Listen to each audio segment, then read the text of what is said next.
Such a beautiful light when I still want you closer. I am longing for closure, and I'm wondering why. No matter what I do, I keep on falling for you.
It's hard to get over such a beautiful lie when I still want you closer. I am longing for closure, and I'm wondering why. No matter what I do, I keep on falling for you.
All right, good morning. Good morning, everybody.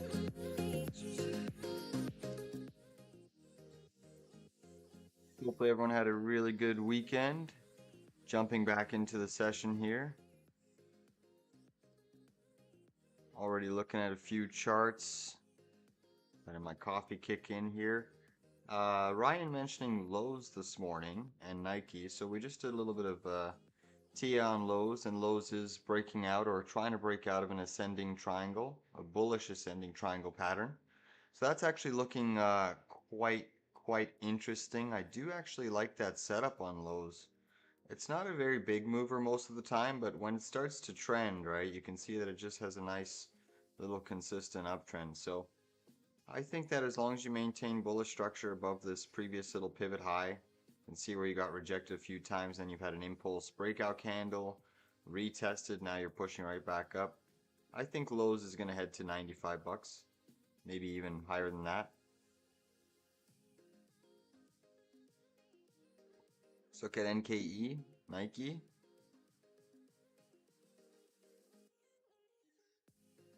Interestingly, Nike's down on the session right now. And that's interesting because the markets are strong again, right? A nice little gap up on the session. Quite crazy. That sell-off that we saw on Friday was met with sheer momentum and force to the upside. And basically, the S&P is just ripping here, along with the NASDAQ. But this is going to be a nice gap up to fade, guys. We're going to get a really solid opportunity yet again to fade this market. We just keep gapping up and gapping up and gapping up. And I like those high probability statistics of fading it. Be a little bit cautious because, again, they could keep markets today a little bit more buoyant. They could maybe, again, only sell it off later in the session. It is the end of Q2, right? So we just need to be mindful of that. But I do have a really good short level on SPY, and I did touch base on it in my previous video.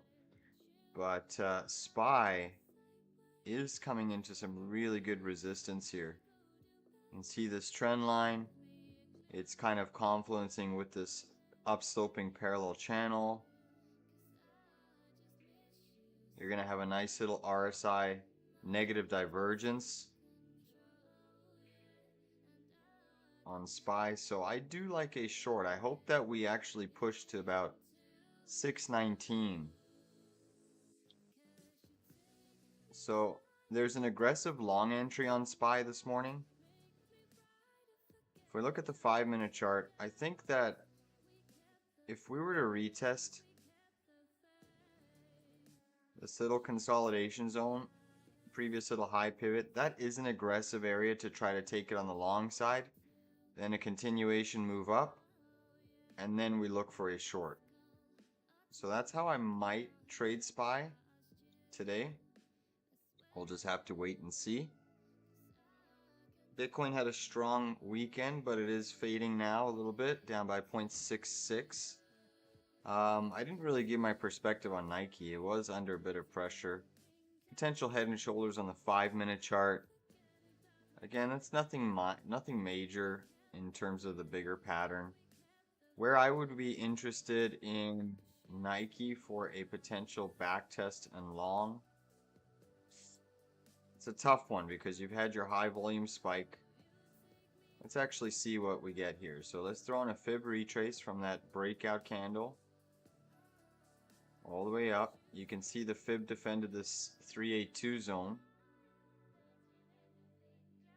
So I would only be interested in Nike at around that 382 again, 69.71, give or take. Maybe it hits the top of this channel again, or you sweep that low, a little bit of a liquidity sweep low. All right, let's look at Starbucks for Sarfaraz. Good morning, everybody. Oh, I was close to not streaming today. I was gonna go fishing, but we'll see what happens. All right, Starbucks. Yeah, that's a nice looking chart, actually. That's a very textbook bull flag. Beautiful chart, Sarfaraz. Nice find there. All right, let's see what we got though going on. So it does look like this bull flag is going to break out. Once you trigger this bull flag, you also trigger a potential inverse head and shoulders pattern. So you got a couple little bullish patterns setting up here.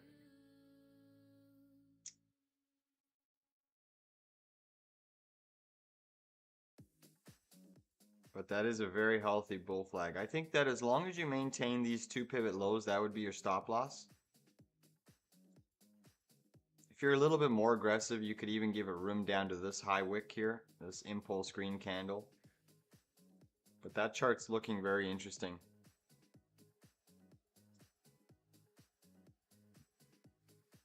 Yeah, it's looking fairly poised here to go.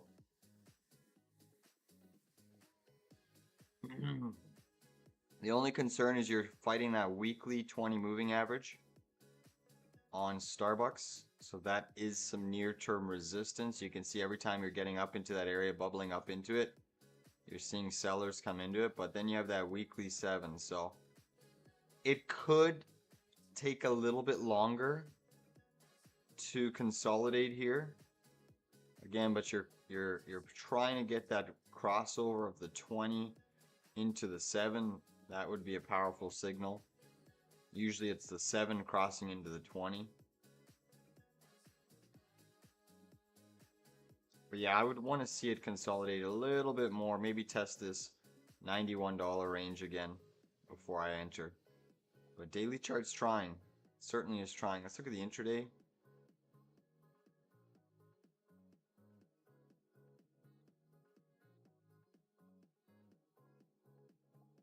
I mean, if you get above prior day high today and stay above that, this one might try to make a move to at least 92.80, 93 bucks.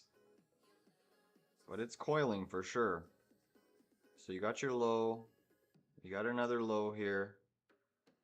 Did this candle make another low? So that low was at 90.32. This low was at 90.30. Oh, okay, so it's a potential double bottom here. Interesting.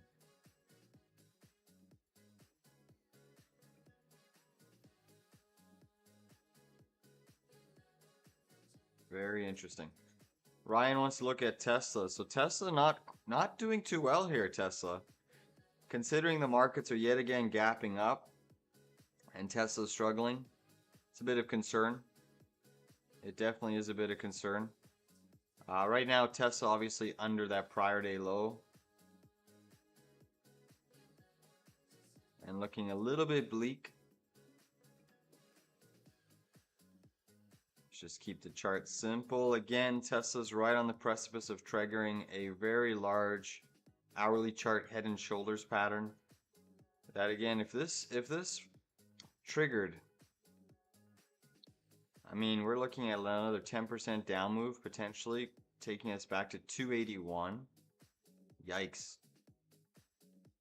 Yikes, eh? And we're running into two patterns here on Tessie. We've got a potential inverse head and shoulders forming that had that breakout candle. But what I don't like on this overall chart is that we had a close once again below that hourly chart impulse green candle. I don't like that. That's telling me that just in the short term, this overwhelming breakout on Robotaxi was negated and met with even harsh selling. It turns out that it was a buy the rumor, sell the news type of event. So it's concerning, Tesla, especially where the indices are trading. I think you're just getting too much liquidity flowing into the semis.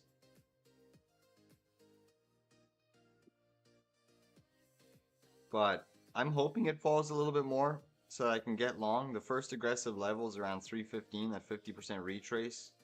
You can see we've bounced there a couple times. But if this market gives way and we see profit taking, which the next 7 trading sessions, guys, are going to be very tricky. We are, obviously, today's the final trading day left in the month and the quarter. So it's a big, big day. I think that they're going to want to keep the markets pretty strong. But yet again, we're gapping up. That being said, Q3 might be a different story, right? We have potentially new trends in Q3. We have potentially China, or not China, we have more trade tariffs commencing. You still have some potential profit taking that could occur in Q3. So I think the first 7 days in Q3 should be fairly choppy. Markets are at that all-time high price. So can we see potentially some fake liquidity grabs? Could you see people piling in on the long side in Q3 and then they dumping into that liquidity? Where I would love to see the markets retrace on SPX, what I think could happen, I think we could float to the 62.39 zone, 62.30, as people squeeze long, stop out the remainder of those shorts from this double top, previous all-time high. And then I would love to see a fairly big profit-taking session right back down into this inverse head and shoulders neckline. That would be absolutely a very clean back test. It would shake out a lot of longs who piled in at the highs here.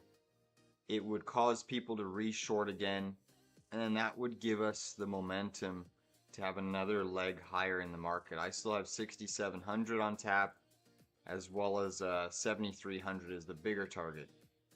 So 6,700 you get from the smaller inverse head and shoulders on the daily, which triggered right back here in mid-May, start of May, first week of May.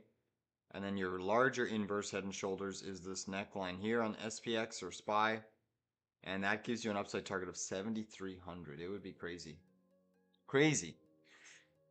But as of now, that's what the trend is saying. We have to think still bullish. Obviously, there's some shorter upside resistance coming into play, but we need to remain cautious in this vicinity because, again, new quarters can give us a little bit of volatility.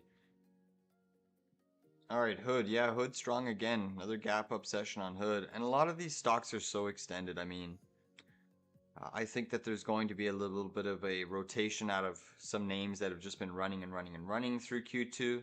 There's a lot of names that have been absolutely beaten down in Q2. So I think you can get a potential rotation trade occurring as we flip from Q2 to Q3. So we'll see what happens, but Hood, another name that's so extended, I don't like it as a long. I do agree with you. A short on Robinhood would be a highly probable setup in my opinion.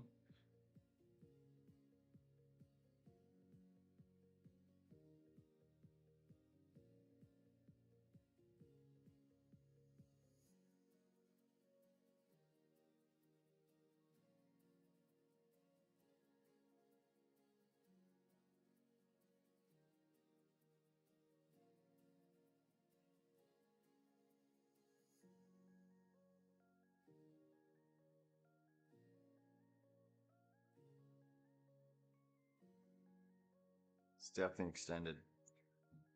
All right, let's see what else we got going on here. No real data this morning up until we have the Chicago PMI data coming out at 9:45. We have a few Fed official members speaking today, but again, I'm not expecting too much volatility in terms of tape bomb announcements. There was a nice little peaceful resolution of the Canada-US trade deal, so the sell-off in SPY intraday really happened off of two reasons: a nice technical pullback, but you also had some trade relations breakdown again from Canada-US. That has been resolved with the DST tax kind of being paused or removed on US corporations. So that's a positive for the markets, and as you see, we are gapping up again. So not too much data this morning that's hitting the tape. So we'll continue to scroll through some charts just to see what's going on. In terms of pre-market movers, let's see. We got HPE gapping up today. So that's a strong move off of HPE, Hewlett Packard. Up almost 15% there. HPE is coming into a great wall of resistance here. You can clearly see this multiple support and resistance zone. You've kind of flipped this support and resistance a couple times. It was resistance, then it was support. Now it's resistance again. So it's a big level that HPE is trading into. I would consider a potential short on that name. Yeah, it's actually an interesting short level for sure. I'll keep that one on watch. I'd only really short at the high of this resistance, call it 21 bucks. Let's look at this NFE, and if you guys want to take a peek at any other tickers, let me know. We will go through. We got quite a bit of time this morning to scan for trade setups. NFE gapping up as well. Let's look at Juniper Networks. Strong monster move on Juniper. Wow. What's the news on this?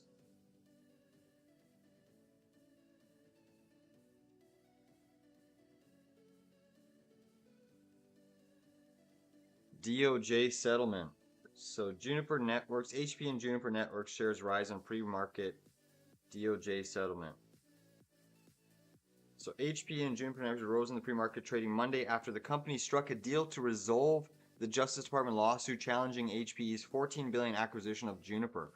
Wow, so that's why both HPE and Juniper are some of your high flyers this morning.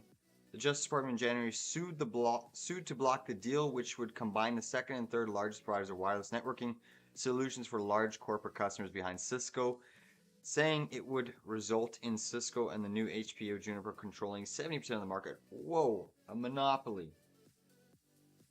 Or a duopoly. HPE-based Spring, Texas, January said it would pay $40 a share in cash, blah, blah, blah, blah, blah, blah, blah, blah.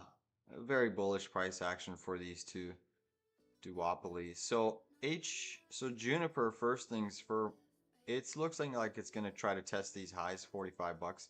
That's a pretty strong announcement on Juniper Networks. There should be some more upside in this name. This is one that we could potentially look for that first little pullback in the market and then get long. Let's just try to see where.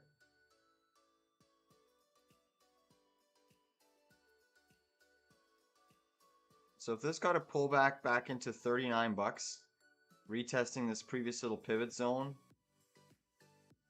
I think that that's an interesting area to try to attempt a long trade. And I think that the upside on this guy, ticker JNPR, probably around 41 bucks I think we could see today. So from current levels, yeah, another 2.5% gain. I think we could squeeze out of that name. So keep your eye on that ticker because that one is looking fairly decent at the highs of the session as well. So that's fairly strong. Let's look at HPE again since we know the news announcement. So I'm actually not going to short this name because that is a very bullish news announcement for these two stocks. So I'm going to be more inclined to let this go higher. I mean, only the aggressive level that I was short now would be around 22 bucks. 22 bucks, okay? So it's a tougher name to short. All right, First Solar catching a really stunning bid. Look at FSLR now working itself into this little gap window again. Beautiful move on some of these solar stocks. Stunning move. Still remain bullish on some of these solar stocks. Let's look at Enphase. That's actually back testing your breakout wedge. So Enphase might be a little bit of an entry here on a swing trade basis.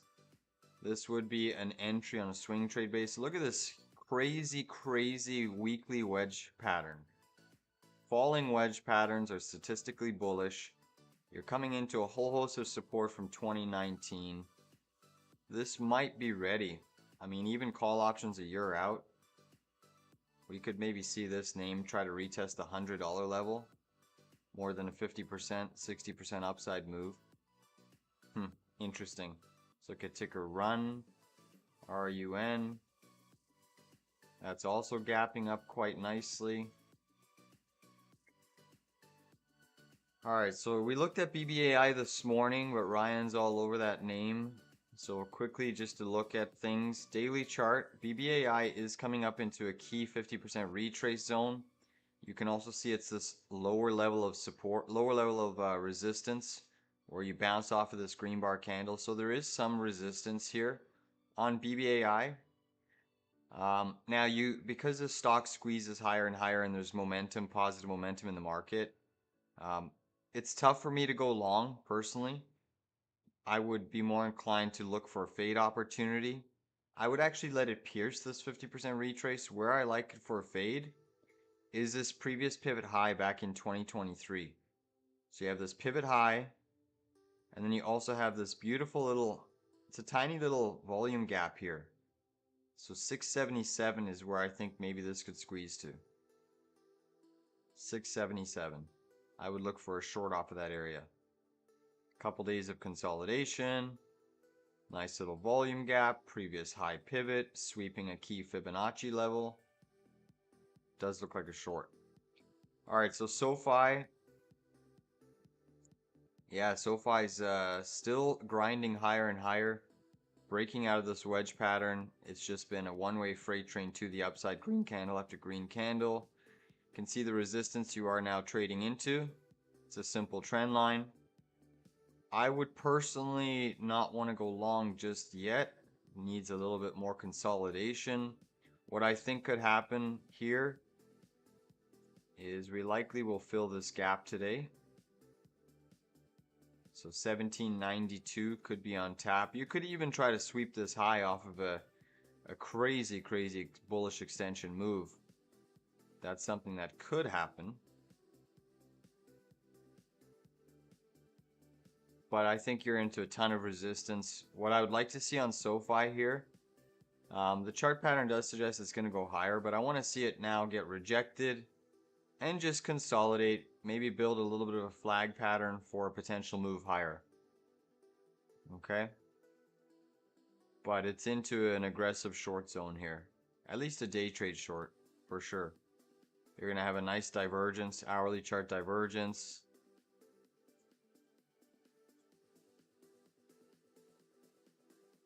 So let's just assume that this is an inverse head and shoulders that it's broken out of on SoFi. No real right shoulder, but we'll give it the benefit of the doubt.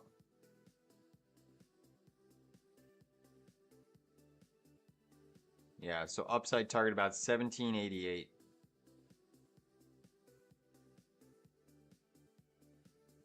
Very sloppy. You didn't really form a right shoulder, but we will give it the bullish benefit of the doubt.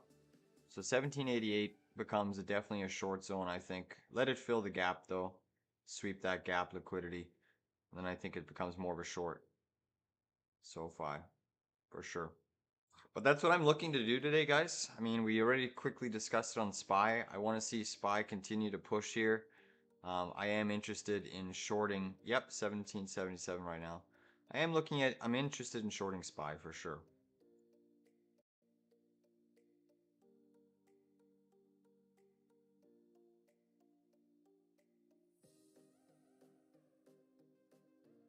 The NASDAQ is gapping up here. Qs are also gapping up by a few bucks.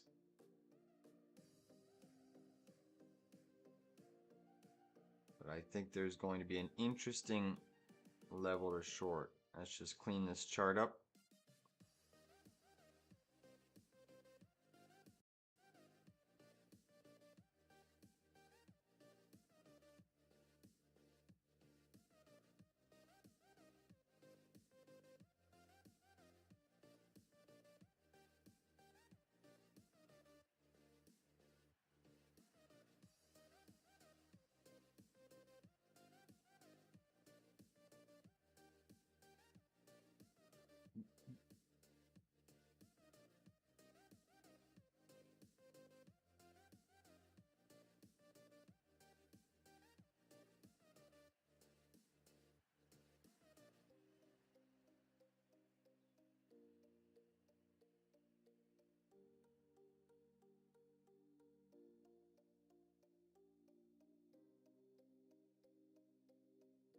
You can see the Qs are already bubbling up through this resistance. They can sweep it a little bit more, but markets are looking ready for a little bit of profit taking again. Maybe it'll only happen late in the session, but I do think that we should get some continued profit taking. I don't know if the markets will gap and crack, but certainly if the SPX pushes above 6,200 today, I get very interested in scalping short. And there's an aggressive long trade on SPY. I think we'll keep the markets fairly elevated for the morning session as fund managers continue to chase these all-time high prices yet again. But aggressive long would be a retest back to the 616 zone on SPY for a potential bounce.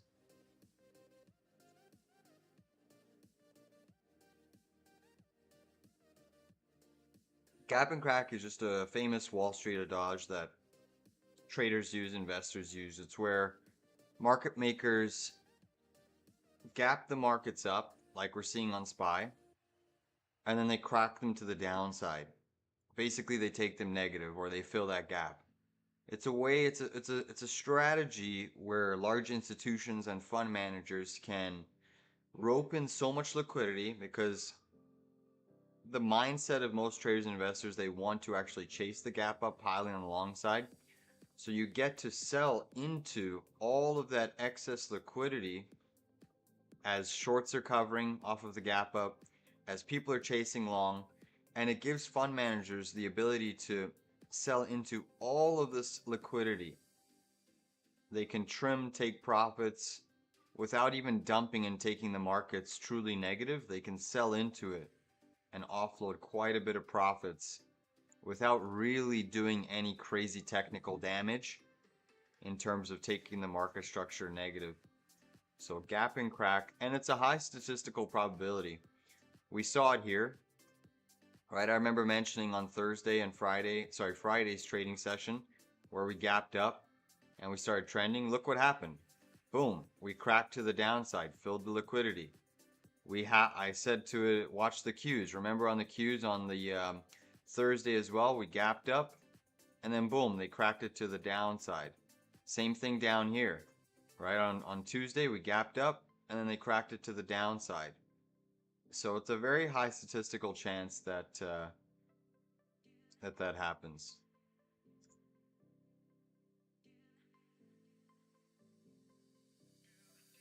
Doesn't always happen, but we'll take our chances as they come.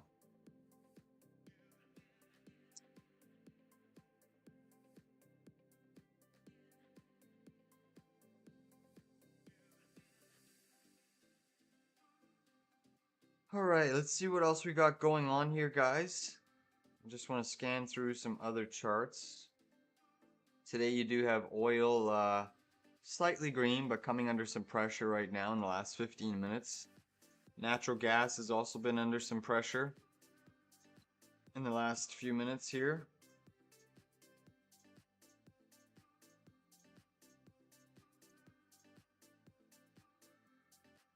So you can see crude oil trying to break down, trigger a potential 5-minute bearish pattern, head and shoulders. Natural gas taking it on the chin.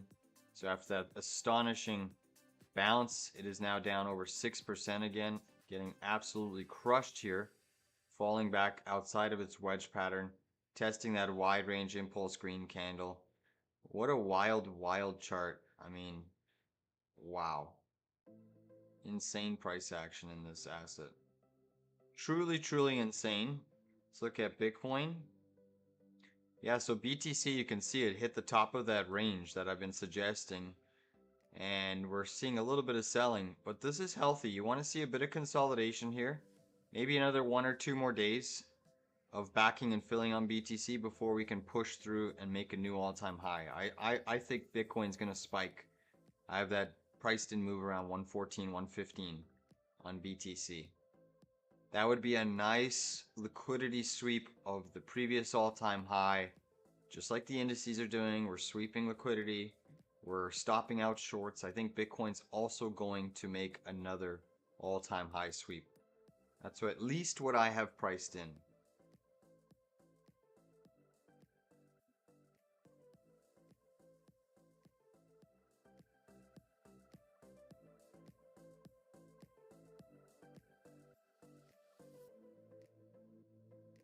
Coinbase still consolidating. MSTR up about $7 on the session. And MSTR has really lagged Bitcoin. I think now is the week that it's probably going to continue to push and try to play catch up.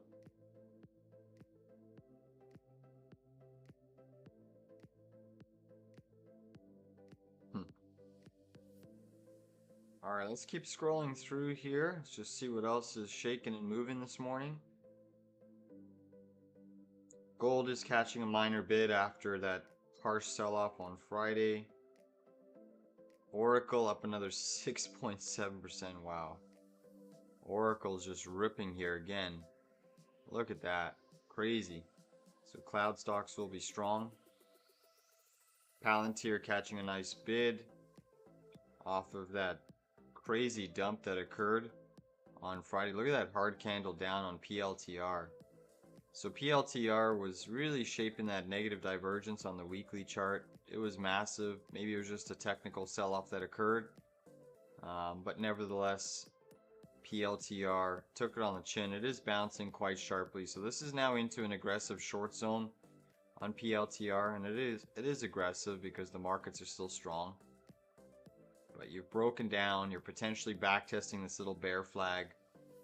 This upsloping trend line. I still have it priced in that PLTR should head at the minimum to about this 129 level. It would be better if it came back down to fill this gap. But still a tough market right now, too short, considering we're bolstering through the previous all-time highs. Let's look at Meta. Meta again continuing to rip here.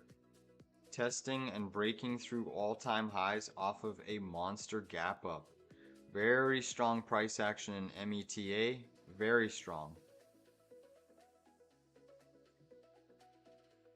Go figure, I was just on the weekend looking at getting some Meta Ray-Ban smart glasses. But I don't know if it's more gimmicky. Has anyone tried the smart glasses out? They look okay, but I'm wondering if they're heavy. I gotta go in and try them.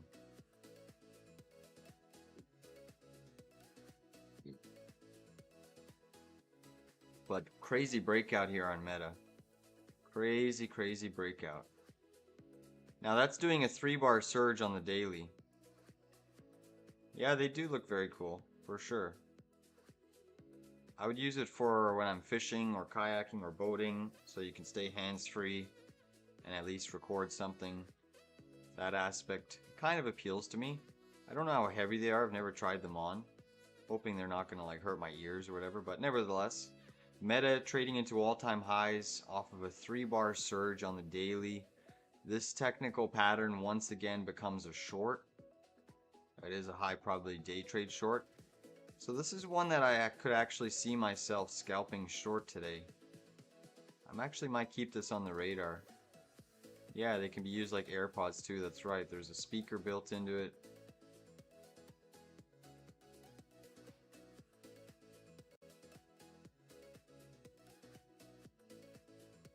But look at that gap up. So this, I could see myself jumping into some 740 puts. Or if you're more conservative, you can sell the puts that are in the money already. Sorry, buy the puts that are in the money, not sell them, but buy puts that are in the money. But that looks like a potential short for sure. Let's just see where this bull flag potential upside takes us to.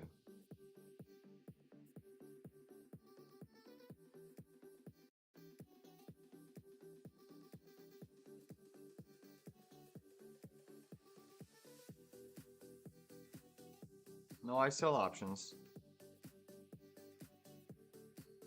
I buy and sell options. I do everything.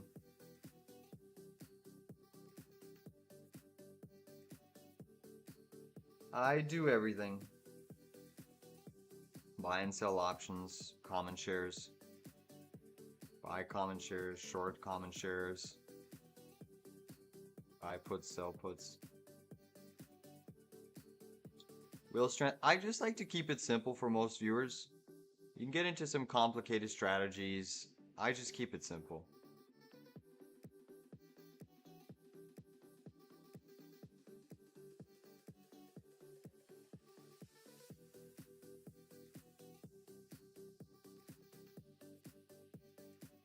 So Meta could potentially hit 762.60 off of this bull flag breakout.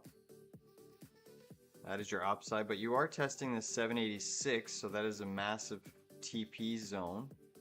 I just want to see a couple other things here.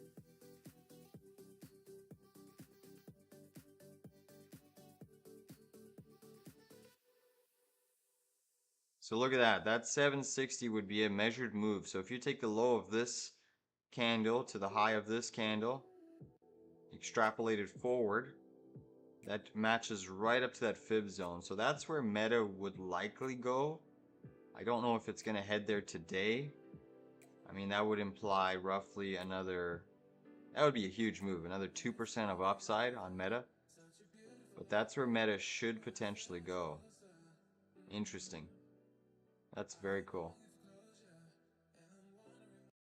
You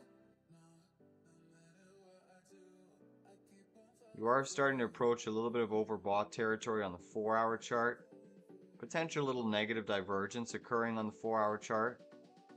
Daily RSI structure is actually still okay to go higher.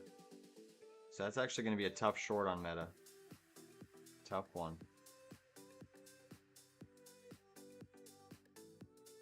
Let's look at this 15-minute chart. Yeah, a little bit of a negative divergence on the 15.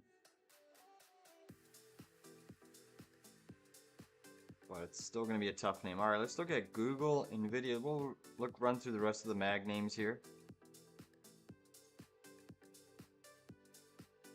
So Google continuing to rip here. Look at Google. Testing 182 almost. Massive move on Google. Damn, what a clean back test of this key area. I wish I still had some of my Google calls, but we took profits on that upside position. Crazy. Another name that's breaking out of a recent high pivot, testing some minor resistance.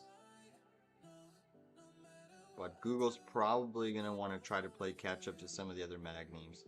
I see 191 next target. I'd like to see a bull flag being built right along this previous high pivot for another continuation move higher. Amazon, also a strong chart. Inverse head and shoulders on the smaller time frame down here. If you look at it really on the 4-hour or 1-hour chart pattern, looks better.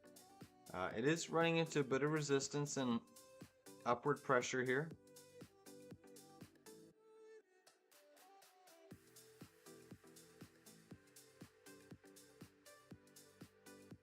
But Amazon looks like it wants this gap fill around 226.40, 226.50.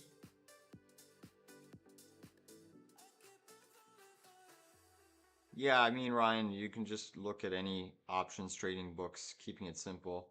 Options for dummies. Tons of people online will teach you some different strategies. But I found it just best to keep it simple, man. You don't want to overcomplicate your trading. Even your charts, you can see really I'm just using trend lines and patterns. And then I have obviously some intraday indicators that when I flip to my other charts, prior day lows, highs. But it's mainly trend lines, volume. I use moving averages as well. But mainly high pivots, low pivots, volume, trend lines, and then different time frames, daily, weekly, monthly candles. But you can get into all sorts of stuff with options, but I honestly just like going long or short.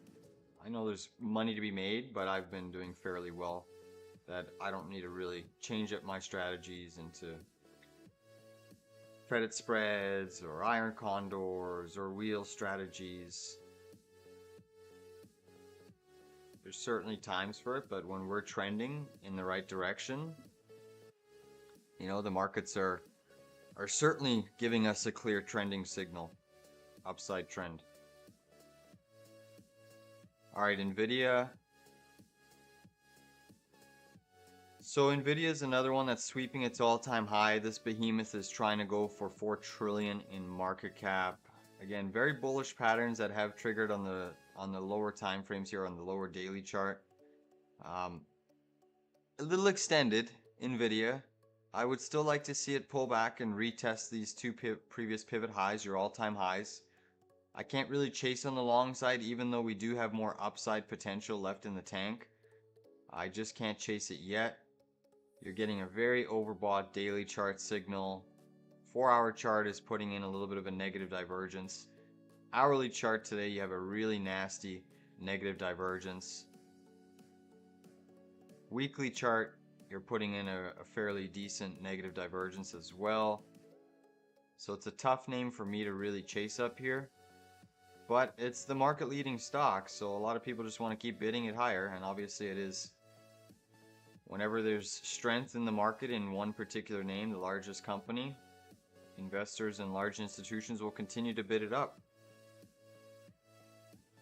And you could easily push to 170 on nvidia. Maybe they want to hit that. We can take a look at HIMS. Yeah, HIMS is moving up here. That short that I tried to enter off here, obviously on Friday we got stopped out. It did hit that stop loss that I put in there, but it absolutely ripped face here, breaking out back into that gap. And that's just because the markets are strong, right? Markets are phenomenally strong, so it's tough to really find any short setups. A rising tide lifts all boats, as they say. But I think there are going to be some short plays coming up into the market. Obviously, we still have some long exposure in the indices. We've trimmed a lot of our positions back, taken profits on quite a few, several names.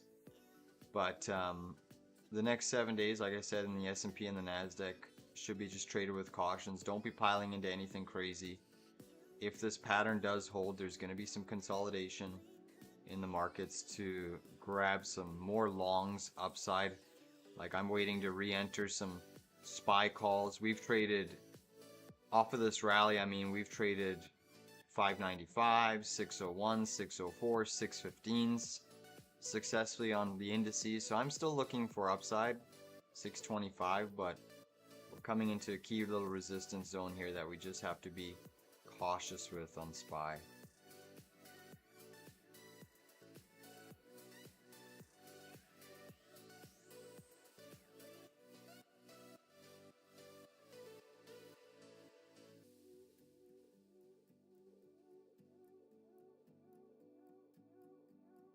Ranny saying the streamer, your chart text, ticker name, and price value showing so much black color. Go to TradingView settings, canvas text, increase white color. Is anyone having issues seeing things?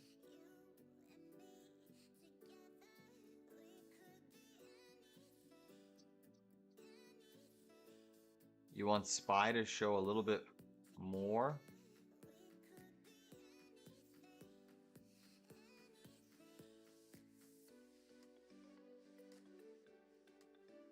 You want the watermark to be darker? I want to see SPY a little bit more.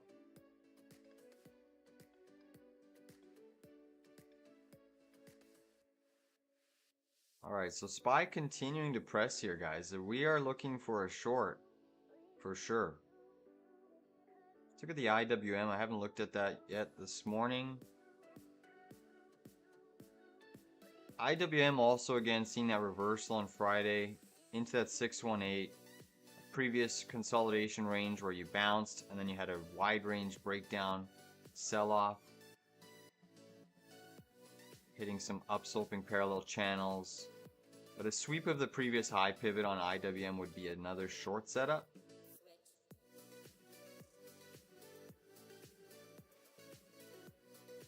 Settings, canvas text color, change to white. Let's see what you're saying. Canvas, text color, change to white. Is that what you want to see?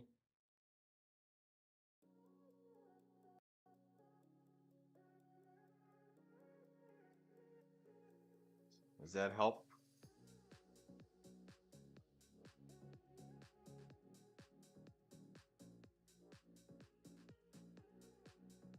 Thanks for your feedback there, Ranny.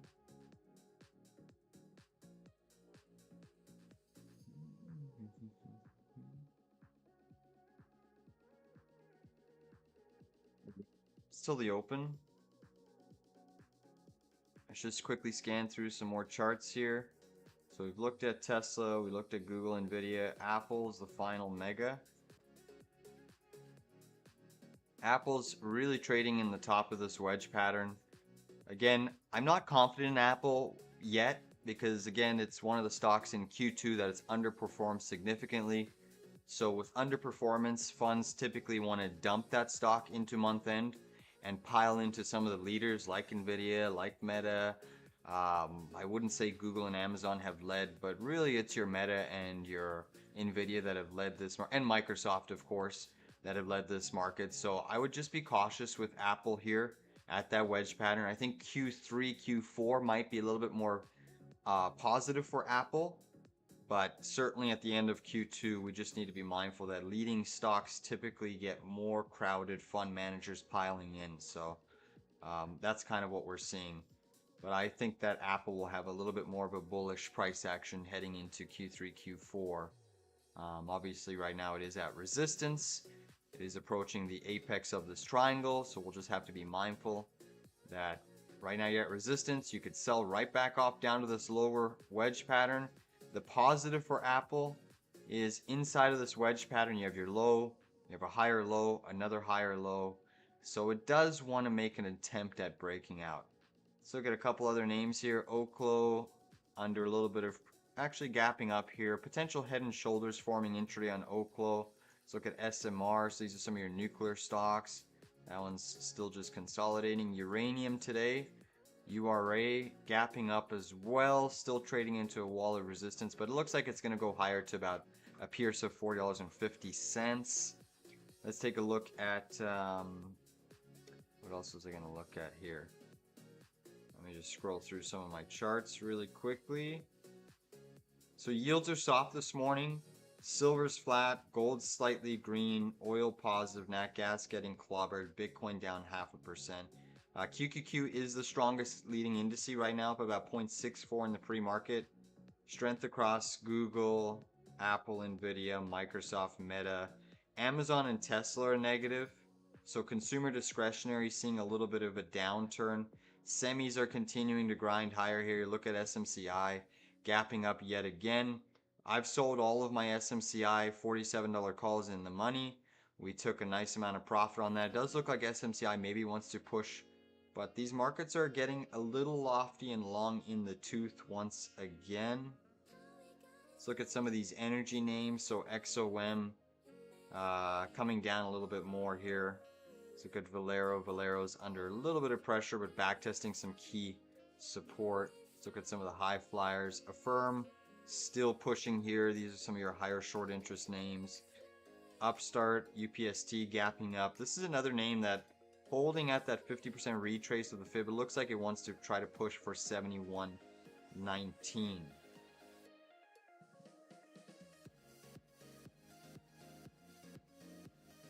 Let's look at FedEx here. FedEx continuing to grind higher. I still think this inverse head and shoulders is likely going to break out in the near term. Let's look at TLT quickly for some of these bond traders.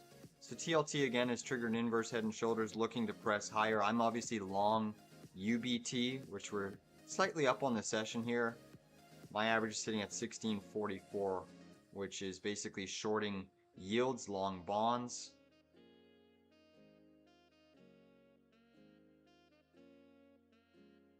Snapchat is a name that I'm actually really bullish on. I think Snapchat's going to break out of this bit of a basing formation on the daily chart. It's one that I'm actually liking on the long side. It's been battered and bruised over recent sessions on the larger time frame, but you're starting to see a lot of different ad spending on Snapchat. You know, I'm getting bombarded with ads, you know, where Adobe is sending me advertisements on my Snapchat account where I have to open up their Adobe to clear that notification. So I think that there's certainly an opportunity in Snapchat from a fundamental and a technical standpoint. I think companies are starting to get Snapchat's getting a lot of advertising money on their platform, which is certainly going to help things. And you can see if you bust through this long-term resistance trend line, Snapchat should fly to the upside. So this is one that I'm potentially looking at as a swing trade. Just quickly scrolling through here, and then we're gonna keep a couple different charts on watch. We'll keep the S&P 500 SPY, and we'll also watch. I'm gonna keep Meta on watch today because Meta is certainly one that's piquing my interest for a potential scalp short. It's gonna be a tough name to short, but I am watching that closely. Nvidia obviously making another new all-time high. And if there's any other tickers that you guys are seeing, let's just see what else is shaking and moving on this list. So we discussed Hewlett Packard, Juniper, First Solar, some of the Ginkgo Bioworks, Plug Power, Palantir catching a bid, NextAir Energy down, Zscaler struggling, Wolfspeed struggling. Again, your most active stocks right now in the pre-market, kind of the usual. Except Cisco and Plug are seeing some really decent volume today. Let's look at Cisco quickly. We didn't touch base on that. That's obviously also looking like it's trending to the upside. Cisco's strong chart. Cisco upside is around 73 bucks. Strong chart. Let's look at Plug Power really quickly. And then we'll settle into these indices. See if we can get some more trades. Yeah, Plug's still looking constructive, like it wants to break out. Take a look at WeBuy here. WeBuy, a monster move back to the high side. Very volatile name. Let's look at Vero. Vero also gapping up. GE, how's GE Aerospace doing? Yeah, that's strong as well. Gapping up. Whole market's gapping up, so very strong price action. Alright, I'm going to flip you to my dual charts. Let's see what we have here.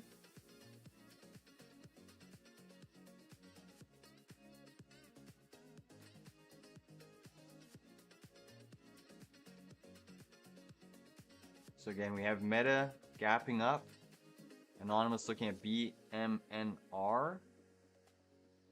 Not too familiar with the name. So there is some minor resistance here on SPY. We're trading into it. I would say 618 Pierce is a short level.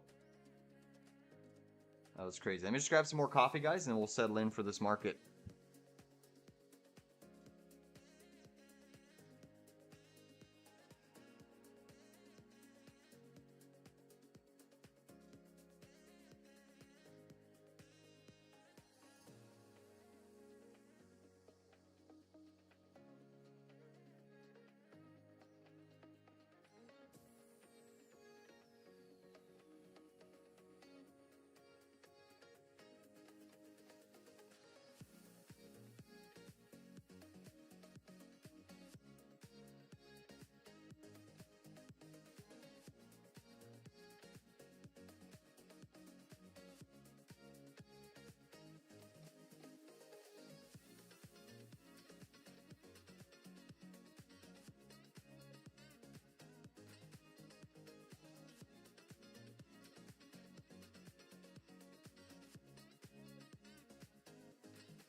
So again, SPY puts off the open. Here looks somewhat intriguing. Meta's still back testing its previous all-time high. Still a very strong name. I'm looking for SPY to test at least 1770. We identified an aggressive long zone here. Meta's still doing well.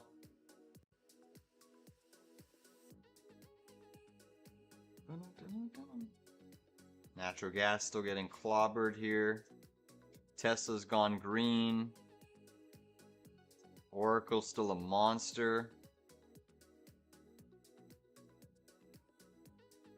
I think there's an aggressive short on SPY around the top of this parallel channel. Meta coming in nicely. SPY coming in nicely. Let's look at BMNR on my other screen here for anonymous. Yeah, monster gap up as well.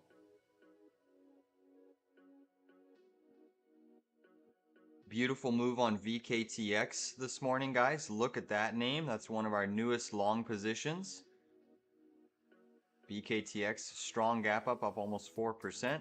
I want more though. Give us more. Meta's still trying to hold that previous all-time high. SPY coming in looking heavy. Oh, I wanted a SPY short. All right, we might get a SPY long here, guys. I'm looking at now, interested in going SPY long. I'm probably going to enter the 616 0DT calls for a move back up to the high side. I still think we can break out to the high side.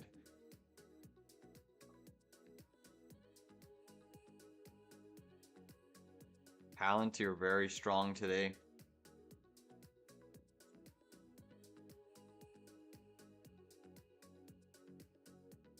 And be aware that Q2 coming to an end is going to set up Q3 for a nice capital rotation trade. All right, so Meta's still struggling, Nvidia's struggling, the whole equity market's struggling. I'm looking at a long entry, guys. Right around the 616, you can see the top of this trend line zone. 616.28. So we're getting close. We're getting very close. There is some support on SPY here. The parallel channel you can see is being tagged. Amazon really struggling here. It's an aggressive zone here. It's an aggressive zone to go long. But I'm potentially interested. Let's look at the Qs on the other screen here. Yeah, you can see Qs hit that parallel channel to a T. Interesting. Let's look at SPX.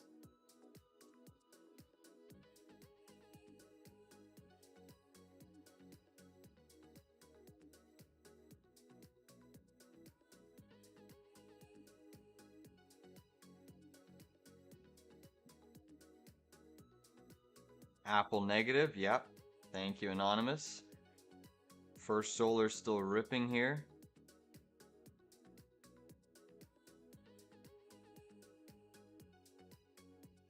We buy up 40-50% here.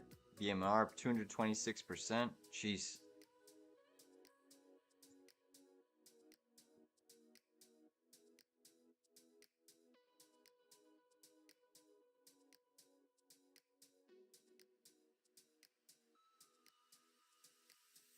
Yeah, you see Apple, we touched base on Apple, right? Be careful at that top of that channel.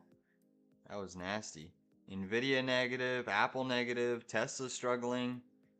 So everything's struggling here. Tesla getting sold into here. Still trying to hold some technical support on Tesla. Maybe an inverse head and shoulders trying, but it really needs to hold here. SPY I still think can move back up and then the bigger sell comes in, but that was a nice...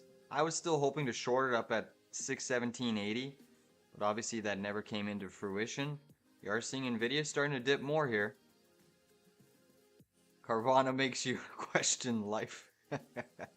Yeah, Carvana is just another name that keeps squeezing, right? It's got the backdrop of falling interest rates right now. You have them soft, so that's certainly helping things.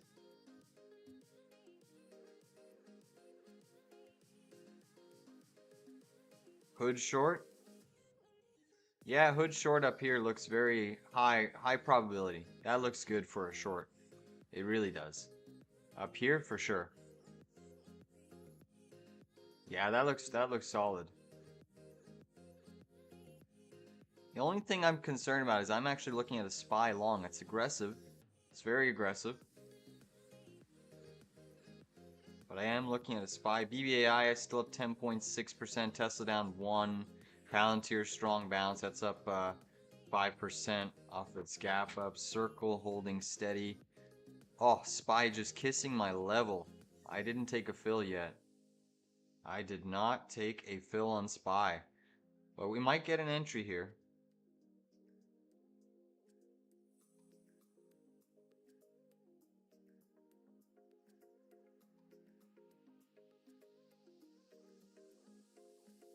All right, guys, I got filled there on SPY.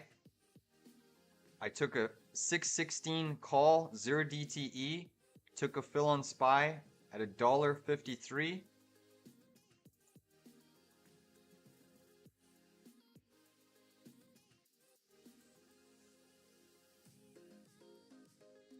Beautiful. That level was telegraphed in advance on SPY. That level was definitely telegraphed. We came right into it. Nice level, guys. Everyone should have caught that. Everyone should have caught. Look at that bounce. Let's go. All right, do not let this trade go against you. Beautiful. Look at that. Stunning. Beautiful. Everyone should have caught that. That level was drawn out there. 616 calls. Come on. Come on. Give us a little bit more. Give us a little bit more, SPY. You know you want to push back to the highs. Do not let this trade go against you, guys. If you're wanting to take a trim up here, by all means. I'm still looking for more. I'm seeing Microsoft firming up. I could see nvidia firming up here as well. Let's go. Boom. All right, if we tap 617 on SPY, I will look to trim 1/3 of the position. I'm just going to keep a break-even stop loss on the trade at $1.53. That was a beautiful entry right off of that. Look at that bounce, guys. Come on, give us a little bit more. Come on, Microsoft. Microsoft's still trying to trend here.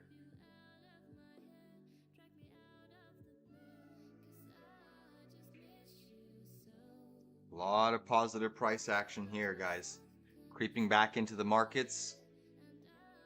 We're already up huge here. First trade of the morning. Beautiful.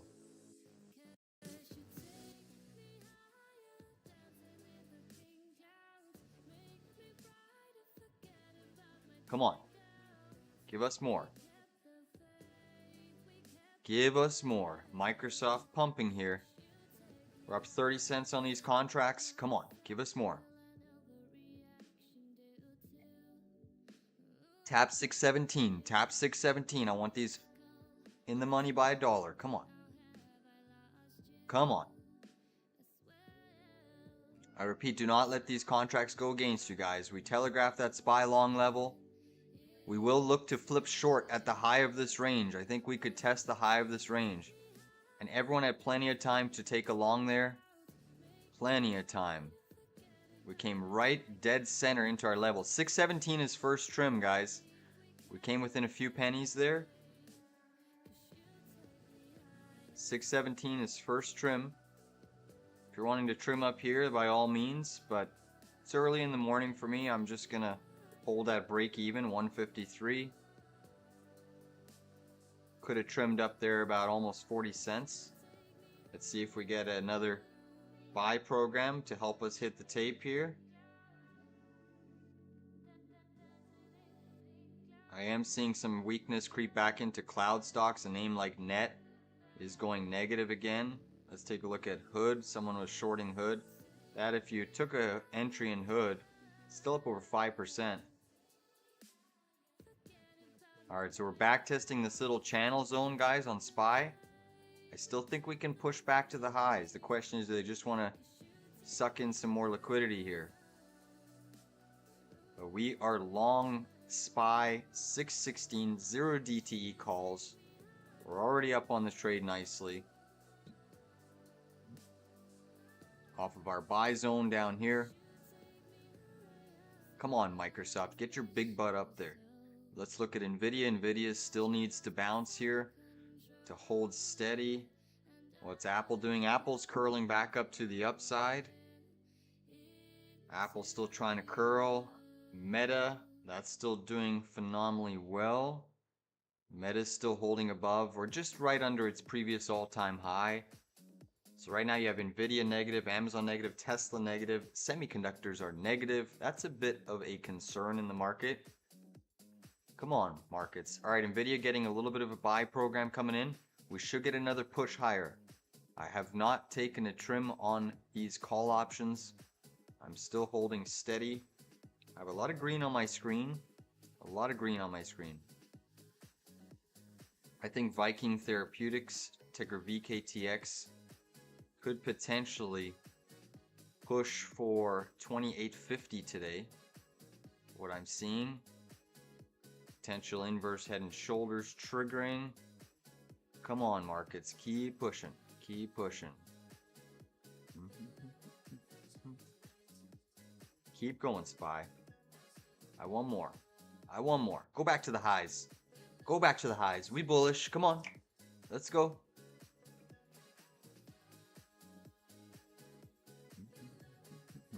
Roblox negative. Cloudflare net negative. Oracle still a monster. Natural gas down 5.56. First Solar pumping 6% to the high side. Alright, SPY needs to firm up here. Potential 1 minute bull flag. Come on, curl us. Give us a squeeze into 617. nvidia is still struggling here.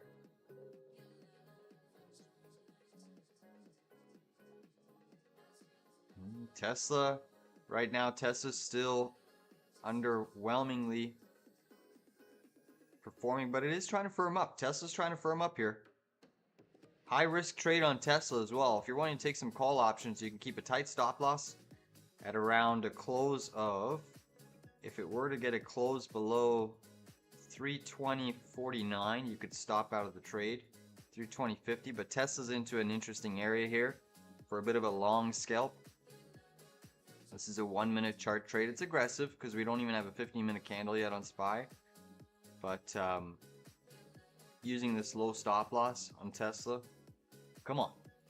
Give us a move, SPY. Uh-oh. Might be falling here.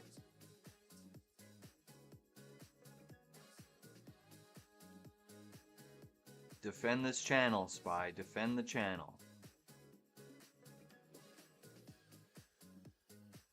Sell side pressure hitting in nvidia. No, I don't like nvidia calls.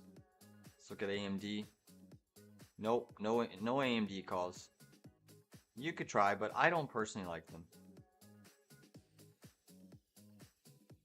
I do not personally like them.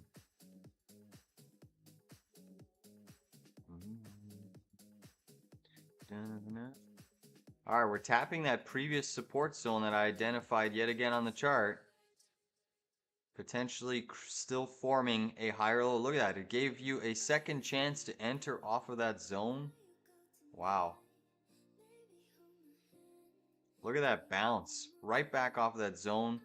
But we've certainly weakened it. We've tapped it once already, coming from a lower high.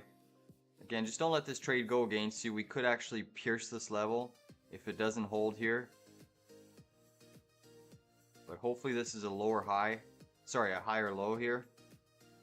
Hopefully this is a higher low here. nvidia is still struggling, trying to find. Alright, we have an opening range here now on SPY. I'm expecting us to potentially retest the high of this range. We're testing the low of the range.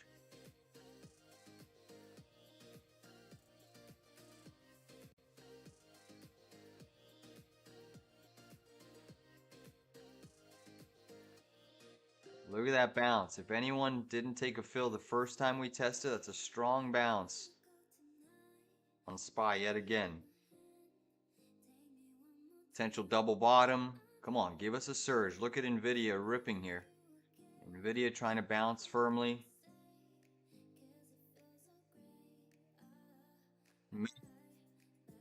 Coming a little bit, still got weakness in nvidia, Tesla, Amazon. Consumer discretionary is under a bit of pressure today. Nike coming in hard, down 2.5%. Interesting. Nike, I could see myself getting long Nike. It's a little bit lower though. I'm looking at my other screen, and it needs to go just a touch lower.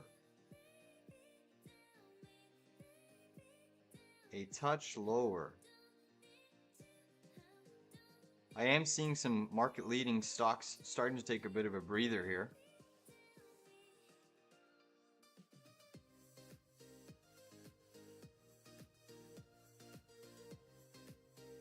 Come on, SPY. Take us to 617. Take us to 617. You know you want to.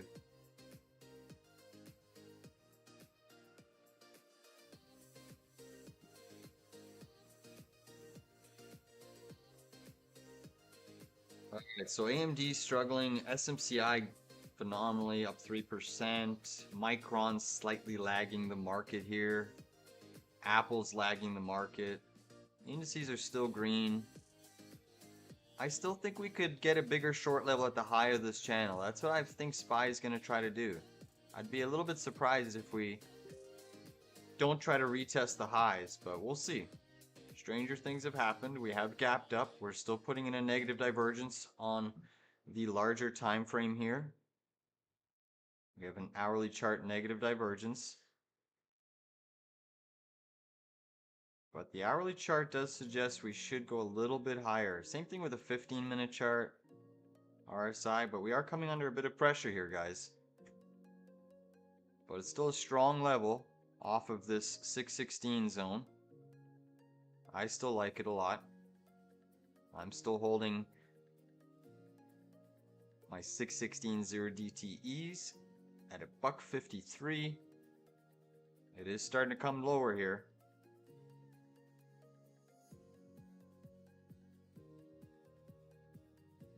Retesting this area yet again. Yet again. Come on, hold it. Hold it. Hold these calls strong. Come on.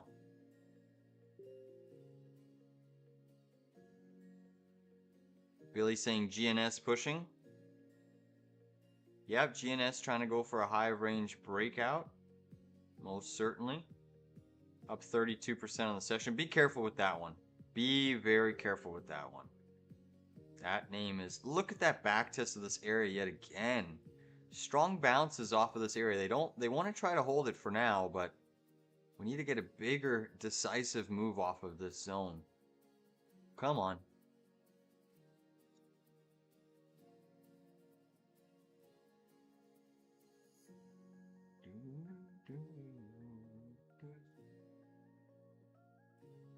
Uh-oh.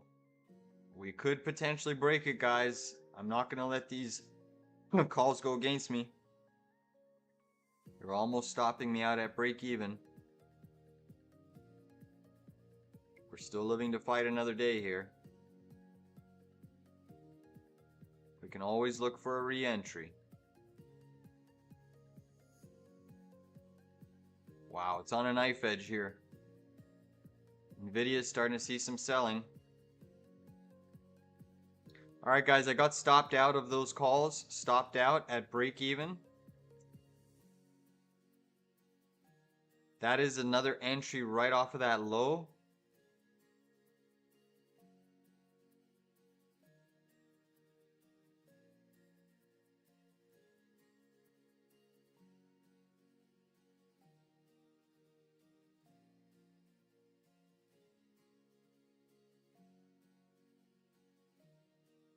Took another fill at $1.46. $1.46.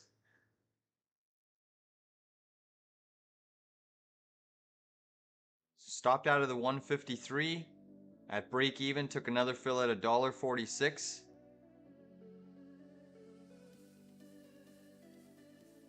This is still a big level for SPY. We should try to hold it and defend it. Come on. Come on, SPY. Pump it. Come on, pump it. Testing that opening range.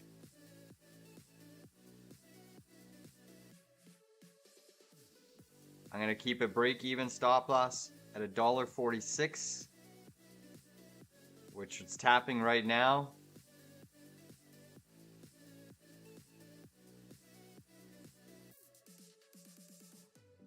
Still holding steady.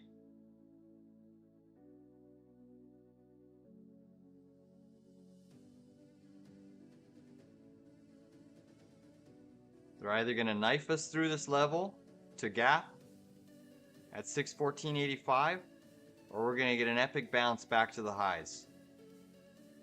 I'm still leaning to the highs, a bounce, and then a sell side candle down. Come on.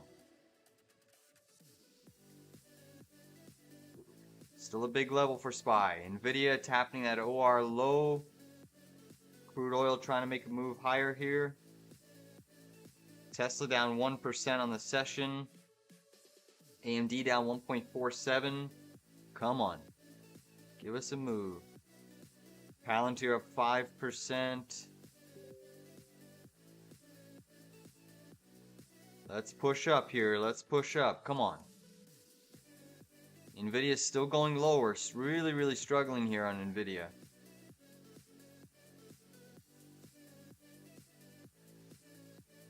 So that's going to be hindering the market here. Nvidia has a bit of support coming into this 155 zone. Uh-oh, we're selling on Nvidia hard. We're selling on Nvidia quite hard. If Nvidia can bounce here, we should get a very strong candle move on the indices. Come on, VKTX up nicely. A really solid bounce there on SPY. Beautiful. So again, the markets gave us another attempt at the zone. Look at the bounce. Yes, let's go. Come on, I still have same target. First trim at 617, but I think we can go all the way back to the highs of the session, if not testing close to 618 level on SPY. I have an upside target of 618 on SPY. Come on. So again, my plan is to trim 1/3 of the position, taking 33% off of the table of the position at 617 on SPY. 1/3 of the position, just keeping a break-even stop loss at $1.46. Come on, give us a move. Anonymous saying 333 Carvana short. CVNA short, eh? Google's actually gone negative, guys. That's a little concerning. Nvidia trying to find some support here, but Google going negative. So you're seeing a little bit more mega cap weakness hitting the tape. Nvidia negative, Apple negative. Google's floating around positive negative territory. Amazon's down, Tesla's down, AMD's down, Micron's down. Somehow the markets are still green with the Qs outperforming. IWM's actually outperforming, interestingly. HP still doing very, very well. Hood is still doing phenomenally well. Run, QuantumScape.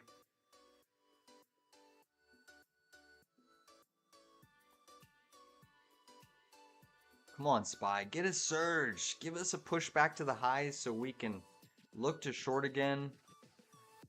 SPY could be forming a 1-minute inverse head and shoulders here. A 1-minute inverse head and shoulders potentially forming on SPY. Nvidia is just so weak right now. Does not want to firm up.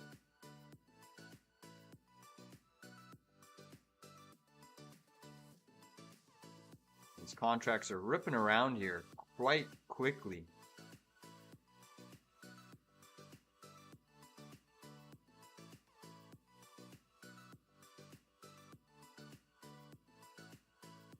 SoFi, remarkable move on SoFi, guys. SoFi is actually into a very interesting short zone. This market wasn't still so strong, holding steady here. Wow, I'm interested in taking a scalp short on SoFi here. Big monster move on these contracts, guys. Trading back to the high side. Again, I'm looking to sell on a tap of 617. Come on, give us a tap. Come on, SPY, break out of this inverse head and shoulders. Break out.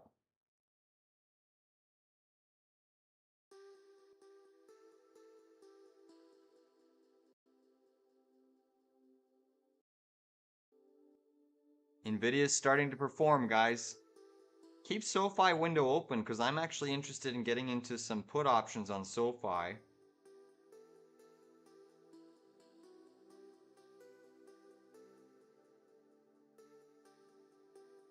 Come on, markets, get through this level. Get through this level. Get through this level.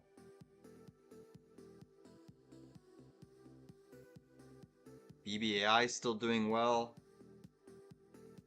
Meta's still doing well.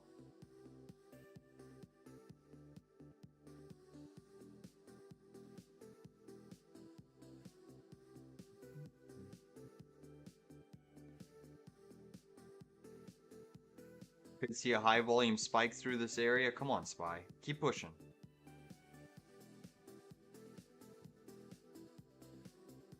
Ah, SPY coming back down.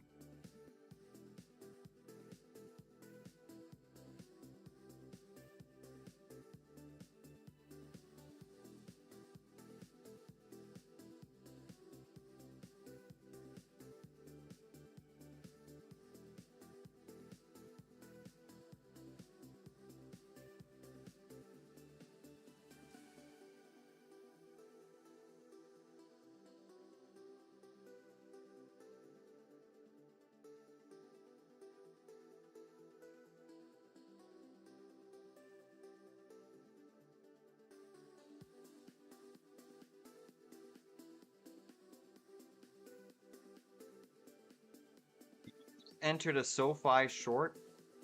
That's a put option. It's aggressive. I entered an $18 put.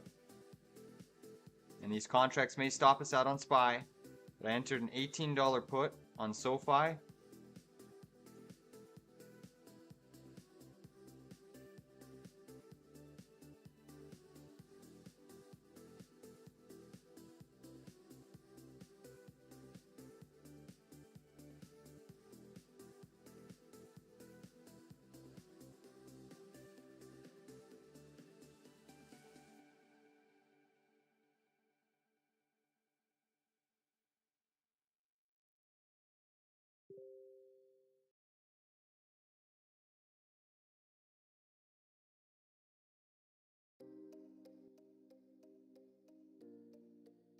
See if we can get a push in the indices here. S&P still just chopping above our previous support zone. Nvidia is starting to curl up.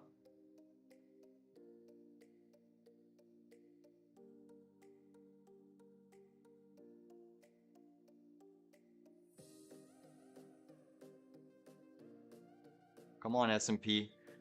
Barry's saying, how does EQQ look for a day like today? Let's look at EQQ. I'll pull it up on my other chart here for you. Oh, so you're investing in the NASDAQ. EQQ.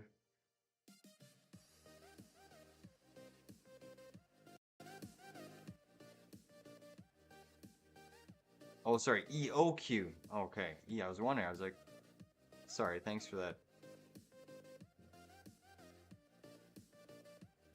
Oh, it's not a ticker, end of quarter. Sorry. Okay, now I'm on the page. A little bit of a brain fart there. Yeah, so as I discussed, Barry, end of quarter, I think that the markets likely will remain firm throughout the morning sessions. Fund managers are probably going to continue to chase the strongest stocks. So I'm expecting names like nvidia, Microsoft to firm up here. A name like Apple should probably get dumped into. Meta's obviously still remaining firm. You're seeing Oracle phenomenally performing. Cloud stocks doing somewhat well today. So the outperformance, I think, is going to continue in the names that have outperformed. But come quarter three, that's where the markets should run into a bit of sell side pressure. I mean, I do have some upside targets that I'm interested in shorting the S&P today. But naturally, I'm expecting the markets to grind and float here on the morning session. We're just potentially waiting on SPY here, roping in some more liquidity. A lot of traders are trying to trade the gap and crack effect here, but I think that the short comes a little bit later once we push and take out the high. That's what I'm at least waiting for. Yeah, no worries, no worries. Right now I'm long SPY calls. The 616.0 DTEs, but I am looking at shorting SPY around 617.80, 618 today. I think that's what my upside target lies on SPY. And we are in a bit of a small SoFi put play for July 11th.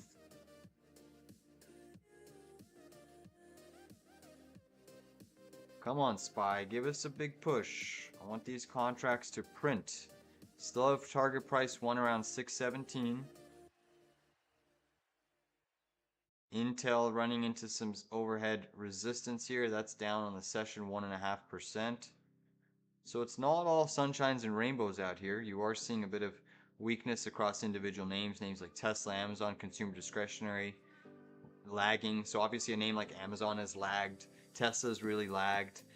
Apple's been lagging. Those are your stocks that are negative. Nvidia looks like it's trying to go positive, in my opinion. Come on, SPY. Keep pushing. Keep pushing. Let's see if we can get these calls to print to the upside. We're potentially forming an inverse head and shoulders here on SPY 1-minute chart. If this inverse head and shoulders breaks, then it gives us about a 72-cent rally from the neckline zone, which would put us around 617 and change, 617.23. So just keep that in mind. As we are forming the right shoulder right now, it's getting very, very close to potentially breaking out. You're seeing Nvidia firming up, oil's taking another breather. So just keep that in mind, that it is forming the right shoulder as we speak. Now, if this right shoulder fails, then SPY is going right back down to gap fill, and they should take it negative. So it's a pretty decent opportunity whichever way we break. I'm leaning more to the bullish side, considering it is Q2. But whichever way it breaks, we're going to get a really, really nice trend here for probably, I would say, at least 30 to 60 minutes. So again, my average is $1.46 on the 616 SPY calls. $1.46. What's Q2? Quarter 2. It's ending today. It's the final trading session in the month, also the final trading session in quarter 2. So at the end of the reason it's important to pay attention to quarterly ending periods and quarterly starts is quarterly ends, you get investor statements being released.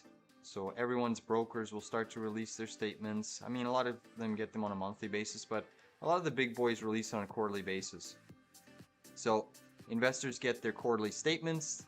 They'll like to review it. In the States, you have a long weekend, not a long weekend, but you have a holiday coming up. July 4th weekend. So you're going to get people talking about their portfolio reviews. Quarter 2 was epically bullish. You obviously had the tariff lows and then that huge V-shaped recovery, all smack bang in the middle of quarter 2. So the market's trading at all-time highs. A lot of fund managers need to show that they were net long, which is one of the reasons they've chased. But quarter 3 is when you flip into a new quarter, you can also see a little bit of cyclical changes in the market. You could see some new trends start to form. You could potentially see some of the leaders taking a bit of a breather. More of that capital rotates into some of the underperformers. So you're going to see likely some significant changes here on the back half of the year, right? So we're hitting the halfway point of the year. Quarter 3 is going to start. You should see some cyclical changes.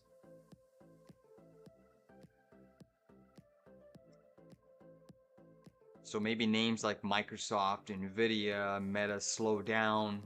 Maybe some of that capital rotates into consumer discretionary, healthcare, staples. We just don't know yet. I'm betting that you're going to see some capital rotate out of semiconductors into some healthcare names. I could definitely see that happening. JP saying Nvidia call volume increasing. JP saying, Curtis, I've already seen that market makers always finish the market higher in quarter end to start a new quarter up, then they dump. Yeah, it's a very strong chance of that. That's a good 2 cents. Thanks for adding that. But we'll see what happens here. All right, guys, I got stopped out of my SPY there. My SPY calls at break even. I got stopped out at $1.46. Stopped out at $1.46.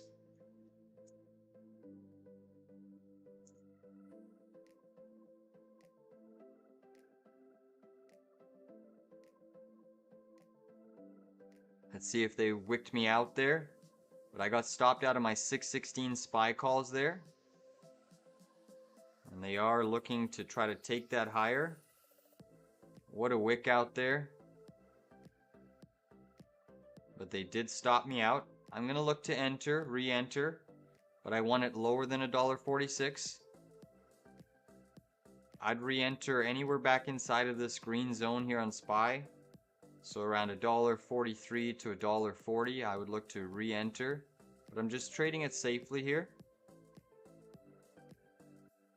So I'm not really wanting to take any major losses on these SPY 0DTs, which is why I'm just keeping break-evens. We are coming back down. So that could have given us a re-entry there. Come on, give me a little bit more of a dip. And then I'll look to re-enter. SoFi starting to come in a little bit. And we're riding the $18 July 11th puts on SoFi. Still a strong, strong name. Up tremendously there.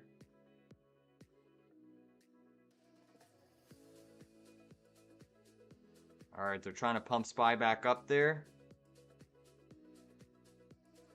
They are pumping SPY back up. Nvidia is starting to try to trend a little bit more. Are they going to rip us here without us? Should have trusted my levels. Should have stayed in here. Yep, look at that. Come on, give us another little dip down. Give us another little dip down, SPY. Don't wick me out.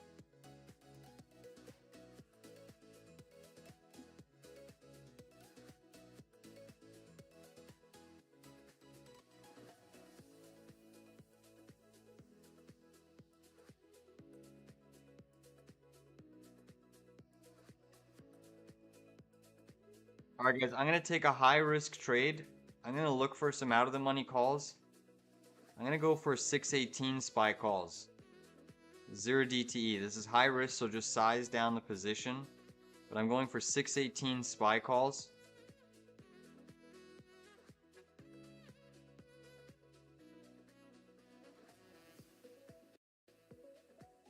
Alright, I just took a fill. 618 SPY calls at 61 cents.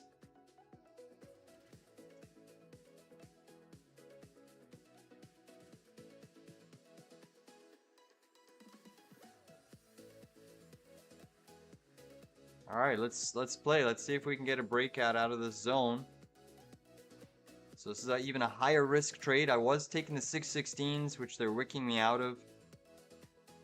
My stop loss on these calls would be basically breaking this wedge pattern. But doing an aggressive trade on SPY, we still have a SoFi put. But riding a 0 DTE 618 call, which takes us all the way back up to here.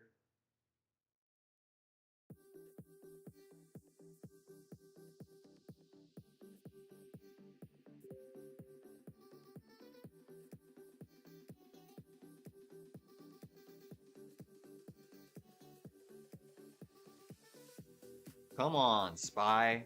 Inverse head and shoulders. Let's break us out here. Let's break us out here. Nvidia is still looking a little bit more constructive.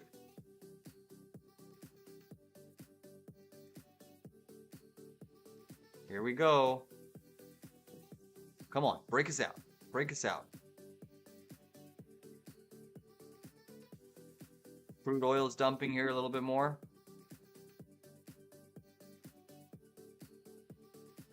AI ripping, that's up 4%. Give us a breakout. Give us a breakout. Come on, SPY. Give us a breakout. Come on. Take us to the high of day. Stop chopping around here in this little distribution. Nvidia's looking much firmer here. How's Tessie looking? Tesla also a little bit of an impulse 5-minute candle. Trying to build off of it. Here we go. Come on. Apple is going back to the flat side. Here we go. Let's go. Breaking out. Come on. These 618 calls, if we get to 618, they're going to be an easy double. Come on. Even if we push into 617, these contracts are going to explode. Come on. Let's go. Let's go. Let's go. Here we go. Yes. Pump it. Pump it. Keep going. Alright, same thing. So I have my TP here. off of this inverse head and shoulders breakout. As long as we hold this 1 minute inverse head and shoulders on SPY, target price 1 is 617.30. That is first trim. I look to trim half. We're absolutely crushing. Come on, take these to 617. Change the whole structure of these contracts. Pump it. We're still in this little consolidation range. Come on, pump it, pump it. Push, SPY, push. Oil's looking quite nice. It's falling here. So that should help the markets. How's Bitcoin doing? Bitcoin's still struggling here, down 1% on the session.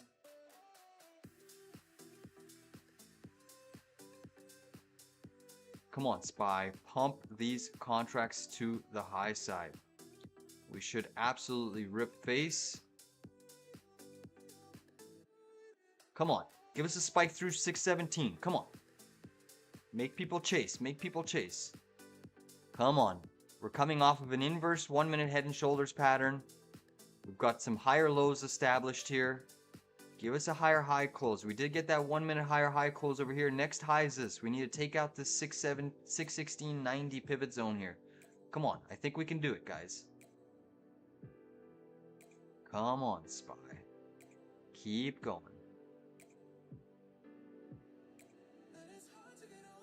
Nvidia is still doing well. Still down on the session. But you've had Apple turn green. Google's back to the green side. Meta's still phenomenally strong, ripping up 1.87. Tesla's still struggling. Amazon's still struggling. Google still. Google's flat. Chopping up and out. Come on. Let's see these 0DTs print. Don't sell off on me, Nvidia. Keep going. Keep going. SPY has broken out of the short-term 1 minute wedge pattern. We need to see it hold here. 5 minute, we haven't got a 5 minute breakout yet, so this could just be a liquidity sweep. We'll find out. We will find out. You can see the 3 minute chart looking somewhat more constructive. Come on, SPY. Hold that opening range low. See the hourly chart. SPY's backtesting. This is the aggressive zone to enter off of that backtest. Uh-oh, guys. All right, I'm stopping out here. I'm stopping out of SPY, guys. At break even. I don't like that selling. That looks heavy.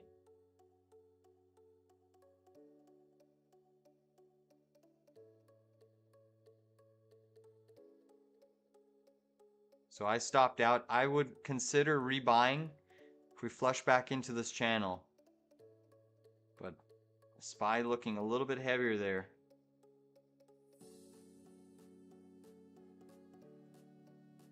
Look at that bounce though. Strong bounce.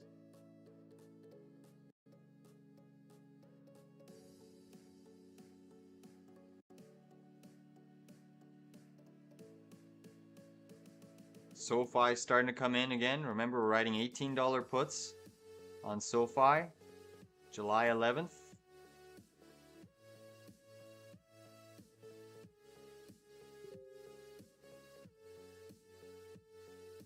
SPY's at a bit of an inflection point here. Still looks to be consolidating constructively.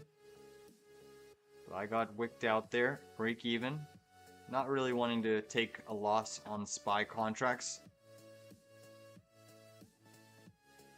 So I'm just trading very tight right now.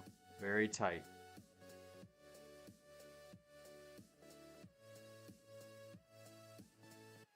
Nvidia's still trying to firm up here. Apple might be an interesting short setup. If SPY doesn't break out here.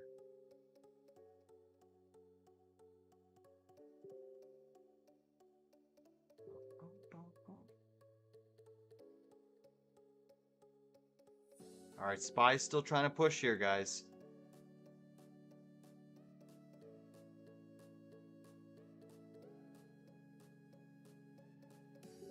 You're starting to rip higher. Is this some fake liquidity grabbing going on?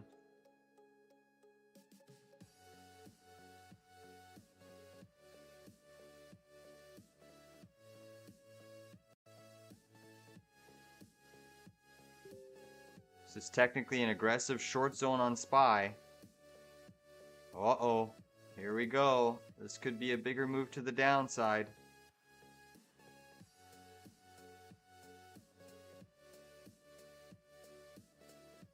Alright, I'm going to tighten up the strike zone. I'm going to look for 616 calls again.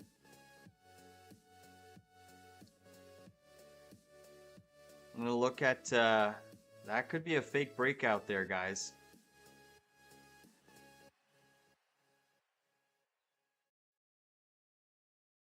We're in a tricky environment here. These market makers are really trying to screw both ends here. We haven't got that definitive break, so I'm not really holding any of my calls yet. Potential 15-minute bear flag forming on SPY. I would have expected this early on, bouncing off of this level. I would have expected a bigger bounce. We'll see if they get it.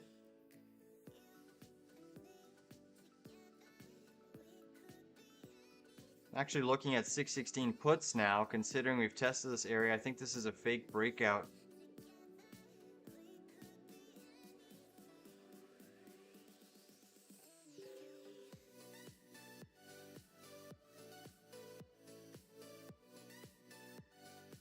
Alright guys, I'm going to take the 616 put on SPY.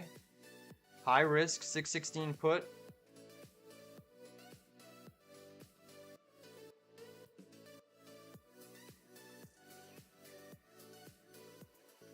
Got filled at $1.06. 616 put on SPY, 0 DTE.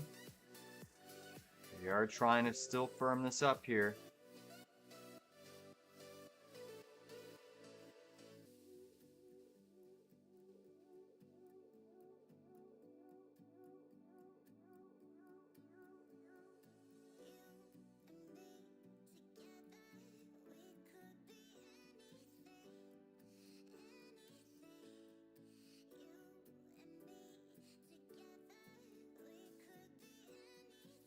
Come on, give us a breakdown now. Trying to hold steady here. I would look to add to these put options, 616s.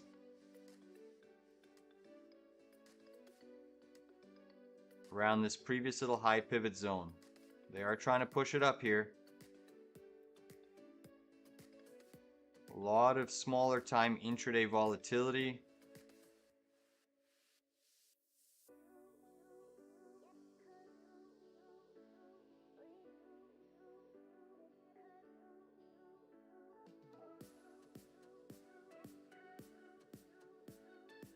Come on, give us a sell side candle.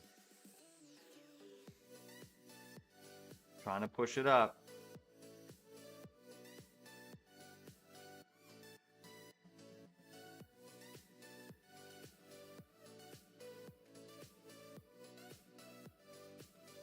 Nvidia is trying to curl to the upside. SPY is still trying to firm up here. You can see the Qs are trading at the top of this range. There's some resistance there. Alright, there's a nice knife down. So again, we were once bullish, but we've just been chopping too much on this area right now. So we were in calls, we could have taken profits, but this is some very volatile 1 minute price action. So we are in puts right now, 616 0 DTEs. Look at the IWM, guys. This is one of the reasons I was looking at my other screen. Why we're shorting the market right now is IWM was leading the market. Now it's forming that bear flag like we're seeing on SPY, but it's just leading here. IWM breaking down. Look at these contracts, guys. So this is what happens, right? You got to flip perspectives when the pattern changes. We were bullish. We had profits on the calls.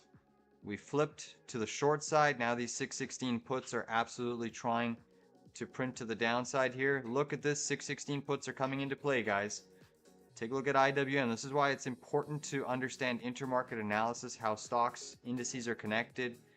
When a leading indice like the IWM goes from leading to lagging, you got to kind of change your perspective. I was going into this bullish, but the chart pattern was suggesting a bit of some bearish price action. All right, target price 1 on these puts are coming into play, guys.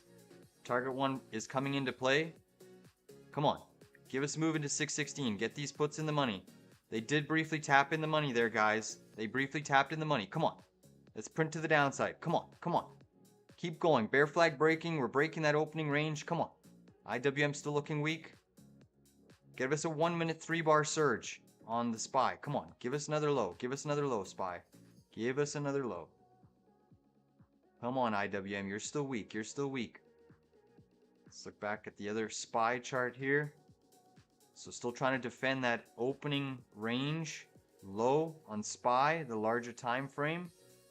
Come on, give us a move down. Give us a move down. We just do not want to hit these target prices yet. Still looking for a bigger move to the downside. There's your back test potential short aggressive zone. Again, my average is sitting at $1.06 on the 616 put. How I'm going to trade this now is with a break-even stop loss. Come on, keep trending lower, SPY. Break it down, chop it down. Nice constructive bounce trying to occur here. We just got to trade the charts. The short-term trend is yet again flipping back to the bearish side. The market isn't out of the woodwork yet. Come on, give us a move. Give us a move lower. Give us a move lower. We had an opportunity to trim the 616 puts in the money, but we've been all over the place, flipping from calls to puts, calls to puts. Come on, give us a move down, SPY. SPY is trying to firm up here. See the 5-minute chart. Let's flip back to the IWM. IWM catching a nice little bounce itself.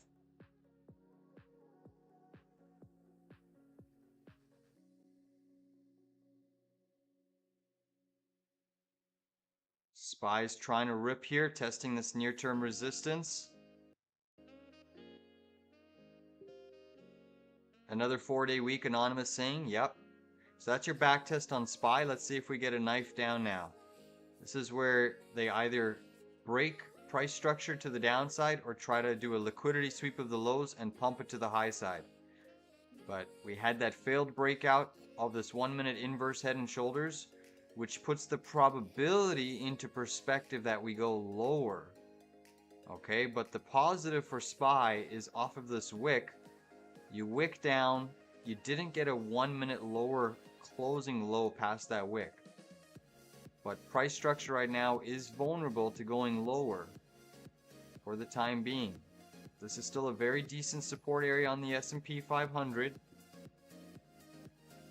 Let's see if they want to take it lower, or if that was just a liquidity grab to the downside. IWM still holding steady here. 5-minute wick on IWM. Looking a little bit more positive. Come on, give us a dump to the downside.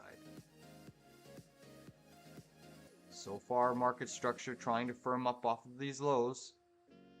They haven't really given us a big trend either which way. I mean, if you shorted the highs on SPY, you're obviously looking quite well, but they haven't given a really big 0 DTE move just yet.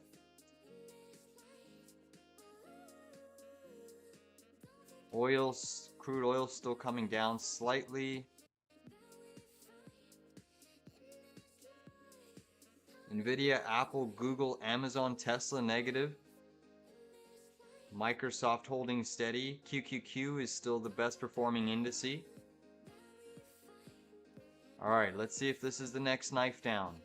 Again, we're riding the 616 0 DT puts on SPY. They did briefly go in the money. You could have taken a nice chunk of profit. I'm looking for a bigger move to the downside. I've been a bit patient, trading around that break-even stop loss on SPY. Let's see if this is the bigger move. Come on. Let's look at SPX here on the other screen. It does look like a bear flag on SPX. Come on. Give it to us, SPX. Knife it down. Knife it down. QQQ is leading right now. Still quite firm on the session. They're not giving us a big breakdown just yet.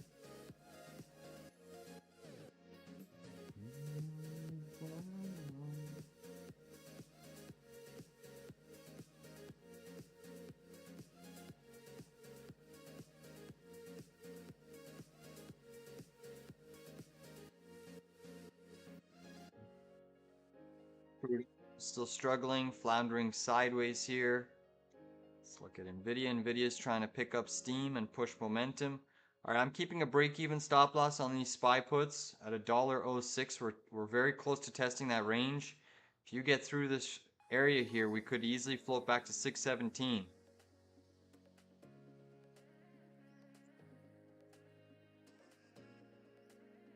We're still fighting. We're still fighting.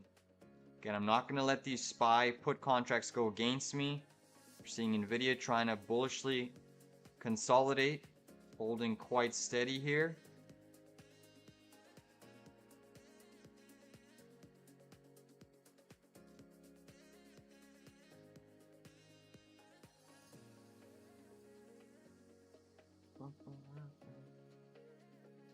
Alright guys, I stopped out of my SPY puts, break even.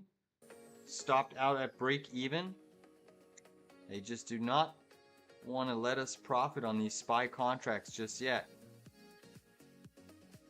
Alright, let's see what's happening now. Now we look again for the call side since we're holding support. So 616 calls now come back into play. Jeez, this is crazy. They just do not want to give a big directional move yet. 50.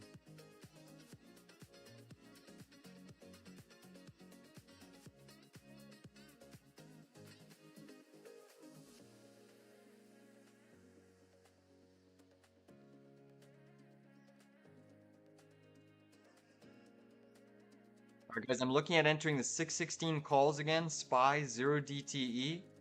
This is crazy. This is crazy. Just back and forth, back and forth.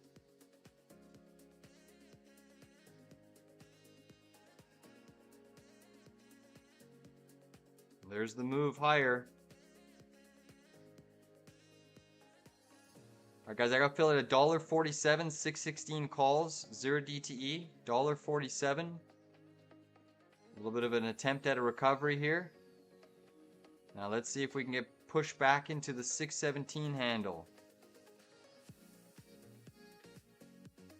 Alright, so now we're back on the long side of the market. This is insane.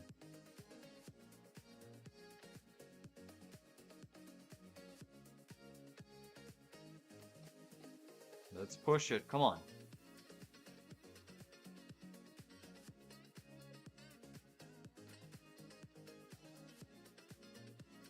Give us a move. Give us a bigger move. Let's tap 617.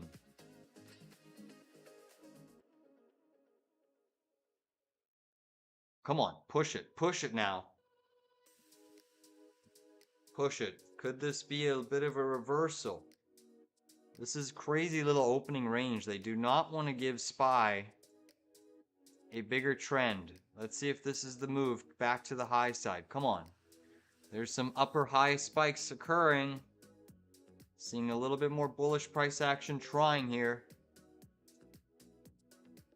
Come on. Oh yeah, it is a long weekend, July 4th. That's right. Thank you, Anonymous. Yeah. July 4th happens to be on a Friday. Come on, SPY. Push into the 617. Come on. Oil's breaking down here, guys. Crude oil is going to help things here. WTI crude taking on the chin. That should help the equity markets. That should help the equity markets. For now, SPY is still seeing. Just chopping in this range. 5 minutes. This is crazy range. Chopping back and forth, up and down, all around. Friggin' insane price action. No real big directional move. So what they're doing here is they're roping in liquidity. Burning a little bit of theta, roping in liquidity. Chopping people up and out. But this is a way that they can rope in liquidity for a much bigger move. So one way or another, whichever way the markets decide to break, and I'm just going to keep a break-even stop loss yet again at $1.47 on these SPY contracts. $1.47 on these SPY call contracts. Break-even stop loss like we've been trading all morning. That's my average. But what they're doing here is we're going to get a very big move. This is a very tight consolidation. For an opening range off of a Monday, it's a very tight range that they're doing here. So we're either going to get a big dump into the gap or we're going to get a big spike into 618. Right now, I'm leaning more favorish to the bullish side because they had an attempt. The bears at a failed breakdown here off of this 1 minute inverse head and shoulders, hard knife down, made a new low on the session, but they couldn't close it below there. So you can still see there's an underlying a lot of support in this market. But the bulls aren't out of the woodwork yet. They got a lot of work here to try to firm things up. So we'll see if what SPY wants to do, but this is a huge range here. It's coiling for a big directional move. All right, guys, I did get stopped out there on SPY at break even. Yet again, stopped out at break even. This is crazy.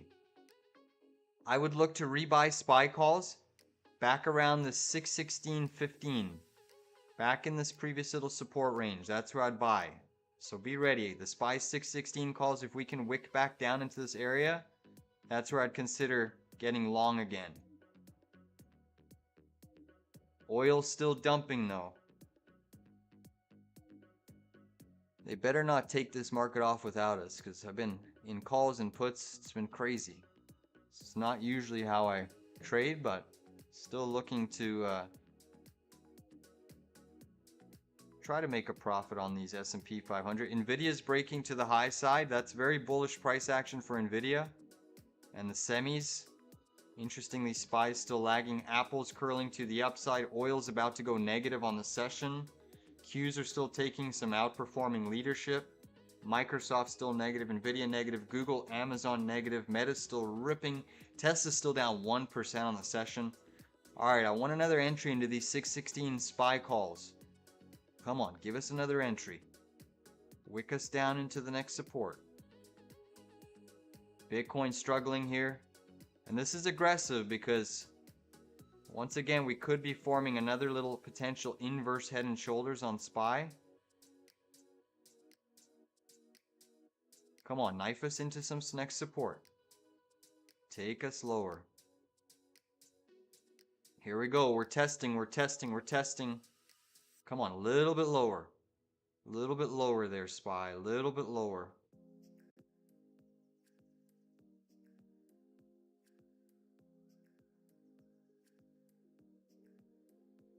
Come on, a little bit lower.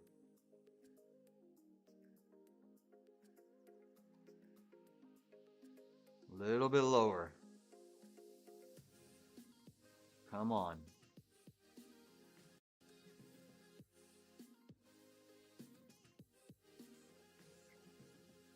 All right, guys, I'm entering there. I just entered. Just entered 616 calls at $1.44. This is high risk, very high risk, size appropriately, but we're back in SPY calls.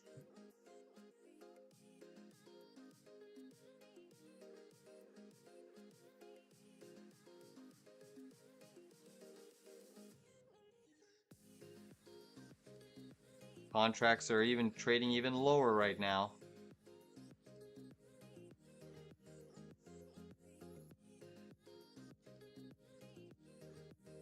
Nvidia is still seeing a bit of selling.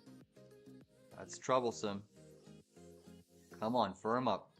I'd be surprised if the markets don't make a big directional move here. Still just chopping sideways on SPY. So we're buying some in the money calls.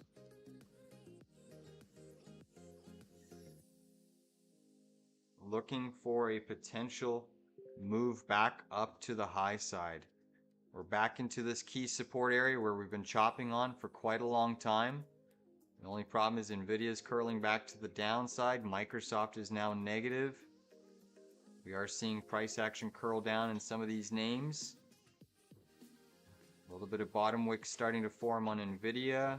Still seeing Microsoft trying to trigger a 5-minute chart bear flag. Apple's basically gone back to the negative side. How's the IWM doing? IWM is still trying to curl back up to the high side. So IWM is trying to make a recovery here, which is actually helpful for SPY. You're seeing investors as SPY selling off a little bit here. You are trying to see the IWM firm back up. Come on, SPY. Push back up. Push back up. Don't break this level. Hold 616. Hold 616. Create an inverse head and shoulders here on SPY, guys. Come on. Potential inverse head and shoulders. Another one forming. Should give us about an 87-cent move to the neckline, which could put us up to 1766 if it were to trigger. Strong price action in nvidia. Come on, SPY. Hold this level. Hold it. We are trying to break to the downside here. Uh-oh.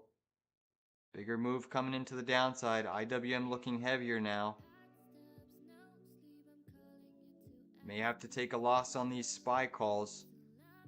Hopefully, if we get any sort of a close below 616 on a 3-minute candle basis, which we have another minute left in this candle, I do not want to see a 3-minute close below this wick. They are trying to knife it lower. So 1-minute candle, that's your lowest closing 1-minute candle of the session so far. Looking a little bit heavier here, SPY. I'm going to stop out of this trade in about 46 seconds. Come on. The only thing is there is some support here on SPY. Previous little channel. I'm still holding. Come on, wick us back up. Wick us back up, SPY. Wick us back up. Close back inside of this candle on a 3-minute close, and I'd still be okay to hold this trade. Come on, push us back up. Another liquidity grab. So that's definitely not looking like a good 1-minute chart pattern.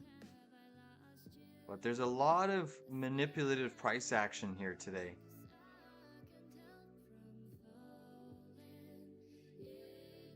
I want to see SPY. So SPY did get a 3-minute close back inside of this wick. I'm still holding, guys. My 616 calls.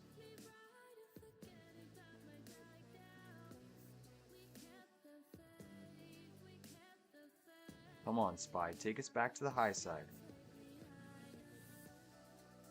5-minute candle looking a little bit heavy here as well. Apple curling to the downside.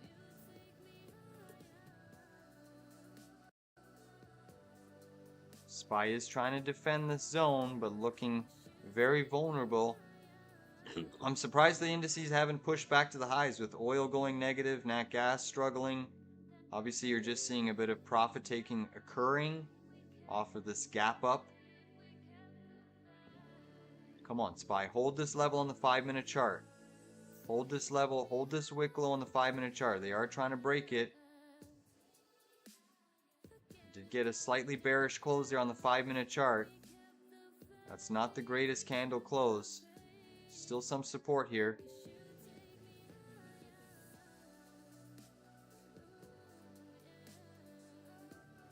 They are trying to dump SPY here, guys.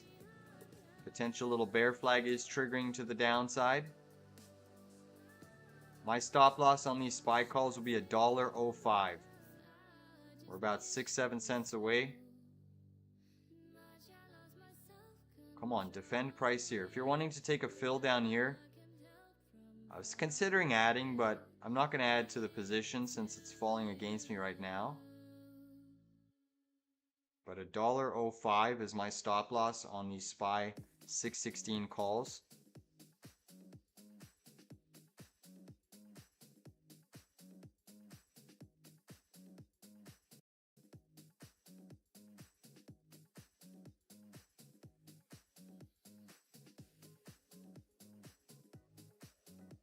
Let's see if we can get a nice wick back to the high side. A lot of people are trying to chase this gap lower. So there's a lot of put volume coming into these contracts, these 615s as well. Come on. Let's live to fight another day. Pump us back up. Apple looking heavy though. Apple looking heavy. Come on, Microsoft and nvidia. Firm back up here. See nvidia again. So we're still living to fight another day, and this is one of the reasons nvidia is looking somewhat bullish here, guys. So deciding to sit through a little bit of a downturn there. But we've been all over the place with this market. Come on, take us back to the high side, SPY. That's a nasty little 15-minute wick trying to wick us through that opening range. Come on. Only down about 20 cents on these contracts now. 19 cents. Push us back to the high of this range, SPY. Push us back to the high of that range. Oil, crude oil still knifing a little bit lower here. Looking somewhat weak.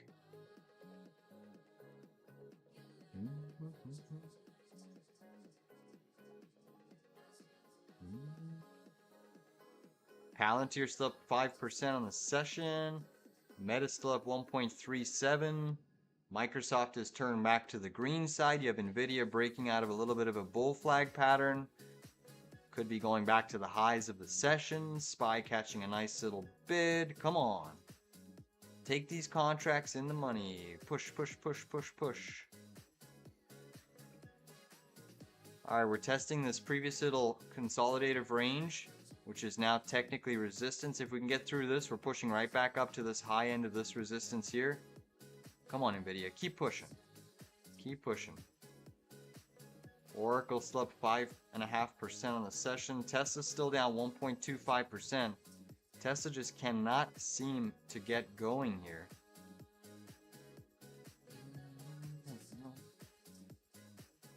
A lot of lower boundary wicks on Tesla. Either the bottom of Tesla is going to fall out here, or we're going to get a nice little push back into 324, 325. Anonymous saying BMNR trended higher. Not that I would touch it. Yeah, that was a high flyer today. BMNR. Yeah, look at that move. Wow. Consistent 5-minute buy program for 1, 2, 3, 4, 5, 6, 7, almost 8 candles in a row. That's insane. It's insane. All right, big rejection there on SPY, guys. Really, really hard rejection there on SPY off of resistance. Let's see if it can recover here. NVIDIA's still strong, so that's some optimism. Apple really struggling. Apple taking it on the chin here, dumping over the last 5 minutes. So NVIDIA's had pretty much the opposite move of Apple. Look at Apple dumping here, NVIDIA pumping. So that's kind of interesting. Again, the old thesis of underperforming stocks at the end of the quarter are getting sold into. Outperforming stocks are getting bid back up. But Apple's just taking it on the chin. Holy moly. Google, Amazon really struggling here. Microsoft is still green. Qs are still leading the charge. Bitcoin down by about 1% on the session.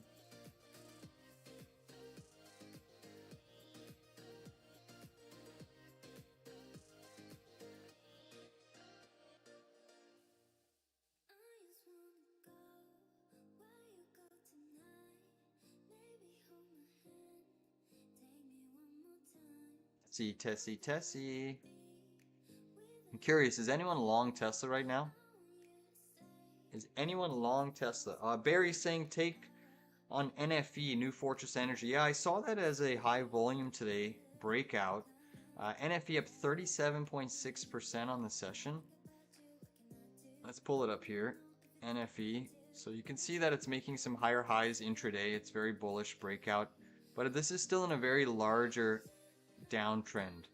This could just be another liquidity grab to take it to new lows. I do have it priced in that we still make a little bit lower lows on NFE, but obviously right now it is holding steady. If NFE loses this area right now, this $3 area on NFE, that's a short back down to the lows. I don't like it. Hasn't given me enough yet. It's still just inside of a larger downtrend. Alright, SPY's starting to come in a little bit more. Going for new lows on the session. Back testing.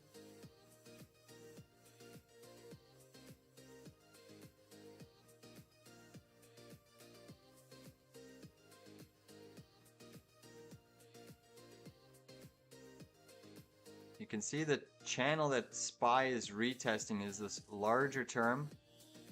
Hourly chart parallel channel. Take a look at that channel. It's a really, really decent channel of support, which is what SPY is trying to hold intraday right off of this zone. So that is a buy level. Ryan's saying, Sarfraz is saying he's long Tesla. Ryan's saying you want to short Tesla. There you go.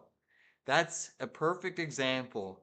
Two people in the chat here. One's long, one wants to short.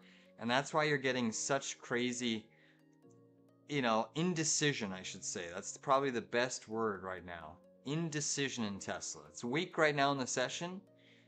But considering how much you've been consolidating in this bearish range, I would have expected it to fall quite sharply. I'm undecided too on Tesla. I've been wanting to get long, but it just hasn't been giving me that true read. Sarfer saying 341 he sees coming on Tesla.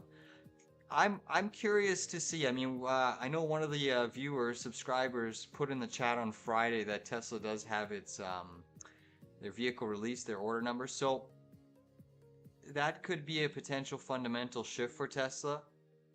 I have been wanting to take a long on Tesla, but I've just been so undecided with this chart pattern. Maybe Q3 is better for Tesla.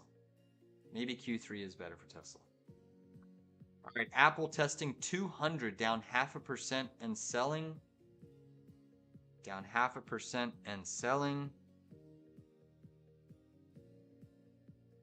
Tesla is trying to make a move here.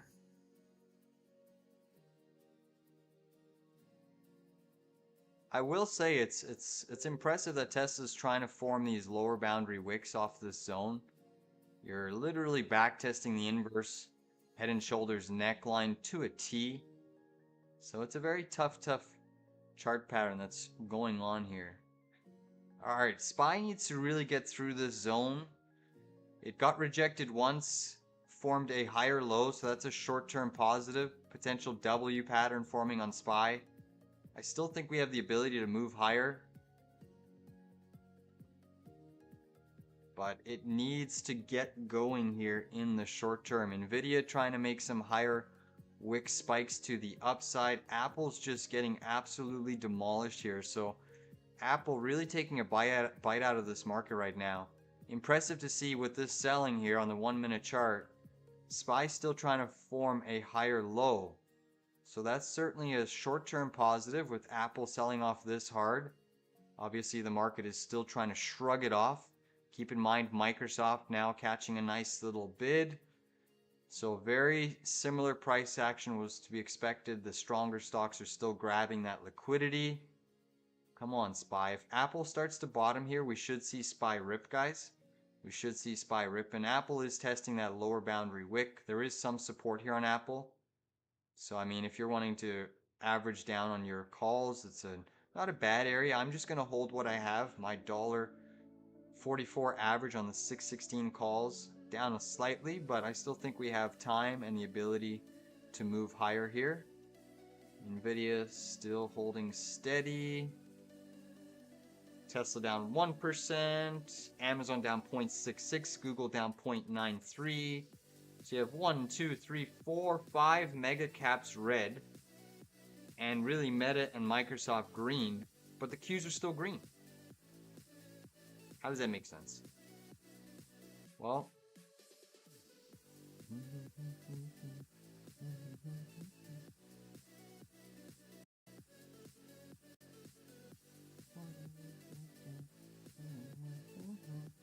SoFi just distributing here.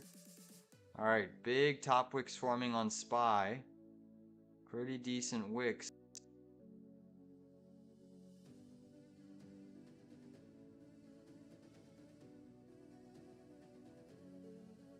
Can Nvidia go back to the green side?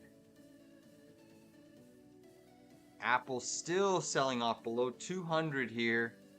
Natural gas getting clobbered, down 7% on natural gas. The Widowmaker is up, it's down, it's all around. Crude oil still trying to hang in there on the positive side, but it has given up most of its gains. You have gold slightly positive, silver's flat to negative. Yields are mixed, they're down slightly. Nothing crazy there happening in the yield market. Wow, look at SMCI, guys, up 4.5% on SMCI. That one's a shaker and a mover today. absolutely ripping face. Bank stocks, Wells Fargo's doing well today. UPST, Upstart, that's doing well today.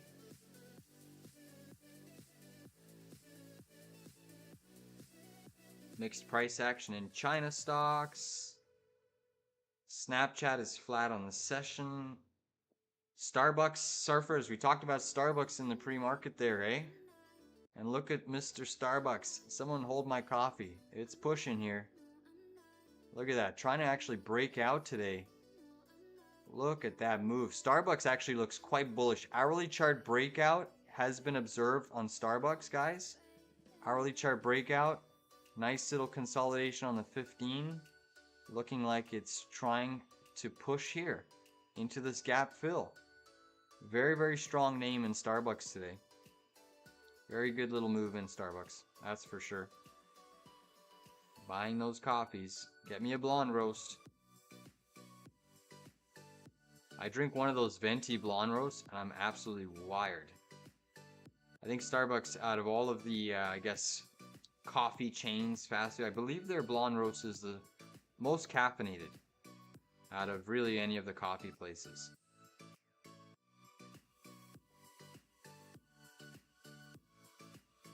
The lighter the roast, the stronger it is.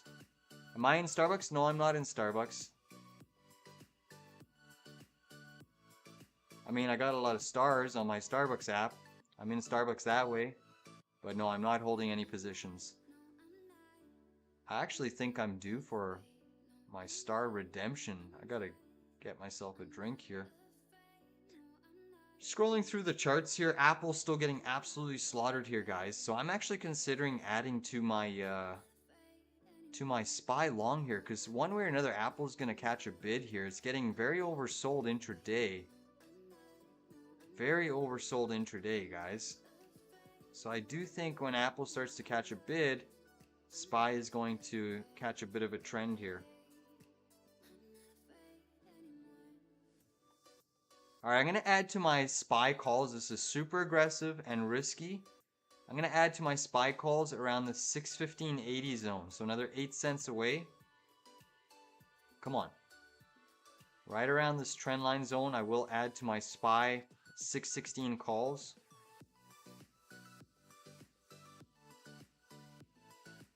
What am I in long term? Honestly, I've shorted. I have some individual shorts in the market, but in terms of indice trades, well, long term I have my VU that I really don't touch. But in terms of swing trading right now on indices, I'm not really holding any positions on the indices for swing trades.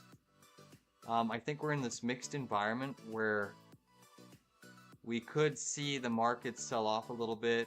I'm expecting we punch the highs today again, and then we see a bigger sell-off over the next, say, 7 days as we roll into Q3. But then over the next 1 to 3 months, this market should trend higher. As long as we don't violate a couple key daily chart levels, I am ridiculously bullish. I think we have SPY upside 625 on the tape. I think we could even hit 635 on SPY within the next 1 to 3 months, and even then some.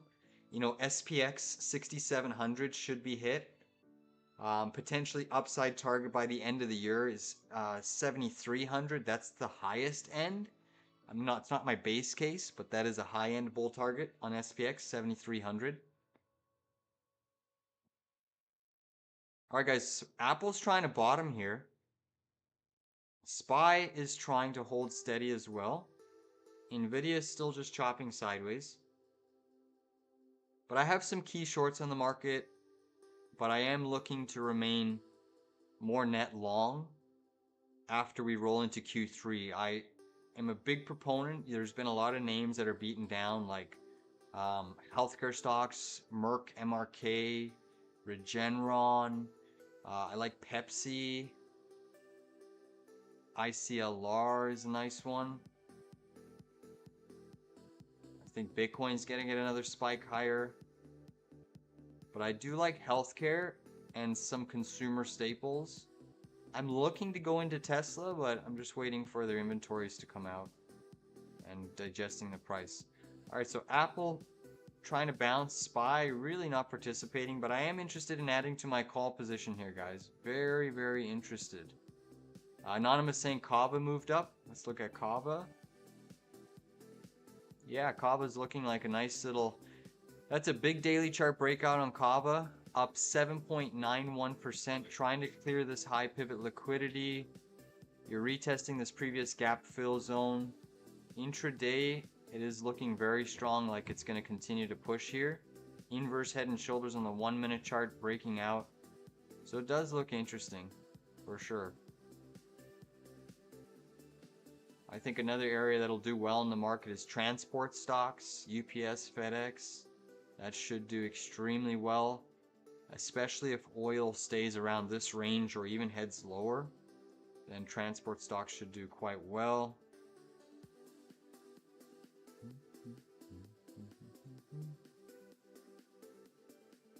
All right, Apple's still trying to move up. I think you might get a little bit of rotation out of some of the big boys. Not saying they're going to dump and sell off drastically, but you should get some backing and filling in Microsoft, nvidia, and then that capital, because they're behemoths, that capital, I don't think it's going to outright leave the market, it's just going to rotate. I think that's what Q3 is going to be. A big trend in the market is capital rotation. Not that these companies are going to just collapse and sell off, but they're going to be some profit taking, and they're going to look for names that are beaten down more. That's kind of what I'm expecting the theme of Q3 to be. Capital rotation. Where you get a little bit more broad market participation. Wow, look at FSLR up 8.81% today. Beast. That's a beast. That's a beast, beast, beast. Google long term. So Google's an interesting one. We just actually exited our Google long position. So Google, we ended up buying the dip down here on Google with members. And we rode the 175 calls nicely for a beautiful chunk of change. I think Google's an interesting play. It has significantly underperformed the market. It's below its 5-year trending period. So I think that Google is one that can firm up. One of the interesting things I think you're seeing Google underperforming and why this sell-off happened. And I think a lot of people were selling Google because of the internet outages, as well as the Waymo taxis had a fair amount of price priced into it with its driverless taxis, Waymo. And with the release of the robo-taxi, I think people are just undecided right now. There's a bit of indecision. I do like Google. I think it has strong chart to move higher. I would consider getting back long Google if we tested 172. That's the level that I'm waiting for on Google. But I do think long term, Google should probably try to retest at minimum 192 and then likely try to test for that 200 or even the all-time high. But it's not a bad area to go long Google if you have like even a 12 to 24 month horizon. I'm just a little bit stickler because I just got out of my long position. I'm waiting for a little bit more of a dip back down. But Google could be creating a potential little daily chart inverse head and shoulders. So you've got a left shoulder, you've got a head. You need a little bit more consolidation here on the daily chart of Google for a potential another bullish inverse head and shoulders pattern to form. All right, so Apple again trying to move up here. SPY, we're still along the 616 SPY calls, down by about 20 cents on these, but that could move in the blink of an eye. If we push right back through the 616.30 resistance, these SPY calls the structure will change drastically, and we should head back for this high of this channel. I still have 617 as a really decent target on SPY today, and then potentially 618. But it's just taking quite a bit of time in the session here. It really is. Obviously, mega caps are under a bit of pressure today with the likes of Microsoft and the broad nvidia down. Scrolling through the charts here to see if there's any other regional banks are green today. JP Morgan doing nicely, that's up 1.29%. Usually JP Morgan is a forward-looking indicator in the market when it's outperforming SPY to this degree. typically SPY starts to move higher. It's very rare to see the market doing this point. Again, I'm interested, guys. I'm gonna add to my SPY calls here. I want to see Apple take out this low, creating a nice little positive divergence, but I am interested in adding to my SPY 616 calls. It's going to correlate with Apple sweeping this low pivot. Come on, Apple, sweep that low pivot. Nvidia's ripping here. And I'm probably going to call this stream. I'll tune you into another space, but I'm going to hop off the mic probably in about 10 to 15 minutes. I'll be hopping off the mic, resting the voice, and then we'll come back in for a power hour session. But really, there's no big directional move in the market today. You're still kind of chopping above the gap fill, off of the highs. You've seen some sell side pressure. I still think the markets have the ability to firm up here. Nvidia's made a nice move off of the lows. Yeah, power hour will definitely tune in. And obviously, as usual, if anything drastic happens during the intraday market session, I'll jump back on if there's any trade opportunities that I see that are worth noting. We can jump back on. I'm going to hold these 616 calls as I do think that there's higher price upside. So far, Apple trying to firm up here. What I'm observing here intraday is as Apple's selling, Nvidia's catching a bid. As Apple bounces, Nvidia sells. So there's this, again, you're already starting to see potentially the early start of this capital rotation trade where the underperforming stocks should try to catch an underlying bid into Q3. The outperforming stocks should see that capital profit taking, rotate back into names that are a little bit better valued. Oracle's taking a bit of a breather. Carvana's still up 3.2. Energy stocks are mixed here. Natural gas absolutely getting demolished. Again, I would highly implore people to go through XLV, healthcare stocks. There's a lot of names that are setting up there, I think, for that capital rotation trade that I've been hammering on. So we'll see if that wants to take fruition. Big move up in SPY, guys. Let's see if we can now push through this previous support zone where we've been rejected here once, twice, 3 times. If we get through this, we're going to about 617 on SPY. That should easily come back into the picture.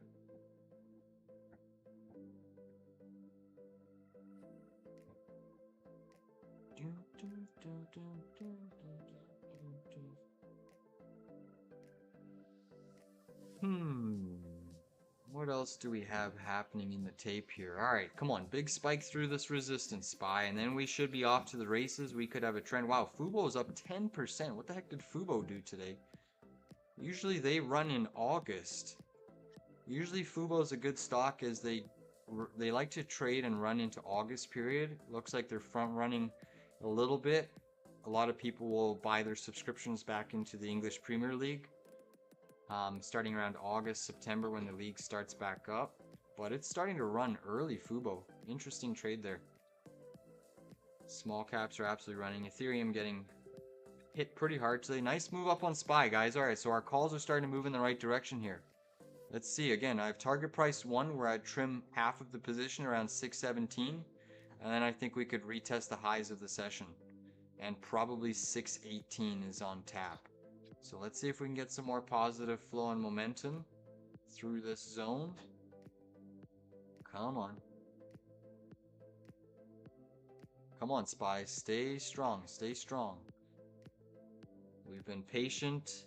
Interesting to see the negative divergence between First Solar and Enphase, ENPH. I'm actually very interested in potentially taking a position in ENPH today. Yeah, let's look at some upside calls on ENPH as a swing trade, guys.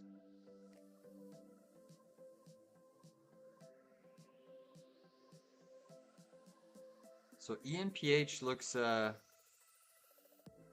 pretty interesting from a swing trade perspective, guys. ENPH, Enphase Energy. It's been a tough name to trade, but it is looking like it's backtesting that wedge pattern. It is an aggressive entry, but I do like ENPH for some upside calls, guys. Let's see what we can get into. Maybe we can test the $50 area. How far out do we want to go? That is the question. So 32 days out. Let's see what these are priced at. Buying the dip today on ENPH. Let's see what $50 calls are priced at. That's a little bit of an outsized move. That would be about 20%, 25% upside. Wow, yeah, we need a little bit more time on those contracts. So let's see. So you go from August 15th, September. So there's a weird period on these EMPH contracts, right? I'm looking at the chain here, and you go from August 15th, which is 46 days out, till September 19th, 81. So you go from 46 days to 81 days out. Really big change there in structure. And then you go from 81 to 109 days, and then 109 to 144. So something with solar stocks could potentially happen between August to September. So just around 3 months out on ENPH. 25% move to the upside. Let's look at these $50 again. Yeah, that's not bad. That could work out. September 19th, $50 calls. I'd slap the ask on that.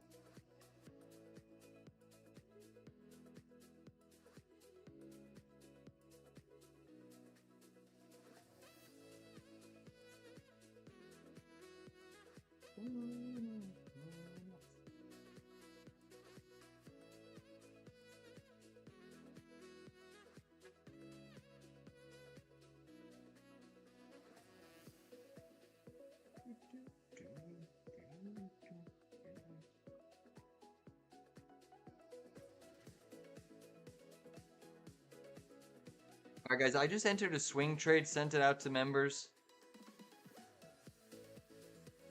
Taking a pretty big leap here on EMPH calls. $50 September 19th calls. It's pretty aggressive. It's pretty aggressive.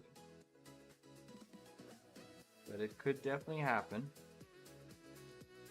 It's about a 25% move from current levels to the upside. So EMPH upside calls we just entered. You can see Apple's firming up here. Markets are trying to hold steady. Crude oil taking a bit of a dive here.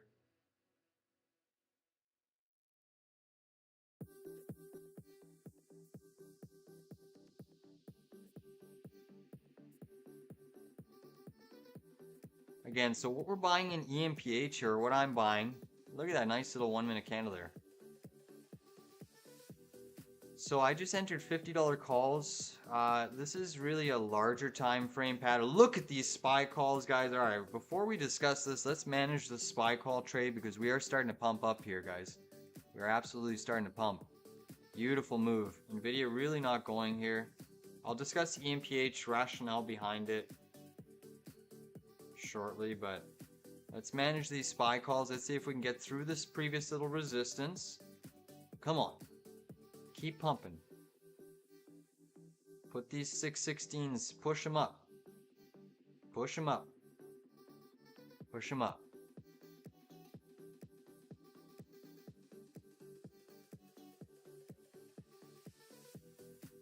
I can always push you to my other screen here.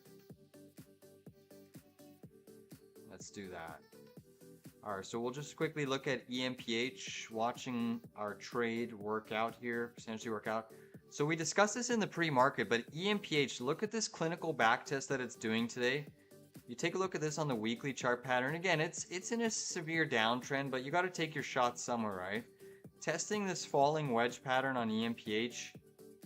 Again, it's not as firm as FSLR, confident, but I think this is a name that could potentially catch a bid. You're into a whole host of support here, filling some weekly chart levels. If you go a little bit lower, there's still some support there, but I think that with this falling wedge pattern, how oversold it is, a nice little weekly divergence forming, positive divergence. Here you have your low in the RSI, major low.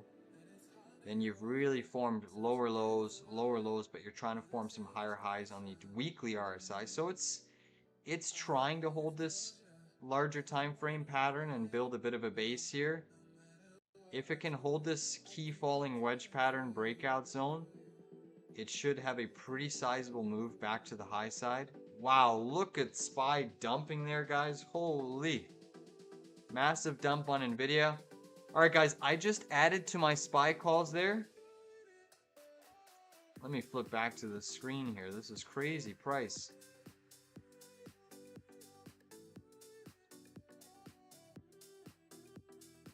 I just took a second fill at $1.20.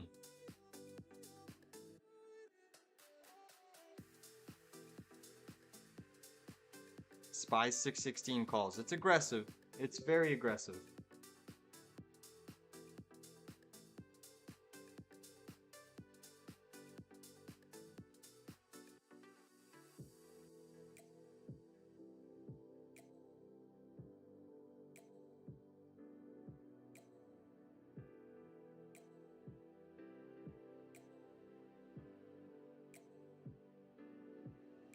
And it's hard to get over such a beautiful lie when I still want you closer.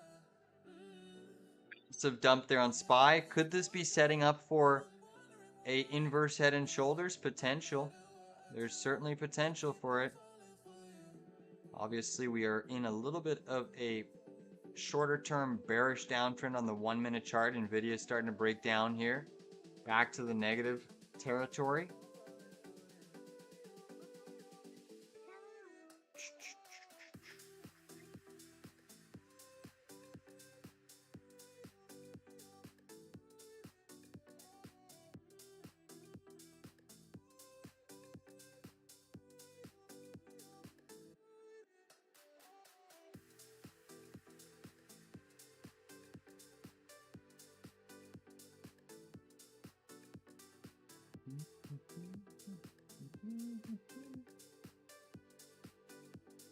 Apple down 0.5%. Wow, Nat gas getting clobbered. Bitcoin down 1.42. AMD struggling. SMCI at 50 bucks on SMCI. What a ripper. What a ripper on SMCI. Monster breakout candle trying to hold steady. Still seeing the Qs outperforming right now. All right, this is a key level for SPY. This is a key level for SPY. Needs to try to hold this higher low pattern. Very hard selling there. Very hard selling. Apple still holding above 200. Microsoft still holding steady. Come on, SPY. This is a small range, but it's so choppy. This is just crushing people in and up. In and out. Wow. Crazy. Crazy price action today. Every sort of breakout today has been faded. Every sort of dip today has been bought. It's volatile. Choppy. Choppy, choppy, choppy.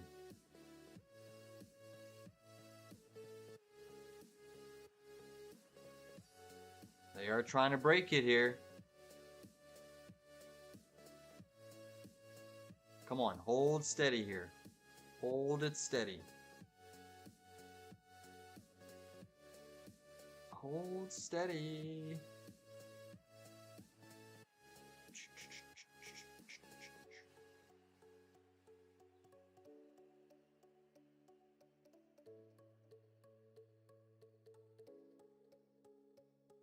So my average on these 616 SPY calls is sitting at $1.32. I am down right now.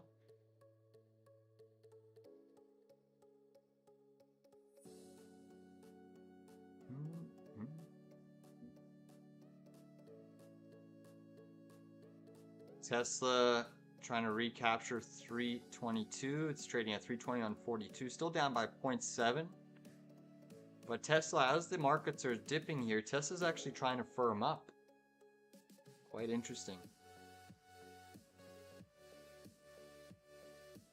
Come on. Guys.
Oh, thank you, Anonymous. Yeah, Anonymous, what a monster move in Carvana there. Nice trade.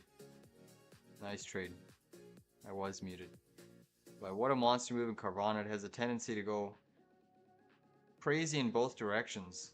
But what a monster reversal from 336 down to 325. That's insane. Insane. Potential daily topping tail on Carvana.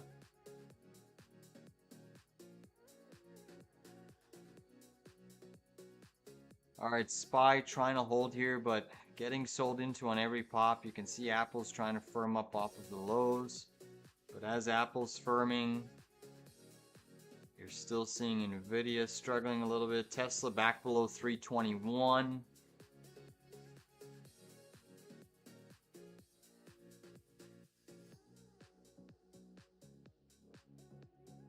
Come on, S&P 500 markets. Take us higher. Are they just going to keep chopping us sideways and then down? Come on, markets.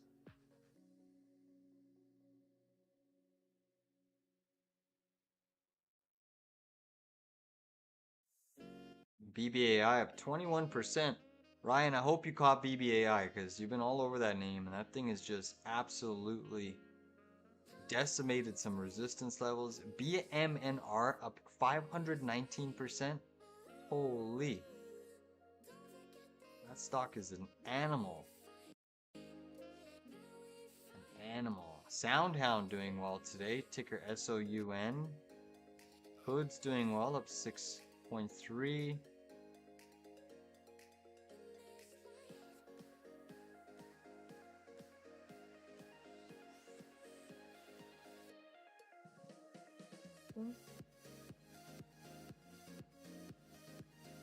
Trying to firm up here.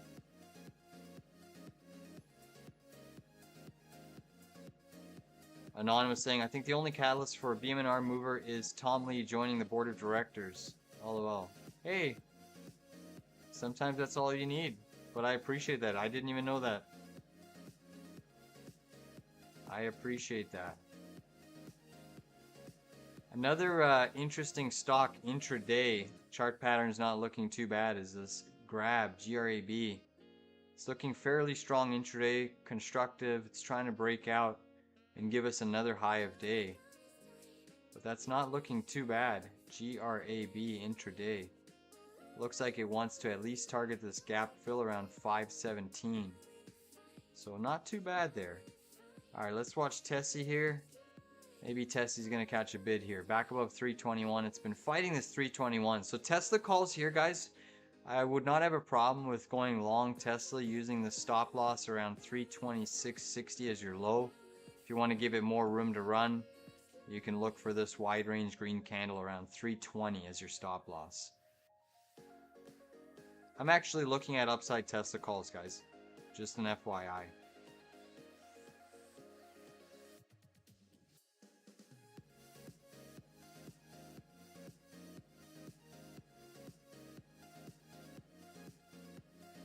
We're gonna get a late day pump here, or a late morning pump I should say. Volume trends are dying down, which is indicative and supports higher price.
Nice surge on SPY, guys. Really nice surge.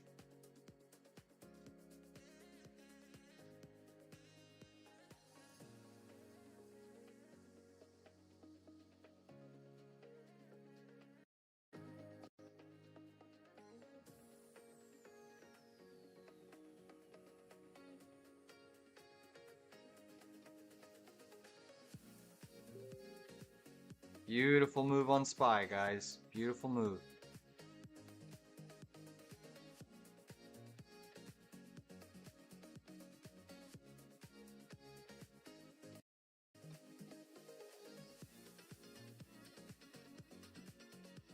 See, every time we get a little bit of a pump, they keep selling into it, but we keep coiling. We're still coiling here for a potential move higher. So it seems.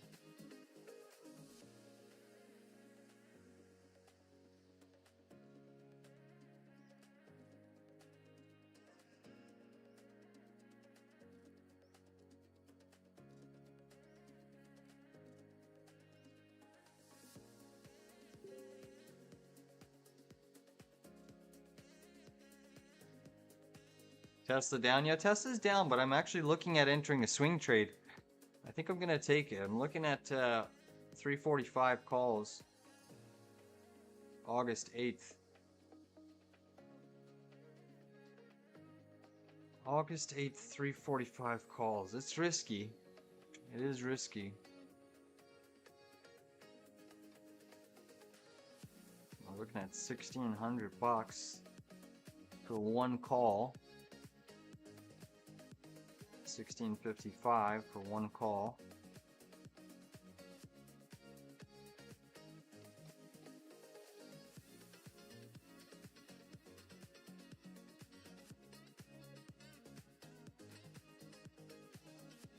Or I can just buy common shares here. Looking for an 8% move.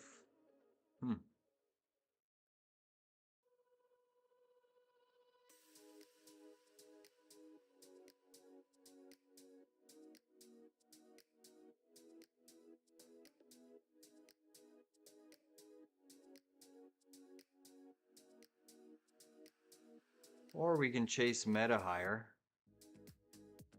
Meta is probably going to continue to push here. Yeah, maybe I'll chase Meta. Mr. Zuck.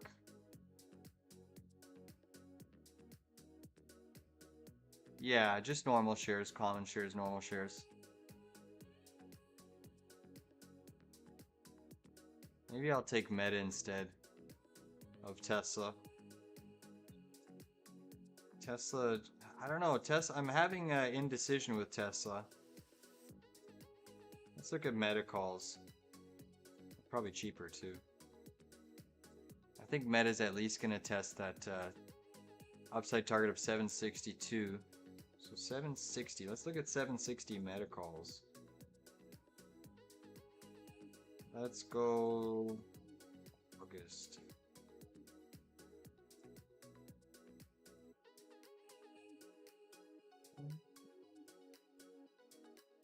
SPY's still trying to get through this range, but you can see the sell side pressure. Wow, 760 calls. It's priced high. What's that move? It's about a 3% move.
All right, guys, I took a Meta 760 call July 18th. This is a swing trade alert.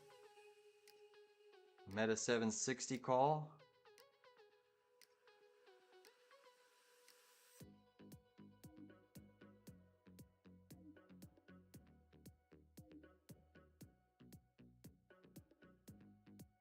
High risk as usual, but we're trading Meta momentum.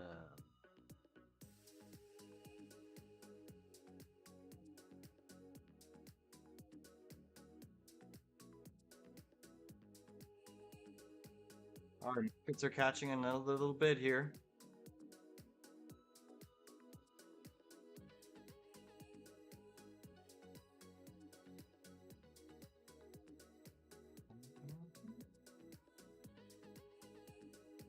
Interestingly, look at Valero. Doing so well since we entered those 140 calls. A nice bounce on VLO today. Despite energy's mix today, very strong bounce on VLO. We took an entry on Friday. Nice bounce. Hopefully that one continues to put. Look at SPY go, guys. Look at SPY go. Come on, SPY.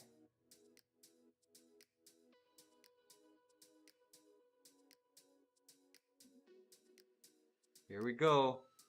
Start printing on these 616s, guys. Here we go. Come on. Keep printing.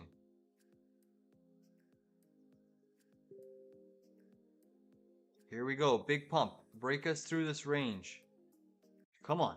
We're finally green. We're up about 10 cents per contract on these SPY 616 calls. We've been patient. We've been patient. We should start to see this market press. Come on. Take us. Take us through this resistance. Come on, Mega Cap Tech. Show your strength. We're trading at resistance. Expect a little minor pullback and then a continuation move. Come on. Give us a move. Give us a move through this resistance. Apple back above 200. Tesla trying to get back above 321. Look at the move coming. These contracts are starting to rip here, guys. SPY calls are starting to rip. Let us get to this target price. Come on. Pump us. Pump us. Okay, my average is 132 on these 616 0DTE calls. Not looking to take a trim until we make a bigger move and range break into the 617 zone. I want to see us tap that 617 strike. Come on. All right, this is healthy. A little minor pullback right at resistance. We just need to eat through it. First trim is at 617, guys. First trim at 617. Come on. Keep us going. We've been patient with this trade. We've been down slightly. We're printing now on these contracts. Come on.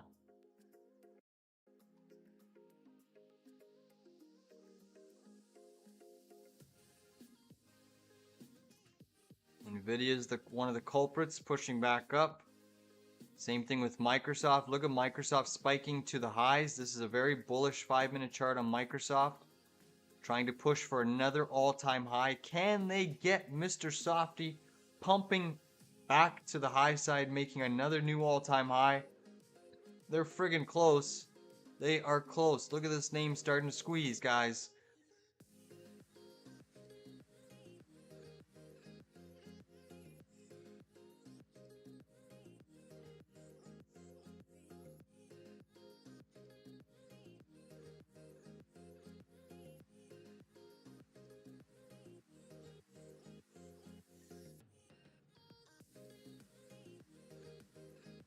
Come on, SPY. Another punch through. Another punch through to the 617 zone. There we go. Come on.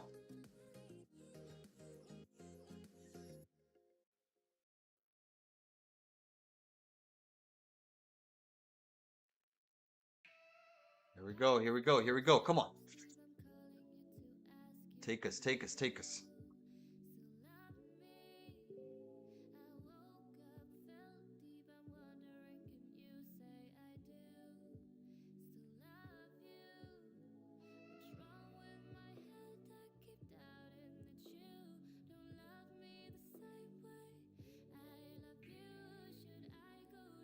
Come on, SPY. Here we go, guys. These contracts, get ready to take some profit at 617.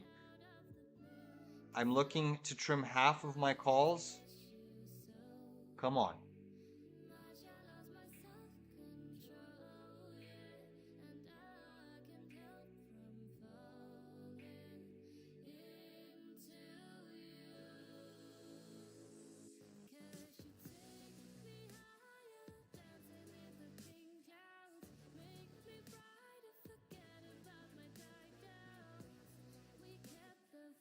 About 16% so far.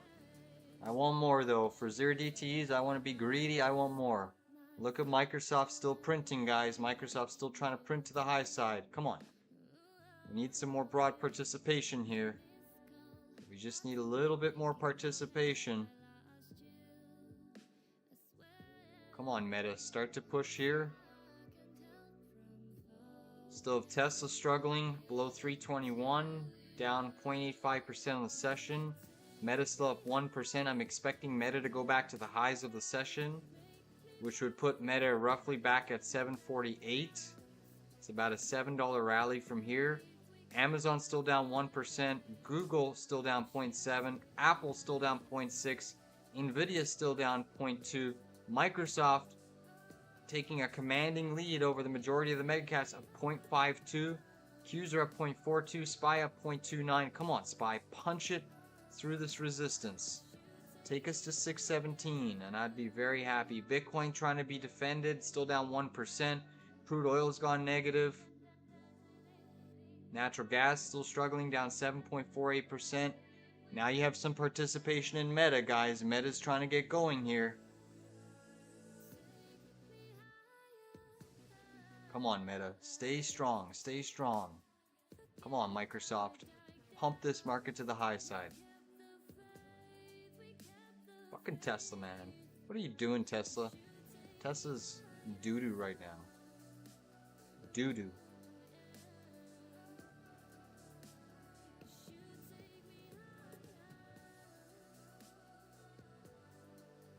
Look at Microsoft printing, guys. Microsoft is a monster.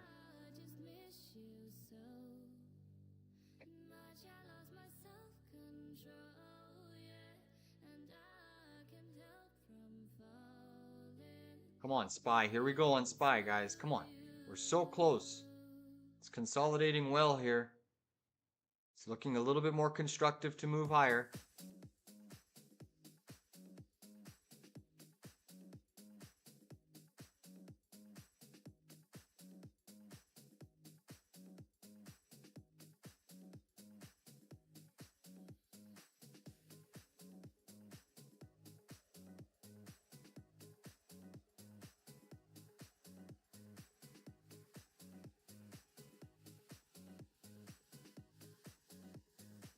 Microsoft taking a bit of a breather.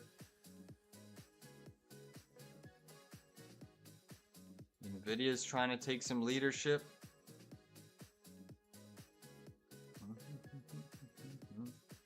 Once again, SPY running into some trouble here.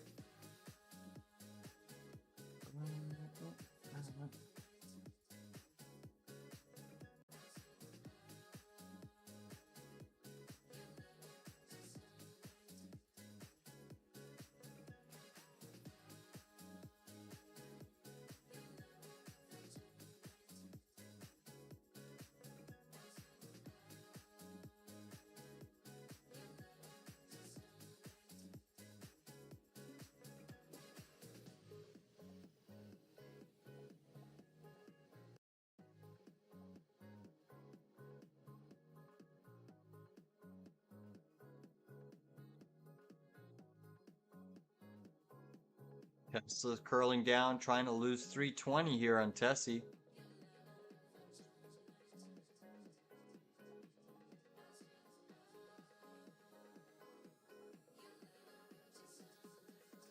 All right, let's go, SPY. Come on, let's go.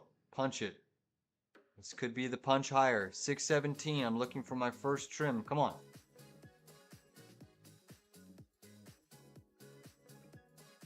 This has been a patient 0 DTE. Usually I like them to move quick, but this one's been a grinder.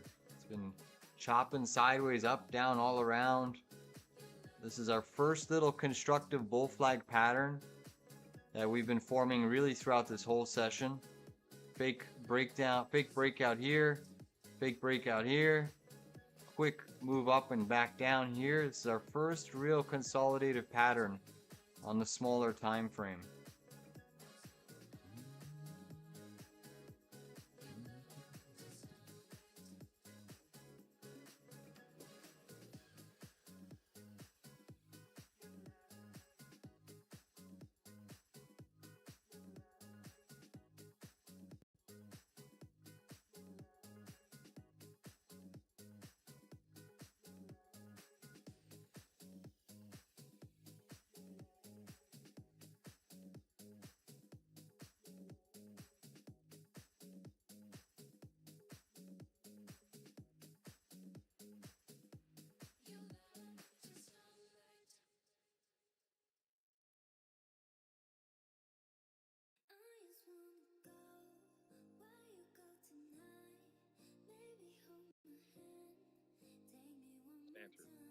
And which Okay, I get it. I get it. YOLO, which Okay. stock?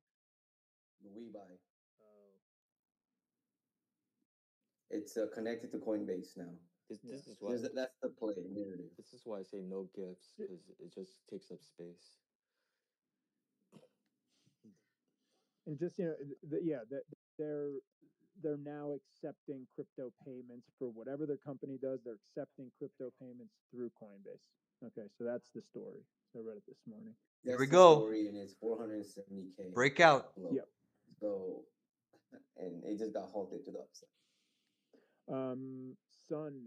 Big I move, didn't big really move. Anybody, but I just know Sun knows a lot of these tech companies. I was looking at ANET over the weekend, looking good. It looks like it's breaking back out now. Compared to relative to the rest of the sector, it looks like it could have a bunch of room to run in the next month or two. Curious if you have any thoughts. Same. I mean, I was talking about this last week in terms of just the money coming into it. So it did go from 90 to 100. Um, and I still think it's going to keep going higher. I know they have a lot of the 110 calls for August. Yeah, good volumes come in the last 20 minutes.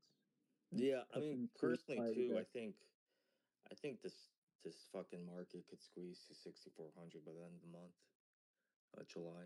I mean, you know what I'm saying. I think even higher than that. I think it has another 10%. I just don't know if it's a For the straight up month? squeeze. No, for this year, for sure. Oh, for this year. I'm saying this month. It could Yeah. actually. And I just think the narrative behind AI and what's going on and how it's just constant news and constant spending is that narrative is bigger than any in the short term is bigger than any of these other things that are going on with the government, the tariffs, or any of that. That stuff will On play SPY. out a little bit later. Data centers, yeah, Yeah. super bullish. And I think some of these companies can only invest so much in a specific company that then they just start going down the chain of what's connected. And it's like, okay, we can get more That's Nvidia what I do. exposure. Yeah, by buying Arista. Yeah, I mean that's a great way to invest if you really know Yeah, I mean the that's why I industry. say I look in the AI basket of the hardware and I think what's lagging, and I think about, if you know which stocks go with which, it makes it a lot easier. One of the laggards broke out today, HPE. Did you see that? Up over like 13%. Yeah, they got their Yeah, deal but with Juniper Networks was clarified, I guess, by the government. HPE is shittier. Like it's isn't it just I kind of a totally agree. lower thing hyperscaler? Like it's a Yeah, shittier type of hyperscaler. Yeah. yeah, yeah. There's I consider them more like the old-fashioned cloud, data center play. Like I don't know if they're how deep they are in on AI stuff. Yeah, I think they're You know, just getting the benefit too of it, like the benefit of the multiple, I guess. I mean, YOLO, if you I added to the Apple 205 calls for August. and if it's capacity constrained, HPE is definitely going to get more order flow, I guess. Yeah, that makes sense. I don't know if anyone saw Michael Dell sold a huge chunk of stock on Dude, they've been Friday. selling a shitload, man. All Yeah, these I think people. he pulled like $10 billion out or something. Uh, yeah, oh yeah, yeah. Yeah, they did. I think Oracle too. The CEO sold a Give us a spike higher here. I'm still looking for a tap of 617, which is profit target 1. Seeing Microsoft and nvidia still trying to firm up here. Come on, give us a move through. This is really the first little bit of bullish consolidation that we've had during the intraday market session. We have broken out of this little short-term downsloping trend line. We've made a higher high. The market could absolutely keep trending and pushing here. Come on.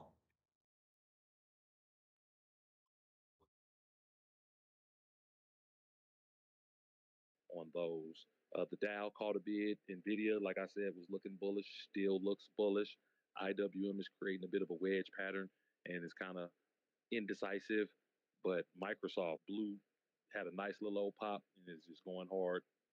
Apple still looks bearish, trying to, bounce a little bit, but just look like it's ready for the next H pattern. Similarly with Google. All right, I'm done. Thanks, Kev. Hold on, you're not done, Big Kev. Do me a favor, man. Look at Walmart WMT 15-minute chart and tell me what you think that is, because I'm about to jump into some puts on Walmart. The 15-minute chart. Oh yeah, that's an H. Okay, cool. Playing out. That's all I wanted to know. I'm not Kev, but that's an H. No, I'm not looking for some other eyes, but since Certified H. yes, sir. Certified H. Here we Look, go. Come on. that's the ideal H, right? Because it's after Yeah. a big sell off. Yeah. So, all right. So We're starting to spike here in SPY. This is the first little range breakout. Come on, attempt. Come on. Push, push, push, push, push. TP's almost into profit target 1. Come on. Come on, give it to us. Give it to us. Give it to us. Come on. Give us 40, 50 cents on this first trim. Come on. Keep holding steady, SPY. Keep holding steady. Here we go. Come on. Keep pushing. Keep pushing through. Apple back above 200. Tesla still slowing down here, trading below 320.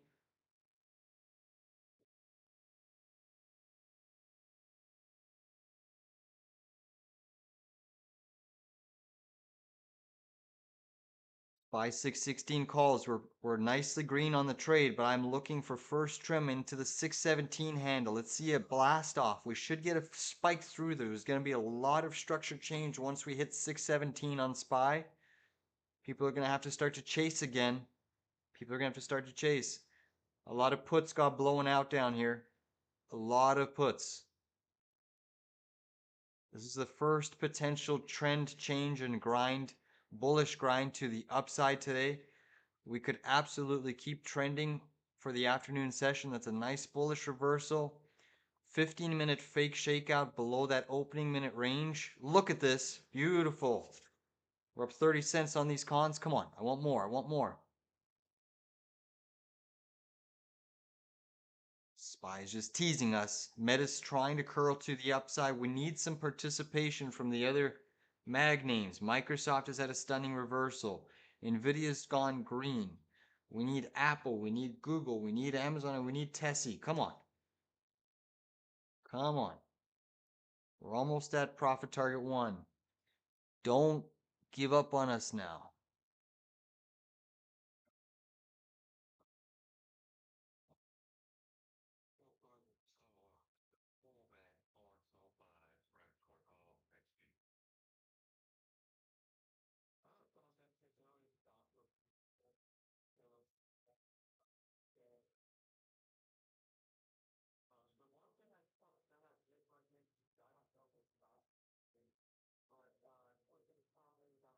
Give us a high volume spike on SPY. We're very close.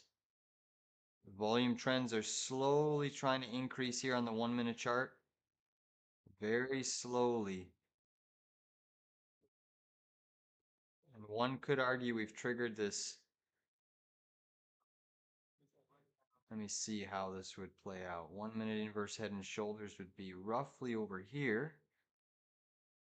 That would be your neckline. Off of the 1 minute inverse head and shoulders pattern, if this holds, then we should see about $1 move.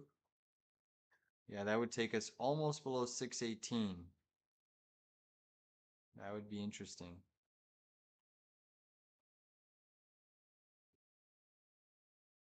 All right, so this is your aggressive long zone.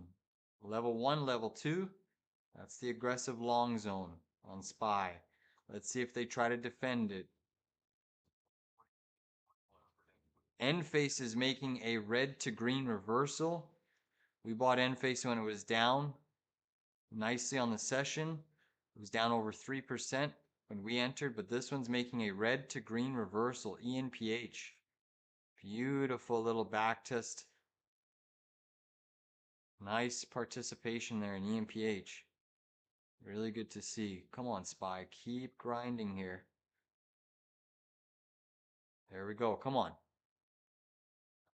You have an inverse head and shoulders. NVIDIA trending still.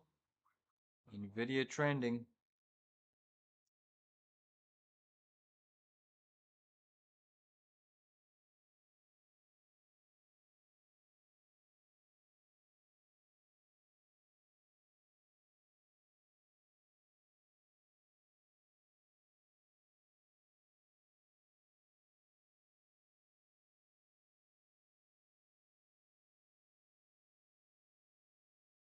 SPY.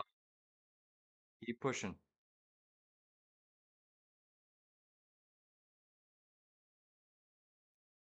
This level's like paint dry. Come on.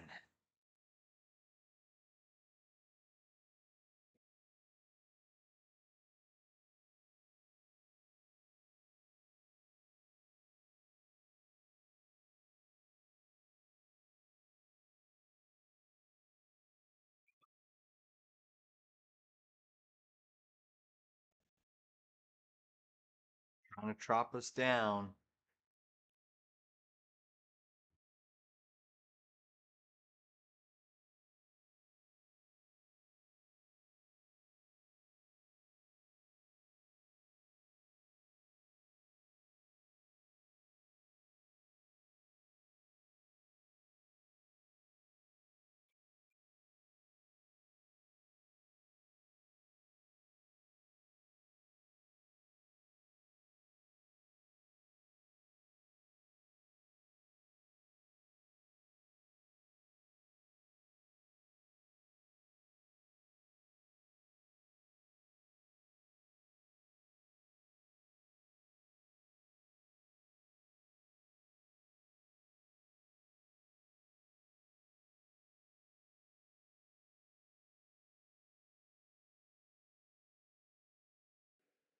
Looking like it's Let's trying go. to catch a bid.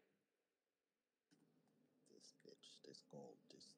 Oh, it's in a gap right now, actually. I don't know if anyone Yeah, is playing Grab, GRAB. Looks kind of interesting. It's been bouncing around for a while. Weekly looks like it might have a chance to have a breakout coming. yeah. So Kev, I put up that gold, the GC contract chart, and I've been long since 32.90. I put it in the in the comments a while ago. So I think gold has bottomed, and that's why you're seeing a little uptake on GLD as well.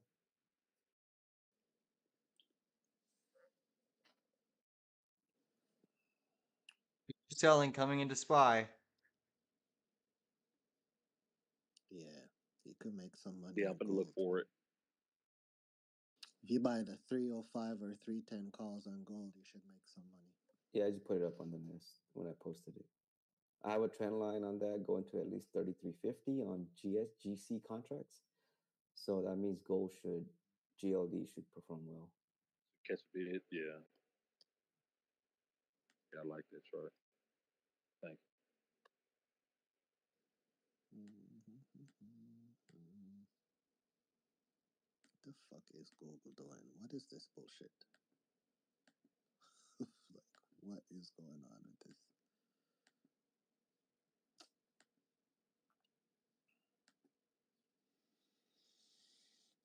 Apple back under 200.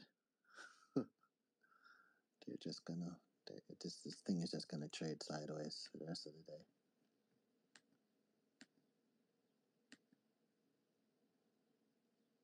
A fucking big ass hanging man showing up on Robinhood. 10-minute chart. HOOD. Double top on the 15-minute. Take some profits here if you have weeklies on Hood. If I were you. Fuck, I was looking at puts when we were having that conversation just because it had moved so much. It's like when we're all on here so bullish the stock, it's hard to just go, you're like, I'm going to short it. Yeah. I mean, shit, some people will still short it regardless of the sentiment, and that sometimes ends up being the best move. Oh, I agree. It's like I'm not good with that psychology, like in my head. Like I love this stock, I'm going to short it right now just because it's overbought. I could I don't see a even little bit of subscribe to that pullback. psychology. Go ahead. Yeah, sorry, I could see a little bit of pullback on Hood, but bro, this is at above 85. This is all-time highs. There's nothing left up front, up top. This could pull like when Palantir broke all-time highs. And don't you feel when something gets like above 90, the 100 just becomes a magnet? $100 will be a magnet. Yeah, you're right. That's what I think too. I just want to hear what Kev was going to say to that psychology. I like to hear other people's thoughts. No, what I was gonna say is that I don't really subscribe to that psychology, but if I'm caught up in it, it's just because I'm playing the chart. Like everybody might be bullish in the chart is saying rejection. Yeah. I just also when it spikes like that, you know the IV is going to be high. That if you need a much bigger pull, but you need like a full rejection to really get a good profit on them, like risk reward.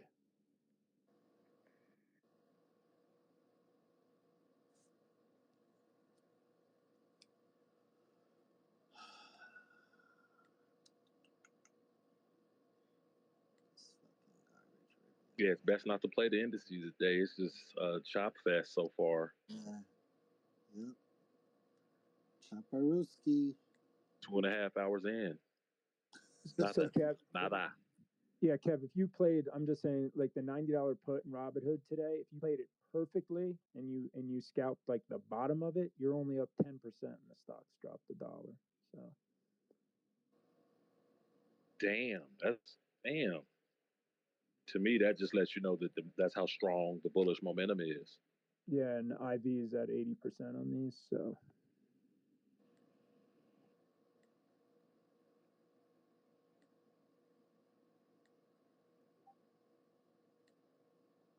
Yeah, I can't play the indices today. I'm getting a mixed signal on the Vol D. It's showing bullish, but on the ADD, it's showing bearish. So I'm just gonna keep my hands off of that indices. I mean, I'm probably going to close these Tesla puts, man. I'm sitting here looking at Tesla. Yeah. Tesla since overnight is essentially in the midpoint, right? It hasn't gone anywhere. It's in that median range. Yep. They're just chopping people up today. Well, and so I listened last night. I know YOLO was in that space, maybe even Butters talking about this collar, but this collar is being put on during the day by multiple brokers. So there is some, like, you could definitely see some choppiness and some quick moves back and forth in this market on the index level, or, because of this. Amazon looks nasty on the 1 hour, man. Yeah, it do. I'm gonna hang on to those puts. I'm gonna hang on to these Tesla puts also. It's this wedge pattern is starting to get a little tight, so it's gonna break one way. So I want to be on the right side of that. Yeah, on the 1 hour, if Amazon loses this level right here that it's at right now, it comes to what is this? If it loses 220.28, it's coming down to 218.70 is what I have on Amazon. And that level is OPEX low from December last year. I'm very surprised in the reversal of Google today after that news. Yeah, that one is pretty puzzling to me too, the Google reversal. Yeah.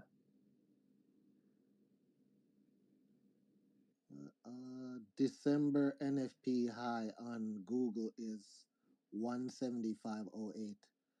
So I would watch that area for a bounce on Google, 175.08. And I'm looking at the 1 hour chart right now on Google. Yeah, but that's the level I have, 175.08 for a bounce if it gets there. And that's GOOGL. And which NFP high is that? December. Uh, Do you pay for? uh, Do you pay no, for paper gains no, NFP levels? no. I used to pay for it a long time ago. It's the only thing if I was gonna pay for anything, that's the only thing I would pay for it. To be honest with you, but no, Do, I mark quick, my stuff myself. I don't pay for it anymore. I had it when he first did it. He did he did a script. a code, Yeah, yeah. a discount code, and Real I quick, got that it was a for big the rejection. first It's a big, month. real quick. It's a big rejection on the Dow. Look at the Dow. The Dow, after having that massive move higher, has had a pullback, and it looks like this pullback might have some follow through to it. I do see that, Kev. It looks like, I wonder if it's coming from Boeing's getting hit. I don't know if that's recent. I just see it's down $3. What's right? Yeah. Oh no, Boeing did that a while earlier today. Huh. Interesting. But yeah, going back, if you're a new trader or anything, my philosophy is I won't sell you anything on here, and I would rather you not sell me anything. However, I say that to say this: the only thing I would pay for on this platform is that NFP level from paper. That's it. I wouldn't pay for a goddamn thing else. That's it, because it really works. That NFP. I don't have it right now. I haven't had it for uh, maybe 5 months, but it works. The NFP level on my chart, I marked them myself. So yeah, if you're Yeah, a and new I trader, you do should put, actually practice doing that too. Putting the and if NFP level. anybody in the crowd is listening to Bull Bear, I do pay for it. It's on TradingView. Yep. So if you have TradingView as your charts, it's a forget the company, Lux Algo. Yep. Is who the script is done by. But I think I pay $35 a month. It's well worth it. Yeah. Yep. And as far as paper goes, he really uses it only for indexes, but I've seen it work for big cap stocks just as well. Yeah, I use it for everything actually. Yeah. When I had it, I used it for everything, but now I just mark my NFP Here we levels go in on SPY. everything. Come on, make another push. I just go in and mark my levels myself. I mean, if I show you my chart, you'll see that it's not the I was same going to say, as that's a what you lot of have. work.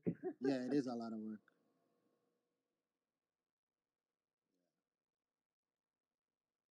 But there are times when I wake up and I just come in and Hold on, what's a lot of work? Hold on, you say what's a lot of work? Marking the NFP levels yourself? If yeah, you're doing like every single stock you follow. yeah, yep, I do. Oh, okay. Yeah. No, that's a lot of work. Yeah, I do it for every stock I follow. So,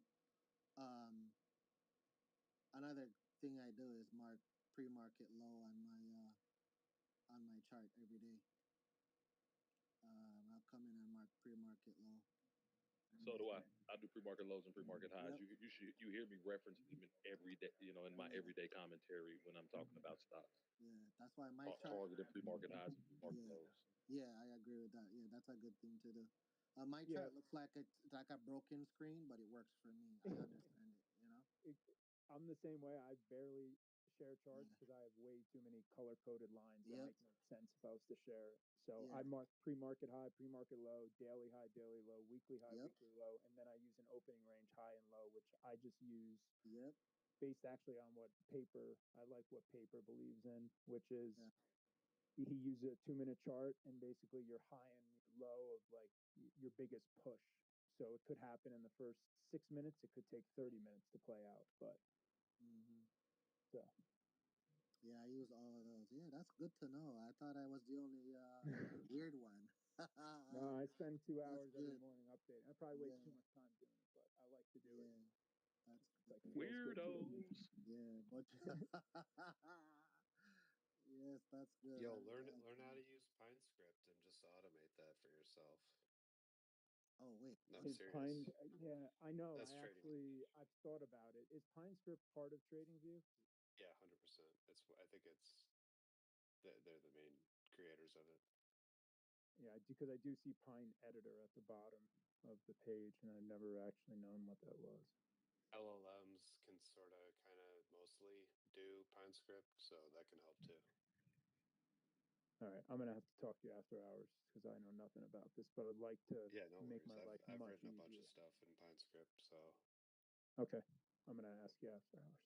I know enough to be dangerous, I guess. It would be pretty cool if we could print, if we could make something like that and give it out for free. That's just my. I could care less who's making money Yeah, I on was it. just thinking Georgie about can that. I make mean, one. I don't want to I don't Georgie want is to take nice with it. anyone's I want to take anyone's Dollar Stream away. I created Yeah, I could care less. what's that Anyway, to DeMark be thing? honest, but You remember how they were talking about how they removed Since DeMark from SPY the has market? actually held I this created technical something support and threw level, it up in the nest a long time ago, but I'm actually raising my first trim target to a Pierce of 617. I want to see at least 617.10, 617.11.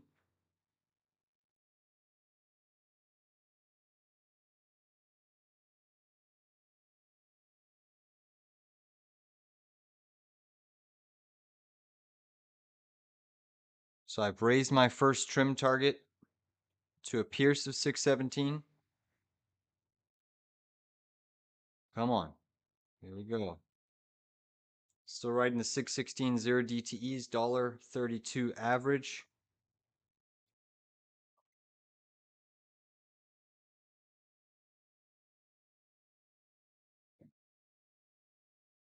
$1.32 average.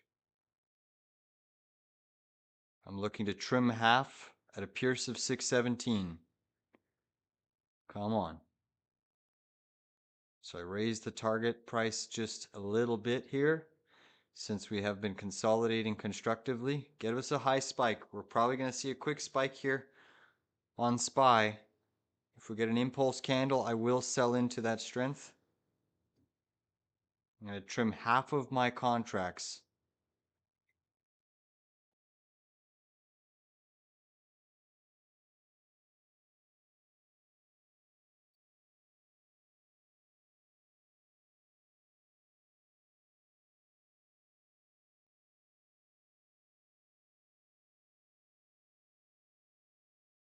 So I'm going to be selling 10 contracts at a Pierce of 617.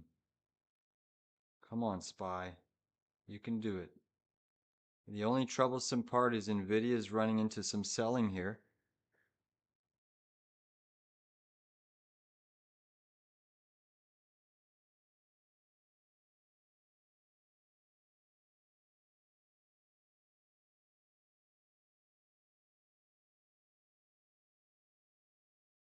Come on, nvidia.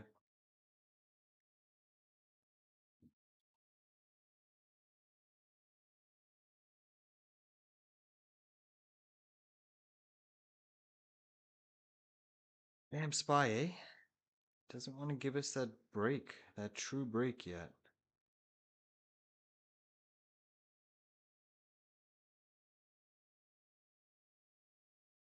Another mini potential inverse head and shoulders on the 3-minute chart of SPY. Still developing the right shoulder, but a little mini inverse head and shoulders.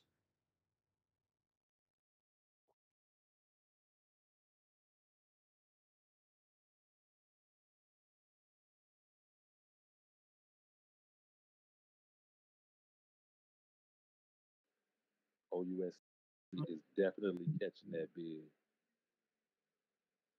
Ouster. OUST. Yes, sir.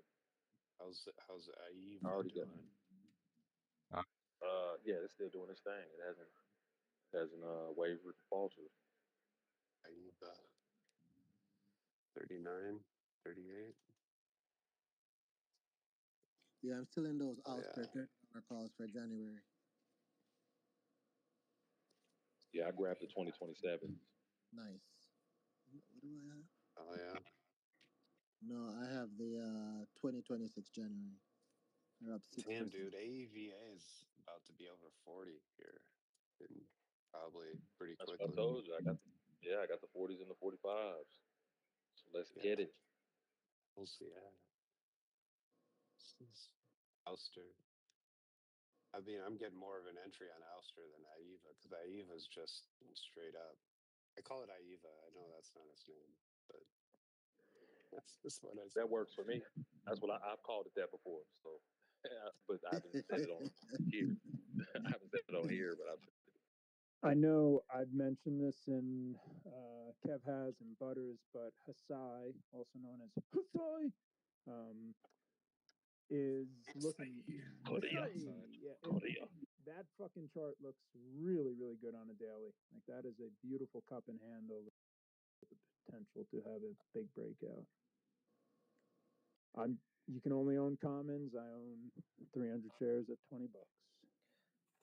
So I use Fibonacci retracement on my Webull chart, and on this fib retracement chart that I've had for the past year,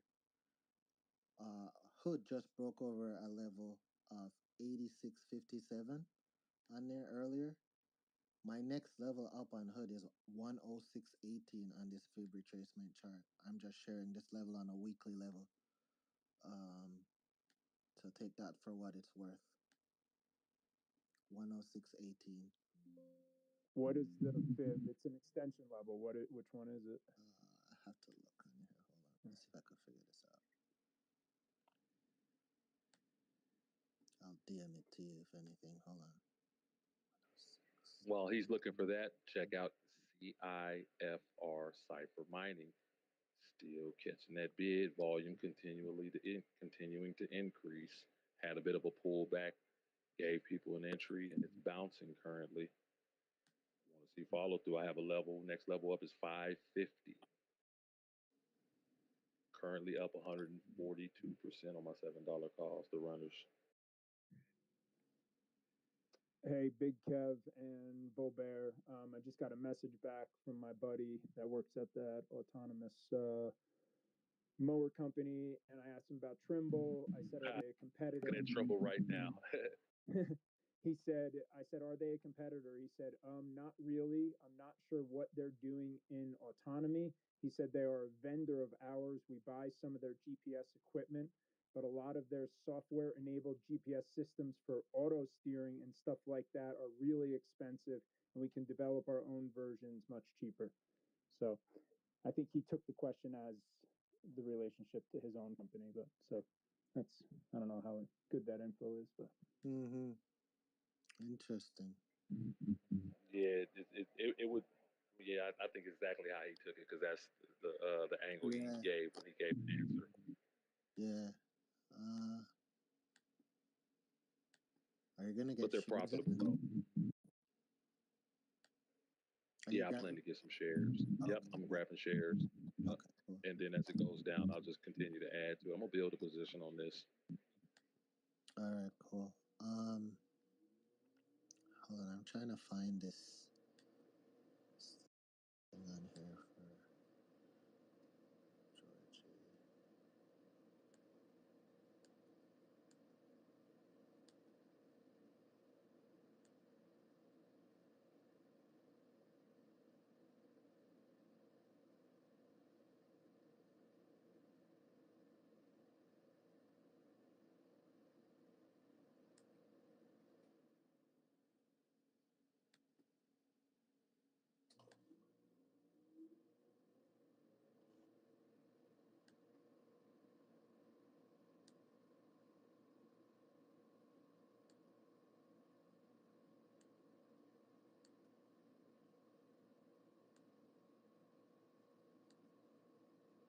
So someone was saying Dell insiders were selling. I see TSSI is down a lot today. I know there is a sort of relationship between them. Wondering. I've been looking for an entry on TSSI. I mean, this might be it. Damn, no sooner than I said GLD looked like it's about to make a move, it made the move.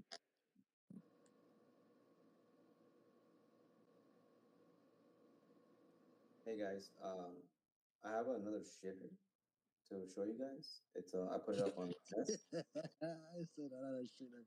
So we've been talking about this over the weekend in the group chat, but So this thing could probably get a pump off of the hood tokenization news. So they were the first to do the real estate title transfer on the blockchain. So I'm waiting for 130s. BLND. Yes, BLND. You talking BL? Yeah. Yeah, B V, line. I went V has been B-line. V that comes up here has been talking about that stock for at least the last week actively. I don't know if maybe even before that, Butters would know. Yeah, somebody else brought it up, but to me the chart looks setting up, and with this like news for hood news, could see like after hour pumps. And I don't know if they have options. Let me see. Georgie, real quickly, Michael Dell sold 10 million shares, which was worth $1 billion. He cashed out. He still has 26 million shares. So no options on this either. Okay. Anyway, I'm waiting for mid 130s to buy.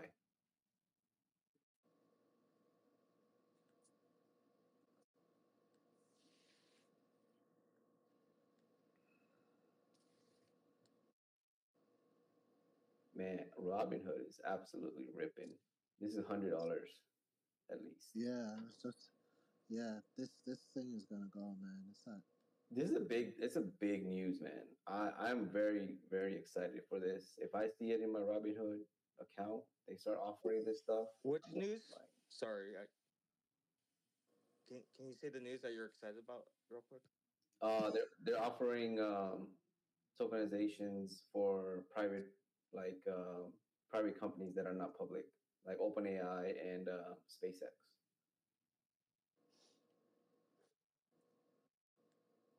On their block. Oh, the stable coin still? No, no, no. So Wow. retail can trade crypto. Think of it this way: you can trade OpenAI on the blockchain. You can trade SpaceX on the blockchain. So basically, they're tokenizing these private companies that are popular right now. Dude, they're dumping bags on people. Holy shit. But I will just say, Vlad had a white paper. It's either about 4 to 6 months ago about tokenization of the entire industry. Yes. Larry Fink did one even before that, and this was his big goal with this administration was to tokenize everything. Larry Fink, who's a huge into collecting art, and or maybe I'm mixing him up with the CEO of Citadel. One of them is just a huge art collector, but I've heard him talk about he wants everything tokenized: art, real estate. You can tokenize your house on the blockchain and sell a piece of your house. Yes, that's what Fink's whole plan was the tokenization. That's why they funded almost $300 million on Ethereum blockchain as a build Why does fund. it sound like NFTs though? Why does it sound like NFTs? That's exactly what it is. I mean, they That's are. Yeah. exactly what it is. But they're fractionalized, right? So NFTs you can Yeah. have like one you're trading one at a time, but these could be fractionalized and you can have like millions of fractionalizations of whatever art or whatever Yeah, you're trying however to they buy. mint it, maybe they mint like it in millionths, right? So you could have a millionth of Yes. something, and then like that's capped, or who knows? Yeah. Yo, So so this real hasn't quick. been available. This hasn't been available to like retail, on like TradFi accounts. And if they're trying to bring in that kind of money to crypto, I mean, this is gonna go a lot higher. So that was a decent little rejection right there. I'm looking at SPY and Qs, and I'm looking at the VIX. The VIX looked like it's trying to bounce, and it looks like a big rejection on the market. Still, that current resistance level never was able to get pushed past. So I want to see that trend back down. I want to see that gap get filled. Looks like an H pattern forming. I'm looking at Amazon. Amazon is totally dumping the whole H pattern, playing out the Dow. Remember, I said it was starting to get a hard rejection. That's following through. Looking at IWM. IWM started an H pattern, and that started playing out. Apple H pattern starting to form and could potentially play out. Similarly with Google, Microsoft looked bullish at first. Last 30, 45 minutes, it started to pull back. I'm back put heavy, boys.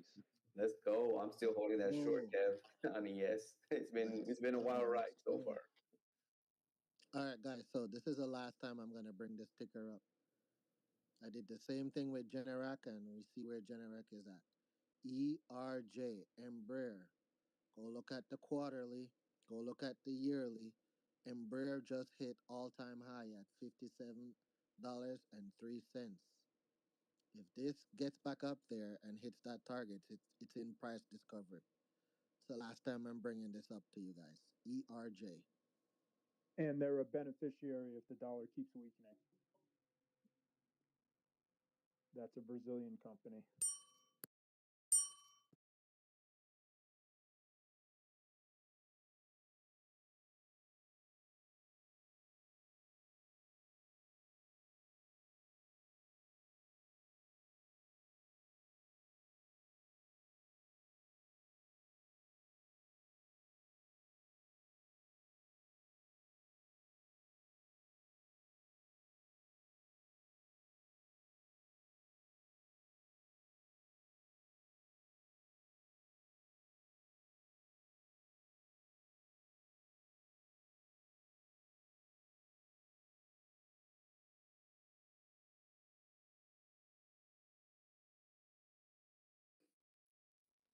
Man, that stable coin thing is pretty fucked, and I feel like they're just dumping their bags on retail.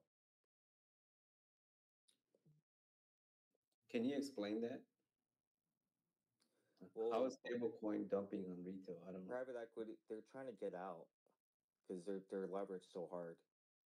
So they need buyers, and they're running out of buyers for whatever they need to get out. So that's why they're putting it on the public market.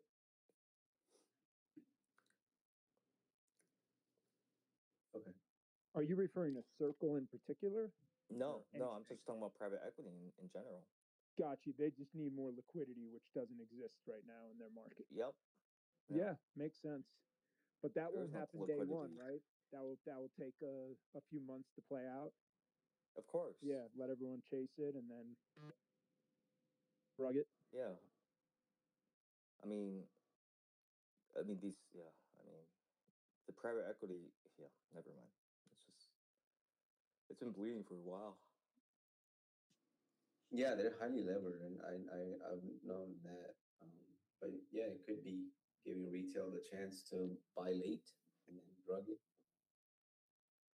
Well, I mean, I don't know about rugging it, but like they just need money. Like they need liquidity because they're always highly levered, and especially if they started investing in some of the commercial stuff, and then they have to rewrite some of these loans now, and was expecting lower rates, they're fucked. So a lot of these guys have been buying some properties and using their stakes as leverage. I don't know who the fuck that is.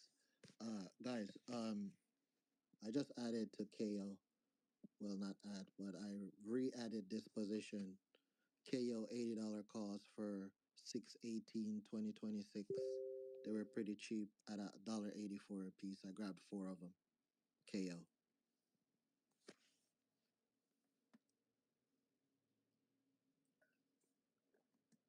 On the bigger time frames, 2 hour, 4 hour, you see pretty distinctive W on this. This is a World Cup play for me, so I'm adding this to my other World Cup play account. Dude, Hence why I got the 6/18s. this first 3 hours has almost been the whole entire 5 minute opening range. Yeah, this is actually not bad. Let it do let it go sideways and let hood and stuff like that make us the money. Cut this dog shit. Yeah, hood is an all-time highs again. Just going ballistic. $92 in the money. This should be the highest, close to the highest rate, because this is what I saw them add on to on the weeklies. Let me check my Gex levels on hood. Yeah, on hood I have 106.18 and then 118.30. You can mark those on your chart. Bro, this hood 41 million in calls and to 800k inputs. So this is gonna keep squeezing. There's absolutely. I'm adding my Tesla 3 times. right here. Go. So Hood has gamma all the way to $100. Go there. For which Yeah. expiration? This week. Okay. Interesting. Yeah, these. Oh, wait, this week you just said? Yeah, there's gamma all the way to $100. 95 is the next highest, and then higher than that is 100. Wow.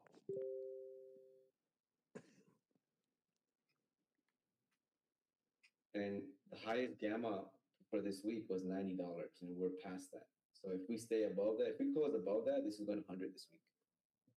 Yeah, but you got to see volume. Yeah. I mean, of course. Like you got to see more volume, like to keep squeezing it higher.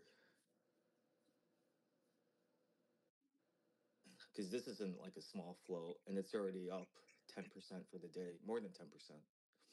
So we'll see. I would be careful. Like that 100 gamma, they could just be building for following weeks. So I would check the gamma for next expirations too, if you're just looking at that, just in case. Yeah, let me check the expirations. Hold on. Oh my god, I need more coffee. Man, reading my mind. Dude, Sweet Green finally moved today. Hit $15. Oh yeah. Look at this Amazon. I want to see Amazon get to 217 mid. This Yeah, thing. Amazon could just go ahead and flush. This thing. I want to see if it can test the low yesterday's or Wait, Hey Friday's YOLO, low. 217. What did you say, Big Kev? 217 mid. Okay, yeah, I have 217.30. So cool. Yeah, YOLO, what do you think about Palantir now? If you guys are done with the Amazon, Palantir. Let me go back and look at this. are you still short? I am still sitting in. Yeah, I actually closed my Palantir that I bought a week ago at 144, 145. No, I thought you bought the 130s for weeklies. Oh, those. Yeah, I'm still holding those. Those are they're probably gonna go to zero. They Are don't you Yeah, go gonna I'm to. still sell it if Palantir new highs, or of the if day? this I mean, gets over 139.20, I'll cut them. Yeah, that's what my levels around 130. Yeah, 138, 139. Yeah, that's where I'll In cut. between that, because that's the break. That's like the breakout, like the Yeah. breakdown, right? Yep. Same level I have, bro. Yeah, I'm already down on those, so probably Yeah. cut yeah, it. it looks like it could have been a false breakdown. I didn't buy much though, but yeah. Yeah, But just wondering. I am down. Oh yeah, Don, it's are you down playing? 12% on those. Wait, For what? 18. Go ahead. Sorry. You passed over Sweet Green really quickly. Are you just playing that for a trade, a bounce Oh back? yeah, I just Or had the $15 calls. That was it. So for when? I had it for July. 18th, like the Yeah, monthlies. yeah, monthlies. Gotcha. Yeah. Okay. I was holding No, them I've for a just seen that while. I was stock like has gotten. underwater, but yeah. What's up? I was just surprised how much that stock got hammered in the last 6 months. Same. I mean, if you look at it though, like look at Kava. I mean, it's kind of in the same basket, so maybe it's reverting back. Yeah, and Kava, I think, has a lot more stores, and I think actually been even turning a slight profit, where Sweetgreen's still losing a bunch of money. Are they? Sweetgreen's definitely losing money. Yeah. Oh I mean, yeah, they're still expanding. yeah. But Kava, I mean, look, the multiple on Kava is insane. I know. But Okay, I grabbed LMND $45 calls for July 18th. I just 2 as a starter position. LMND 45 for July 18th. Oh, I like those. I think it's gonna go in the money by next week. Yeah, last thing on Sweetgreen, they bought a robotics company like 2 years ago, or maybe within that time frame. And they were touting, I was playing it last year. I was thinking that they might be able to license whatever robotics within the food and fast food industry, but I haven't seen anything from them.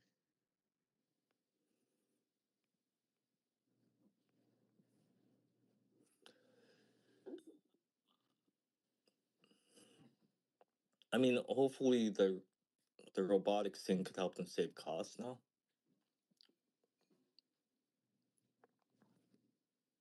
Real quick, CMG Chipotle up 2% today. Those calls that I got in earlier, the $60 calls for August 15th, they're up 10%. CMG. Yeah, I mean the food categories. I mean, looks like that's another one. Restaurants have been catching a bit of a bid. Kev, just an FYI, I did hear a buzz. I don't know if that was just a one-off. I've been hearing a buzz all morning, but It started buzzing again.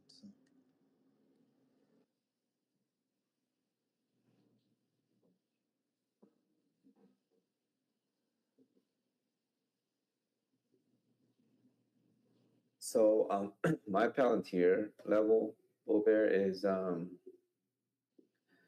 I see the biggest volume profile. It's at 125.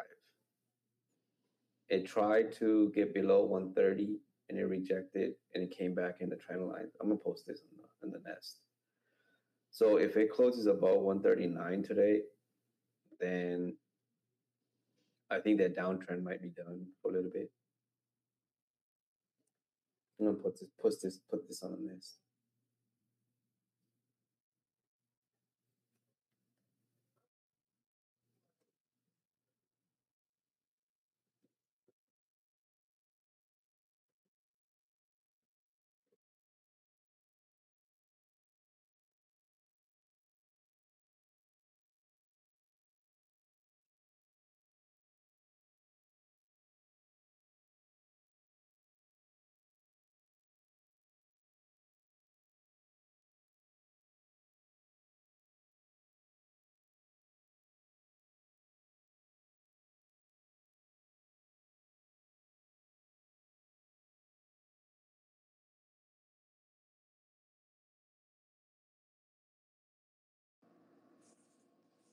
did you guys hear me about the levels I have on Palantir?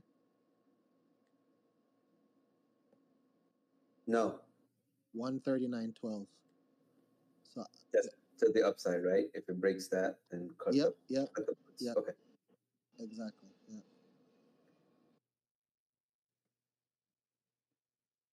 I put up the chart that I have on Palantir. I created this like 2 weeks ago. Do you see it on the nest? I think I do. Yeah, that's it. No, that's Google looking like it could have bottomed. Apple looking like it could have bottomed. Apple's about to catch that bid. Google looking like it's about to catch that bid. Nvidia is catching the bid currently. Microsoft catching the bid. Dow's trying to bounce. IWM could have bottomed, but still looks bearish. Amazon still looks bearish. Meta's trying to catch a bid, and of course the Qs and SPY is following suit. Looking at Tesla, Tesla's still looking like it's consolidating.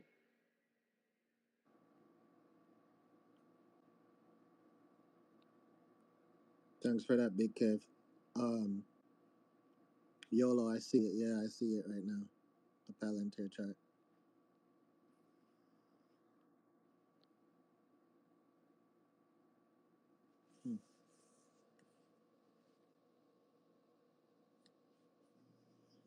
Damn.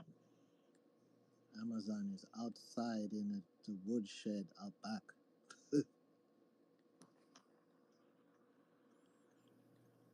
Beeline shitter is leaving the train without me. Piece of shit. Can't catch them all, dog. Yeah, I got greedy. I was waiting for 135.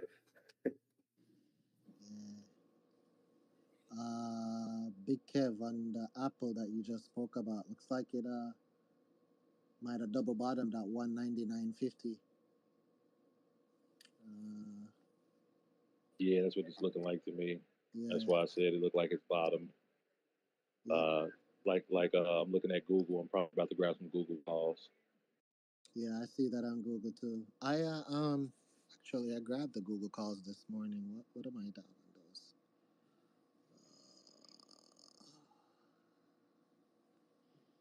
I need to add to these. I grabbed these Google $200 calls. I grabbed them at $35. They're at $26 now for July 18th. I'll just add to some of these actually right here.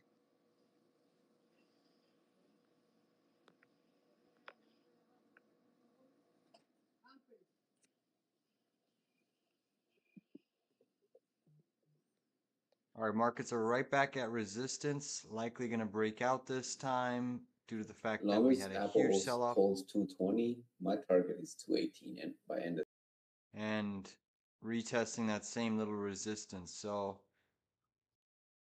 markets are looking still okay after that pretty decent 10-minute dump there, or 6-minute dump really. See if we can finally get through this zone and trend higher. If you can get through here,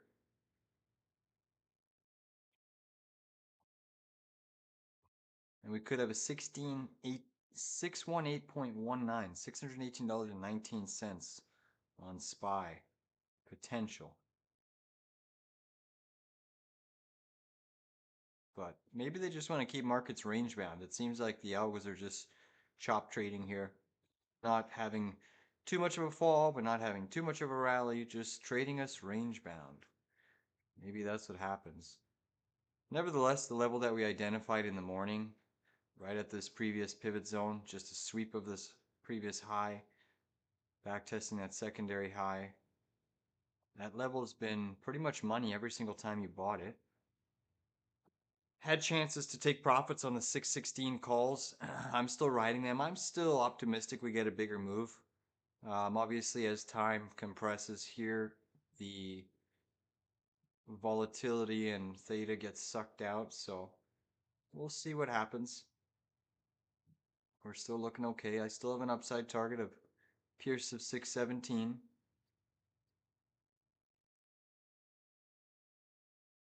I would be surprised if we don't retest the opening range high here.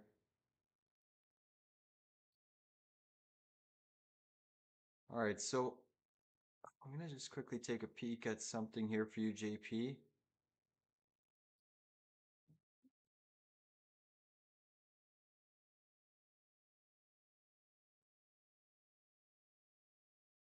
All right, here comes SPY, potential breakout.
Come on, SPY, punch us through this level. Let's go. Take us to our first trim.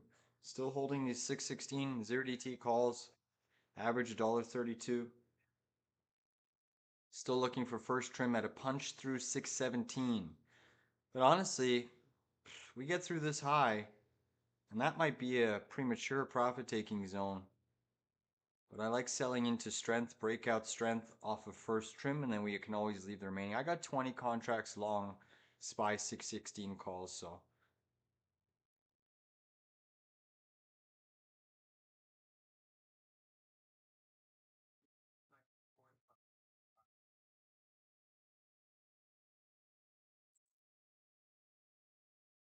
What else do we have happening in the tape here? Carvana floating back up. Oracle still strong. Roblox taking a breather today. How are steel stocks doing? Nucor looking okay. Here we go. Here comes the punch on SPY, guys. Here we go. Big volume coming in. Boom. Contracts are printing here to the high side. There's 617 on tap. Come on. A little bit more. There it is, guys. First trim on SPY. Beautiful. Beautiful. Target price 1 has been fulfilled.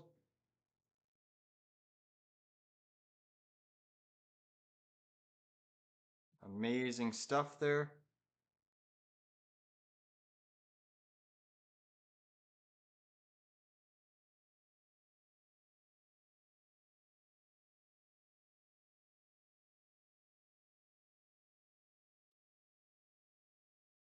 So locked in 35.5% on first trim, guys. SPY 616 calls. They've taken a while, but once again, we're netting a nice little profit here in the live day trade room. So how I'm going to play the runners, I got 10 contracts left. I'm going to keep a break-even stop loss at $1.32. $1.32. Look at that TP zone. Freaking perfect. And we even adjusted that based off of this previous consolidated range. But 35.5% gain there on the first trim of our SPY 616 calls. Locking in some trades here.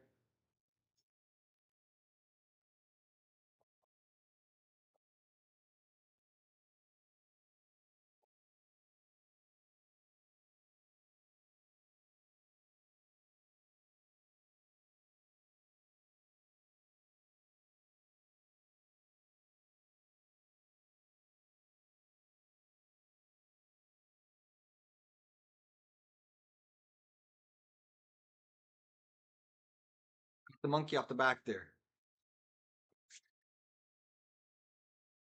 And moving stop to break even at $1.32.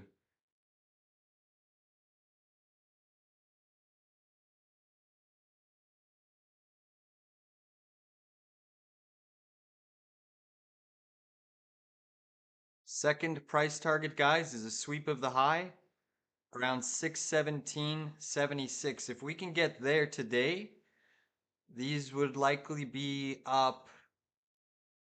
I don't know what they'd be up. Over 100%, I'm sure of it.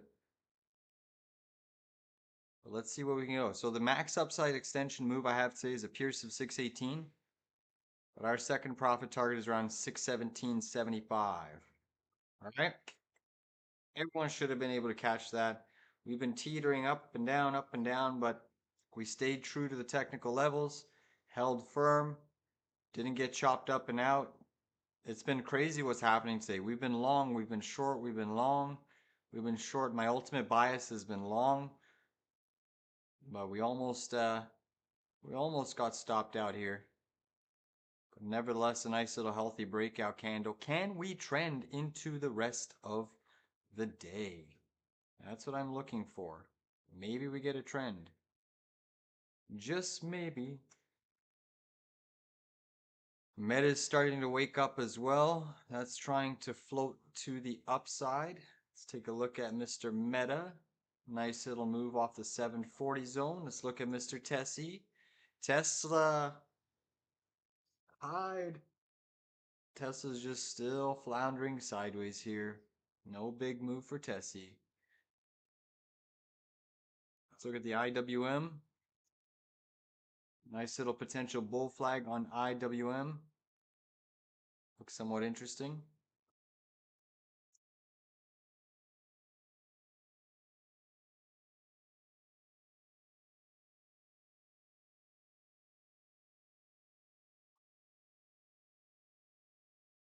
Come on, Spy, you got more. Let's trend. Let's trend.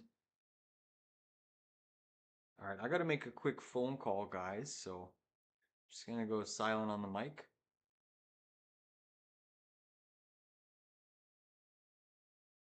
Tune you back in.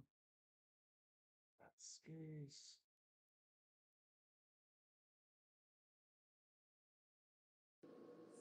The room is silent. Yo, you guys still there? Yeah, I just invited up UKR and Yeah, I'm still here. 360. Oh, See if they okay, I got just anything. stepped away and came back and it was mad quiet. I was like, wait, what? Oh, we were just talking about Amazon. Well, it's kind of hard for me to talk and smoke at the same time. You know what I mean? So Yeah. it is what it is. Yep. Yep.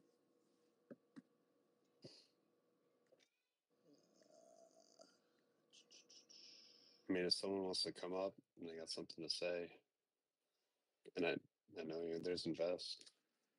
Hold on, let me stop you right there. Let me pause right here. Hold on. Silence is good. We don't need anybody to come up here if you just want to have diarrhea at the mouth. Come up here with actionable plays. So this is not a call to arms for people to come up here to just have. No, I'm not talking to you, Jeff, Georgie. I'm talking to the audience who might think that this is the time to come up and just talk their book endlessly. So I'm just throwing that caveat out there.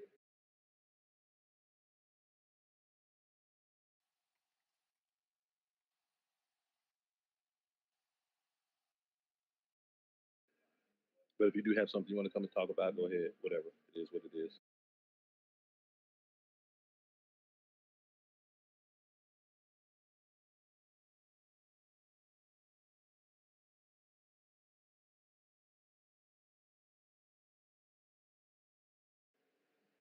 Bull still looks like it's bullish and wants to continue to go ahead and trend towards that $12.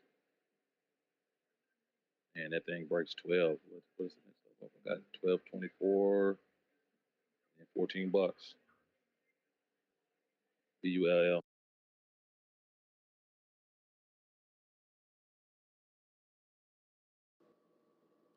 We bull.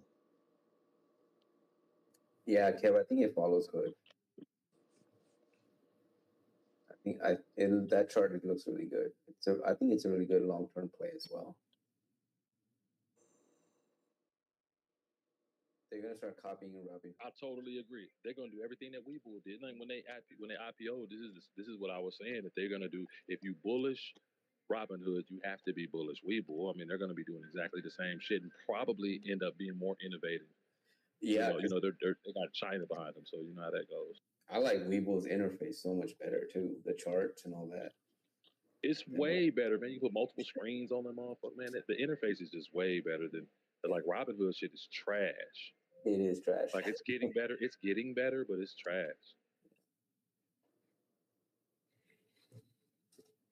Yeah, it's like Fisher Price investing. They just make it. Anybody looking at MicroStrategy? Since you got this Bitcoin rush right here, or this hood tokenization rather. No, I'm not looking at that. But it looks like a breakout. So here's the deal, Kev. If MicroStrategy is going to put in a new breakout to a new high, then to me, then crypto follows, because that's usually been the leader when it comes to crypto. And this chart does look like it's looking like it's catching. I mean, it's catching a bid all the way. Yeah. Yeah, this chart looks good. I'm not playing it because the options are ridiculous on that thing, man. They're so expensive.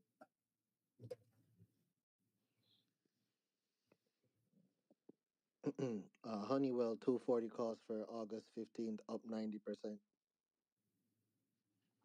Does anyone like Bitcoin weeklies right now?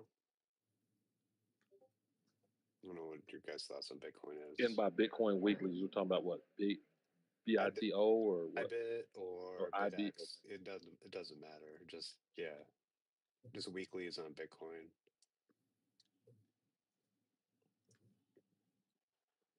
Yeah, I mean, IBIT chart looks flaggy, man. Look at it. Looks. I mean, if MSTR is gonna go, like it. Yeah, looks good. You're playing weeklies on these though? Yeah, it's kind of rough on weeklies because IB's high. Yeah, man. It's gonna go. It's gonna go. Let's see.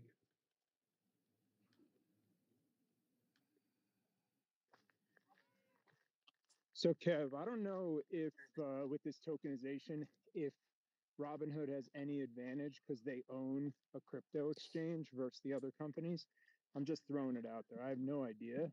But I'm wondering if that's how they're going to be able to do this. Well, no, it's not just that. They're creating their own blockchain too, right? So Coin is most likely going to follow this as well because they have their own chain as well, base.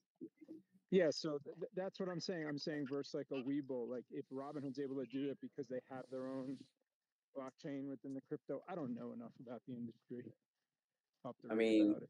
But I know they own an exchange, which a lot of these brokerage houses Correct. No, you're right about that. They do own Bitstamp.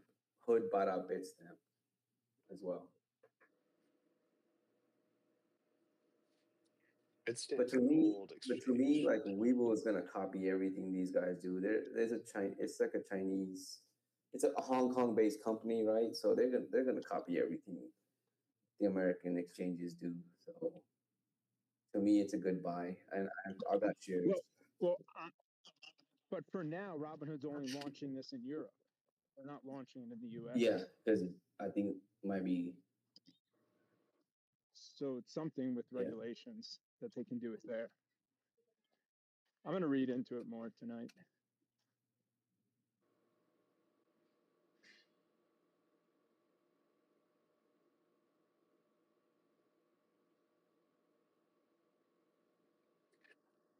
I think we could get back up to all-time highs on Bitcoin this week. This seems totally reasonable. Come on. Why not? What's just 111? What is it? 112,000. Dude, look at this MSTR squeeze. The $400 calls rocked. Yeah, those so MSTR options are really expensive, but man, when they run, they freaking run. Dude, they're the cheapest it's ever been. The vol is the lowest it's ever been just last week. So that's why I was buying a bunch of calls. Yep. Oh, let me look at it because it was the lowest it's been in a year. Usually IV is like over 100. Ooh, I've never played. I mean, it might be now, but last week it was the lowest vol it's ever had.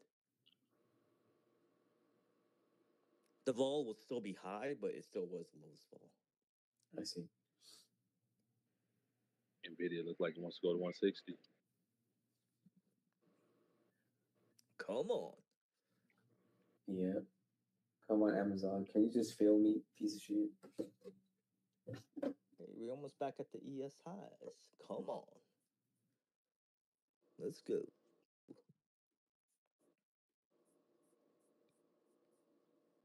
KO looking really nice on the 15-minute chart. Coca-Cola, KO.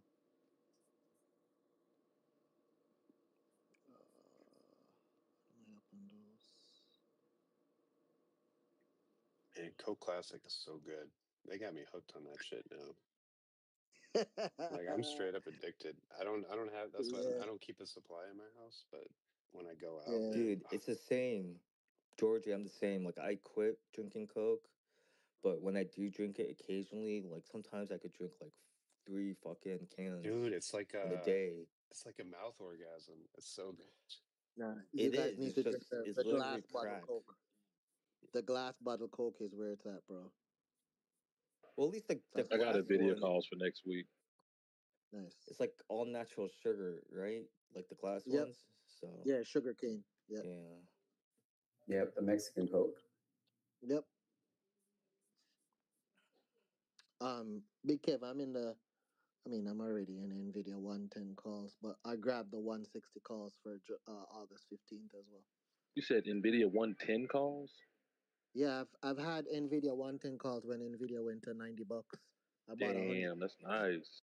Yeah, I bought 100 of them. I sold 50 of them. I'm holding 50, and I got 100 shares at $90. So that's my core position in my portfolio. Crazy. Wait, you still hold? Wait, when's the expiration? Yep. 2027 and 2026 for NVIDIA. Wow. Yep. Damn. That was the play, man. Good job. That's amazing. Yeah, thanks, man. Yeah. I bought those contracts on Well, April 17th for $20.73. They're at 58, the most 59 bucks impressive right thing now. is like I would have fucking exercised those calls for shares. So to No, keep not yet. holding it, that's I'm pretty just waiting. impressive.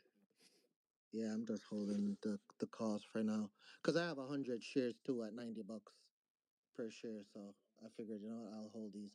I actually had more Nvidia shares and I sold them because I had gotten them, I think, at like 120 bucks when it split. Remember when they did that split? So Mm-hmm. I ended up with a whole boatload of shares and I trimmed. So I'm only down to 100 now. But Nobody's that's my really core mentioned it position. yet, but the yield curves is flattening. Like the low end yield is coming down, and the Come long on. end yield is coming down, and the short end's going up. I don't know if it's related to that what they were saying about issuance on the debt. Yes. Yeah, it's based on Trump's comments this past week. The long end's gonna go up on that if they do that. It's coming in. I wonder if it's because people like the supply will be lower on the long end. I don't know. There won't be as much supply. All the supply will be on the short end. Theoretically, I don't. Man, I came in and I thought I was attending an NA meeting with everybody's addiction to coke. Yeah, coke, the coke addiction, man. Came just at the right time. Come on. Check out AEVA, AVA, higher day break. Hey, AEVA. Yeah.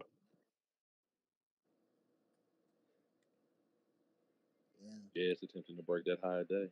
Yep. You know what might be a short too is this AKRO, Caro Therapeutics. Cut the 15-minute and the 30-minute chart. It's just a big ass red candle right now. It looks like a head and shoulder too on the 15-minute, 30-minute as well. AKRO, I'm getting sell signal on 15, 30, 1 hour. This might be a good short. Oh, Roblox is coming down. Shit, that motherfucker already dumping. It's already down 5%. Yep. Roblox testing the 8 Shit. EMA on the daily. Go ahead. It could be interesting. Looks like it's starting to curl over finally. Come on. Look, if I wasn't already so sized up, I would add more. Add more. Let's go. On the Yeah, Roblox, Dude. hell yeah. Real quick, if this Watch AK BMNR Tomley must be coming to the TV set. this Dude, that thing's going to 40. Yeah, it's breakout, pull back, and breaking out again. Yeah, I bought it pre-market when I saw that fucking. You guys sent that shit. I was like, oh damn, it's gonna fly. Yeah, I got out of everything 100%. Amen. Dude, that 250 million private placement is criminal. with this AKRO, if it loses 50 bucks, it's coming down to 45.31. AKRO, look on the 4 hour chart. Looks pretty bearish right now. 2 hour chart looks bearish as well. Imagine just kind of coming out of the blue and just giving a $250 fucking $250 million, private placement into a company that's worth 20 million in market cap. I mean, they've done that. They've done that with SBAT. They've done that with a bunch of I other know, Bitcoin. dude. I know what they're doing. It's just like dude, it's like you said, it's criminal, right? It's completely criminal. So if this BMNR follows at what it's following SBAT pricing, right? And SBAT really just took off after hours. So it could do that, this thing, and BMNR could do that just after hours. Dude, they're hitting up HUD like nonstop today. Yeah, I told you, $100 is the target on HUD. Yeah, I think somebody said that they're going to be starting to add that to the European markets as a ticker. Yeah, we talked about that. They're gonna tokenize. Yeah.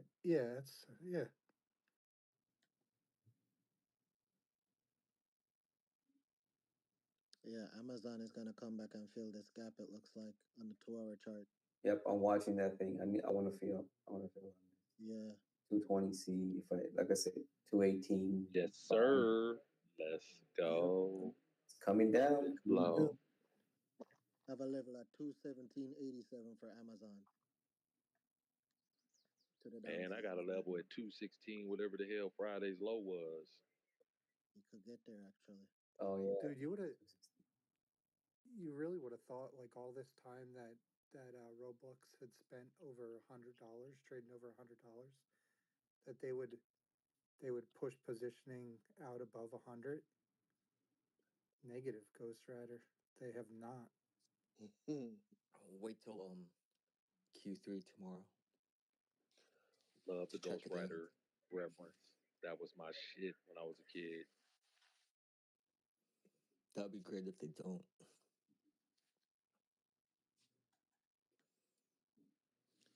Hey man, I'm gonna get you CMG 40, Chipotle so you are old enough. Chipotle $60 cost for August 15th. They're up 10% right now. That's a A-man. That's a A-man ticker. Come on, Amazon. Come on, Amazon. Break it. Shout out to Pepe this like over the weekend. Like asked me to look at Rigetti, and that thing looks good. RGTI. Yeah, I Oh bought the yeah, 12. I bought the 12 and 13s on open for the 18th. yeah. It's printing a. I'm getting a buy signal on the 2-hour chart, and it has 3 white soldiers on the 2 hours as well. Rigetti's that quantum, right? Quantum's been getting hit all day today. Yeah. Like, No, this chart Yeah, looks there's really good. It strong printed. support. There's Yeah, strong support at 11. I was kind of shocked to see it. yeah. It printed a Morningstar reversal on the weekly chart too just now. This looks strong. RGTI. Yeah.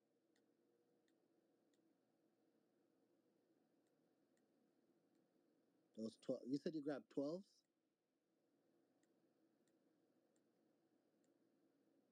And the 13s, Oh, nice. because it could go to 14.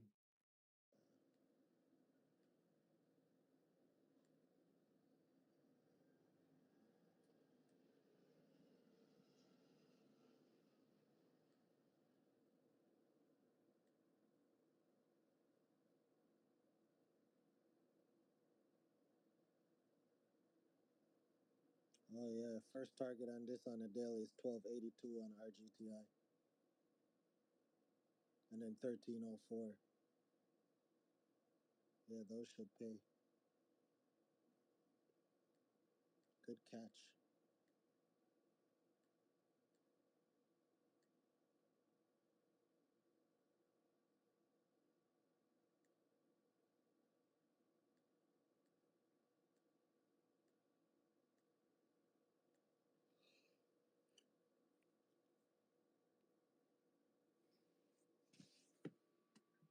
And then how Market's about starting how to about turn over Walmart? again. It's starting to look bearish again. We're starting to get that pullback across the indices. Let's see if I Amazon can lead the way to the basement. I also bought Walmart calls this morning because they were Oracle's partner in TikTok. Oh, really? Yeah. And there's just weird positioning. There's weird positioning at like peak positive positionings at 105 for July OPEX, and what better way to get it there than if that news comes out in the next 2 weeks? You know, I was talking to Georgie about that. He said peak gamma is at 100 for July. So I don't know if you guys are seeing something different or if it's just the platforms are different. Let me run it again. Walmart. I'm so looking Hood, at all expiries. I mean, when I run this, it's defaults to all expiries. I see it at 100 for peak gamma, but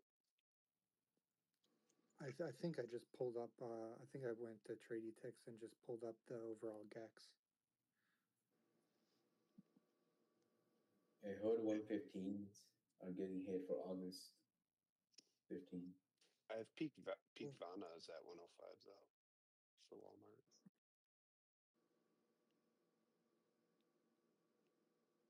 I don't know. Hey, Big Kev, I would this trust Tradieticks METC, over Georgie. So this METC Big K, it's up 7.8% today. Yeah, up over $13. I wasn't gonna say nothing because coal is rocking. I mean, all the coal names are going hard, but I mean, I was Yep, talking about this $10. yep. You're the reason why I got into this. I'm up 90% on these $15 calls for December. Nice. I'm up 30% on my common position. Let's go. I'll post the So positioning down you're there. seeing the markets selling off a Dollar little bit, below still 96. testing this higher low back of the wedge pattern. Sarfer is pointing out Starbucks. Not a bad entry, Sarfers. I actually do like the daily chart of Starbucks. I'm thinking of Call. taking some upside calls myself. I think we could easily see Starbucks back to 96 and then some, What work are we gonna do? itself We're into gonna that just channel $100 right here for the gap rest of the area. day, or are we gonna make a move? The So market's I am gonna make looking a at move. upside Middle, calls in the on, middle. on I think Starbucks I today. think Middle in the middle. You think are we're gonna back make a testing the massive move 20-day into the moving middle. average on the daily chart. So it looked like it had a bit of a Usually, failed What does it do breakout upside? historically, this year, on it's Starbucks usually today. Monday's Tried breaking out, tends to be getting more sold into, bullish, but and you're then sitting Tuesday right is on the actually one of 20-day the moving dullest average. where you get. That should be I don't know. That's an usually area that when. Let me holds. see. I can dig that, but here's the Okay. thing: I look across the indices, and I'm looking at. First of all, I'm looking at Bitcoin. Bitcoin is trying to bounce, but even after the bounce, Bitcoin has started to pull back and has just kind of butted up against downtrend resistance. Looking at the VIX and the VVIX are finally starting to correlate, and both of them are trying to trend to the upside, subsequently making the general market, pull back. Tesla's been channeling all day. Amazon's bearish as hell. Meta, after having a push higher, has pulled back. The last 15-minute candle looks like an exhaustion candle. So I'm looking for Meta to trend back to the downside. IWM is trying to continue to look bullish after having this push. The Dow pulled back. Previous 15-minute candle close was a bearish close. Nvidia still looks overall. What contracts did you take, Sarfraz? For Starbucks.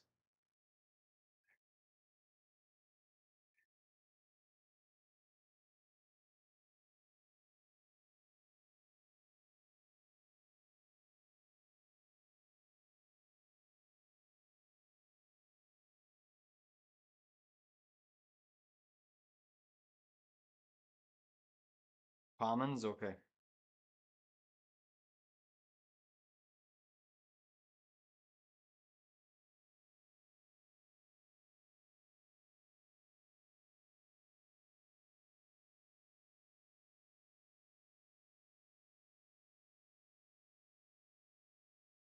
Not a bad idea. I'm looking at calls, but commons are probably decent.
Sarfer is looking at QS QuantumScape. Let me look at him on the screen here. Stand for you.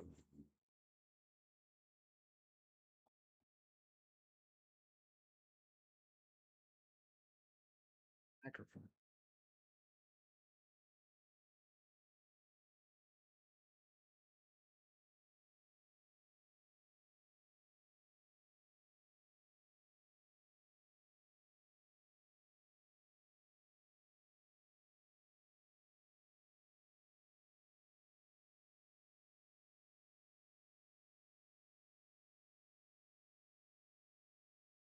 You're looking at 660.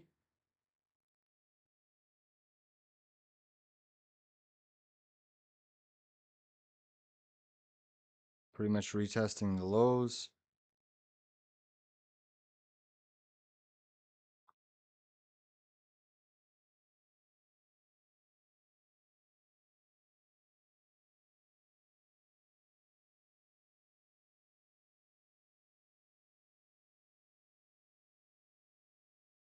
I don't know, man. QS is a tough one. I don't like it. I don't like it at all. I mean, maybe you go a little bit higher, but when I look at this on a larger time frame, I mean, you're hitting the weekly upper band on the RSI. You pretty much did it over here. You got sold into. Small spike here, got sold into. Spike over here, upper band on the RSI, got sold into. Every single spike on QS gets dumped into. I don't even know what BMNR is. Something to do with what's that? Fund Strats. Tom Lee, I guess, on the board of directors. One of the members put it here this morning. But QuantumScape, I don't like it, man. Every single time it spikes, it just gets sold into, right? So I don't think this time is different.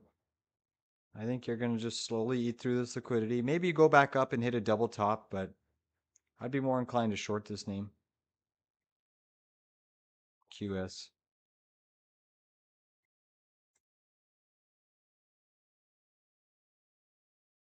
One of our newest short plays that we just entered today is this EQT. It's a natural gas position. Basically,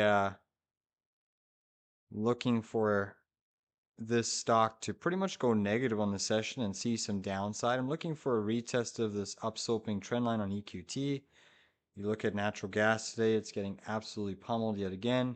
Should go lower. Natural gas looks like it wants to test $3 now. It's going to be some support when you sweep this low right into this 335 zone, but natural gas really taking it on the chin. Not a healthy chart. Not a healthy chart.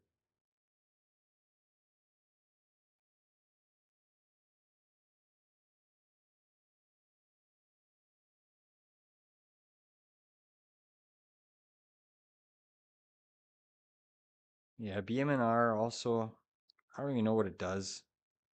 I'm not really interested in trading it. Let's see. What sector of the market is it in? BMNR. Financial conglomerates. Bitmine immersion technology. Oh, okay. So it has to do with crypto. I'm assuming.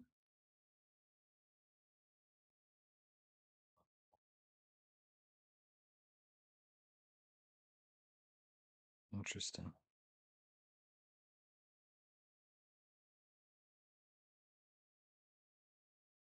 You know what name I'm interested in getting back into? We've traded this now successfully twice. One on the breakout, gap up, second on a day trade, and third on another swing trade. So Marvell is another one I'm interested in potentially getting long.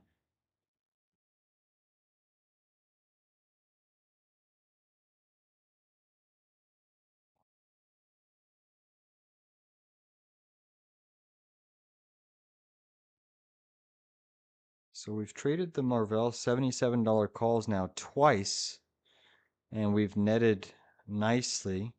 on the position.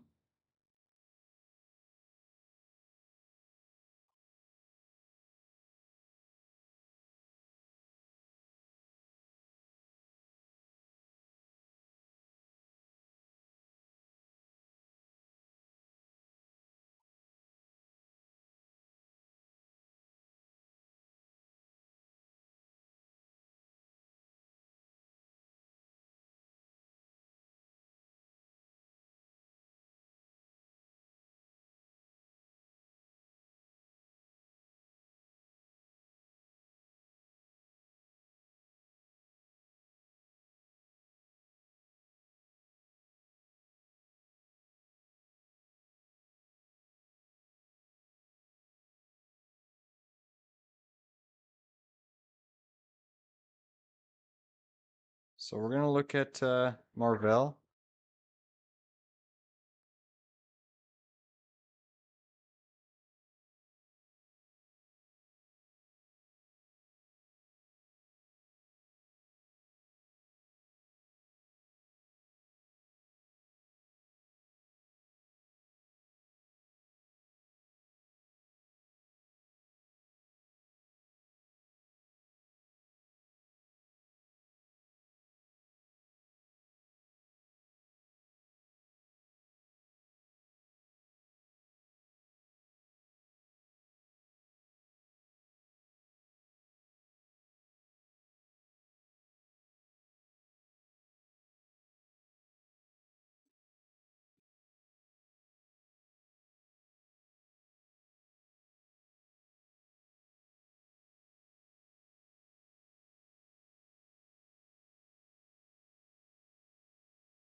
Bitcoin looks ready to fly, guys, trying to break out of an inverse head and shoulders.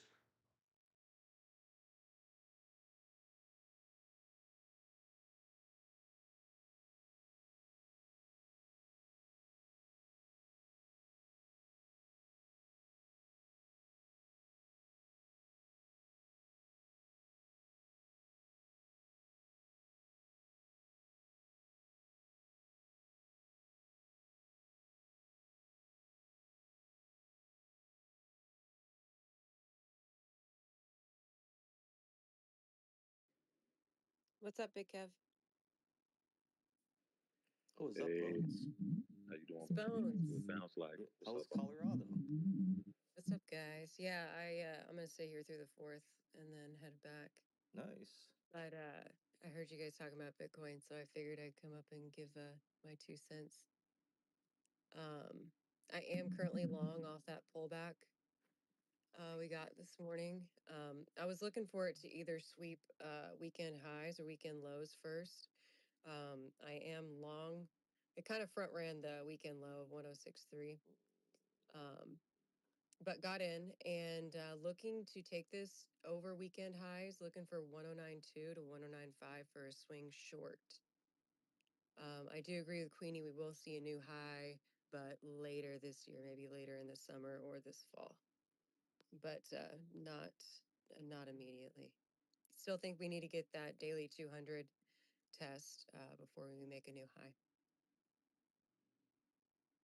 Trump sent Powell a handwritten note to tell him to lower rates. He probably wrote him a note, you piece of shit, motherfucker. That'll work. I mean, was it legible? Could he read it? 'Cause, I mean, I've seen his signature, and that looks like a stock market barcoding. I bet you it's It's kind literally of just fuck endearing if you. you That's think his whole message. Like literally just That's funny shit. Uh,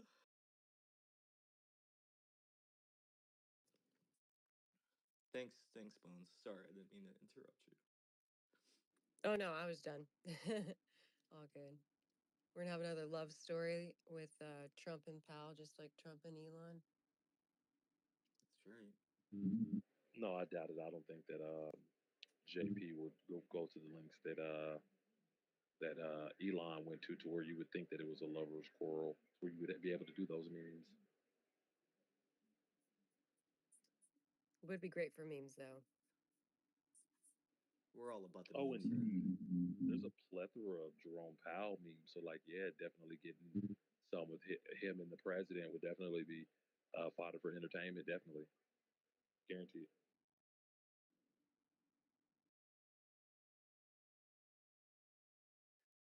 Dude, you guys made me choke this morning when you were talking about the Trump shoes, and I just like was thinking about that SNL skit with the that guy who bought the Trump shoes and was playing basketball in them. I don't know if you've seen that.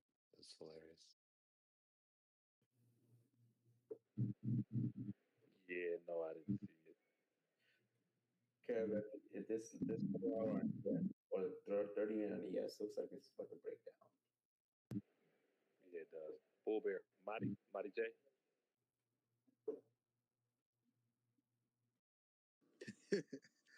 Yep.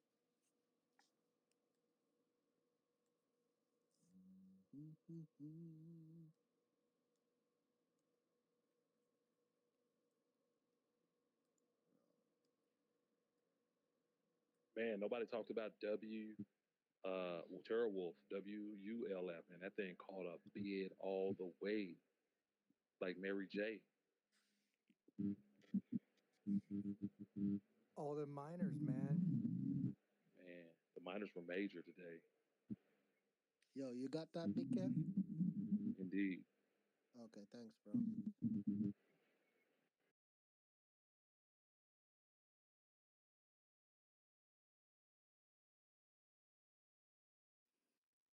I see a wolf in the house. I see a Does gator look in like the house. SPY's gonna break down here. Gap fill on watch.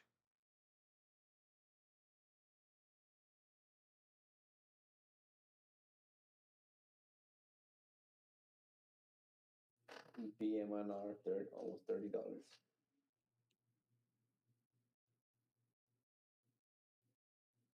Yeah, I keep waiting for this economy to tank, man.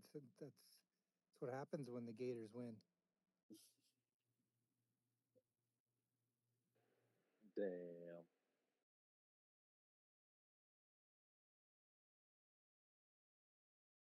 What happens when the Thunder win? Because we don't know this. This has never happened before. So, like I said, hey man, I'll be able to join you. Your team won, my team won. Boy. Yes, congratulations. When the Thunder win, you could leave it up to the city not to show up for the parade and for the rest of us to finally be done watching Shea flop all over the floor. Well, he wasn't flowing at all through the playoffs, so I don't even want to hear that. Yeah, and then on top of the parade thing, like people had jobs. Oklahoma is not a real affluent state, so people have to go to work. They can't just spur of the moment stop going to work. Dude, in Just to go Philly, they attend the shut it parade. down, bro. They Well, shut the that mayor city has to, down. the mayor has to make the day a holiday or whatever, right? In order for that shit to happen. Fucking mayor Oh didn't do that shit. shit! Yeah. Do it People had to go So to work. basically, what was happening in Philly was all the school teachers were basically like, already like, calling out like sick, like in advance and or using like their days off, and they were like, we're not going to have enough teachers, so they just shut the schools down, True and that's when fans. everybody just decided to shut it down. Go Eagles. Yeah.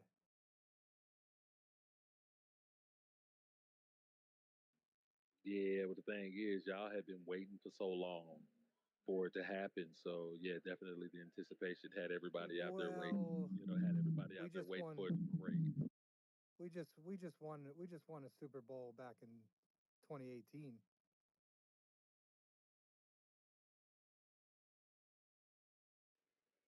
We had never even had a team though, so like That's the why I was novelty, shocked that it wasn't. the novelty hasn't even set in. Like people aren't really basketball fans here. They're more football fans. So if you'd had a football team, I guarantee you the whole state would have turned out. This is football country, bro. I don't know if you No, know yeah, that, but you're right. Oklahoma, You're not wrong. Texas, all of this. Yeah.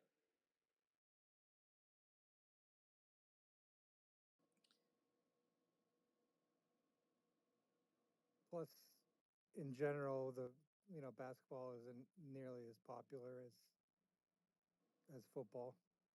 Facts overall, like basketball is a dying sport.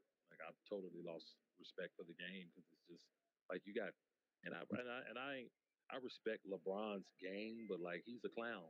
Like all the Yes, interviews and he's a all that clown. shit.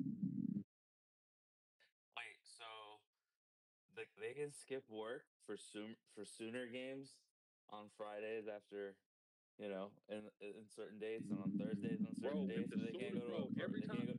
No, hold on. But they Sooners is gonna shut shit down. hold on. But they are a working class. They're a working class state and city for basketball. 100%. It's not a No, foot. they're just This not is a football. interested. This is a football I'm state. just Exactly. yeah, they're just not interested, and they shouldn't be interested at that I said flopping that Fuck all the nonsense year. that Gators. was rewarded. Well, I mean, it's just basketball. Nobody is interested in basketball. No, there's plenty of people interested in basketball. That's not basketball. That's WWE basketball. What's wrong with that? Speaking of which, It I is threw what it that is. SNL video down there in the pill, if you guys are curious.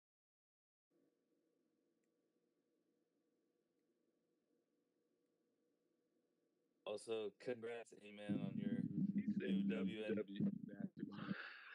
That's what it was. The man shot more free throws in the playoffs than Tyrese Halliburton shot all year. Anyways, Amen, congrats on your new Philadelphia Rainbows WNBA team. Dude, I don't know what you're talking about. The WNBA is gonna franchise in Philly, in Cleveland, and Detroit, as if their product wasn't shit enough. That's only going to dilute it even more. Exactly. Like GLOW basketball. I got a trade for you guys if you want on the back of this conversation. Let's Hello, let's talk. let's hear it. Let's go. Um. So the Lakers just sold a stake. I don't remember what is it, 10 billion, and the Celtics just sold a stake for like 7, 8 billion, whatever it was, 6.8, whatever it was. That means that the Knicks are probably at a 40% increase on last valuation. And guess what, guys? It's completely publicly traded. Madison Square Garden Sports Corp owns 100% of the Knicks, Oh shit! and they Tell me trade the at ticker about a MSG. What's the ticker? MSGS, and they traded about a 40% discount to whatever that revised valuation is. So I wouldn't be shocked if James Jimmy wannabe musician Dolan decides to sell a stake in the Knicks and just take advantage of that. So yeah, there's your trade. You guys are real funny. You know that? You know why? Because I brought up SPHR to you guys a while ago, and I mentioned Not this not the MS. not the No, same no, thing. no, no, no, Not no, the same no, thing. no, no, no, Not no, the same thing. no, bro, no. I know it's not the same thing, but I also mentioned this MSG to you guys a while ago. So it's funny that you're mentioning it now. Well, But yeah, this is new information. I don't know when you mentioned it, but this is new information. This is as of last week.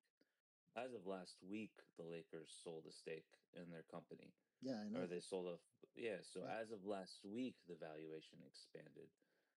So I don't know when you mentioned it. If you mentioned it last week, shame on them for not listening to you. actually did mention it last week.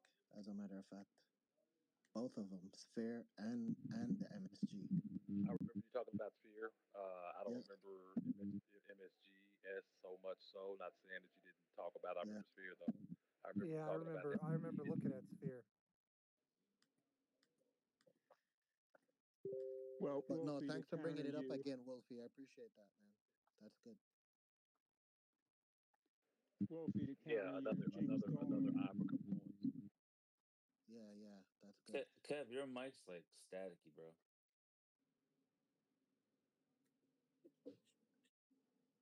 I like the extra thesis around the good looking chart. Art's good, man. Yeah, Can you hear me, Wolf? Yeah. I would have a not to say that the stock can't run on that thesis, but I have a hard time believing that anybody would want to go into business and own a piece of the Knicks if Dolan is still the majority owner because he's the worst owner So in professional sports. I'll give you an example who would want to do it. These PIF funds, these international private equity funds, these Saudi, Dubai, Qatari funds. In fact, if I Yep, you're remember there. That works. That's a good In point. fact, if Very I good point. remember correctly, and you guys can check it, I might be wrong.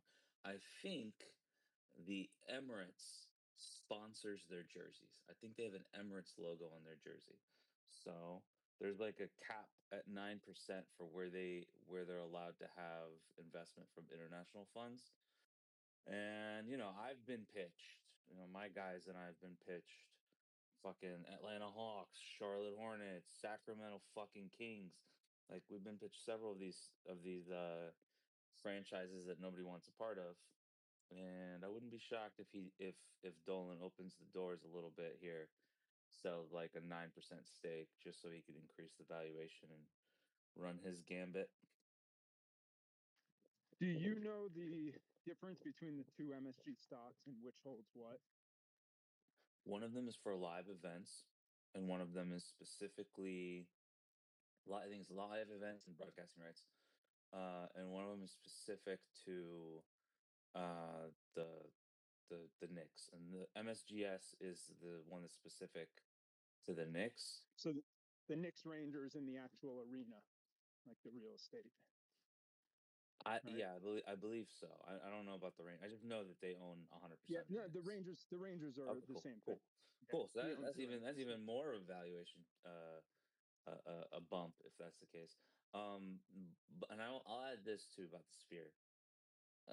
um, can't tell you why, but I will just tell you to be careful with Sphere up here based off of their personnel.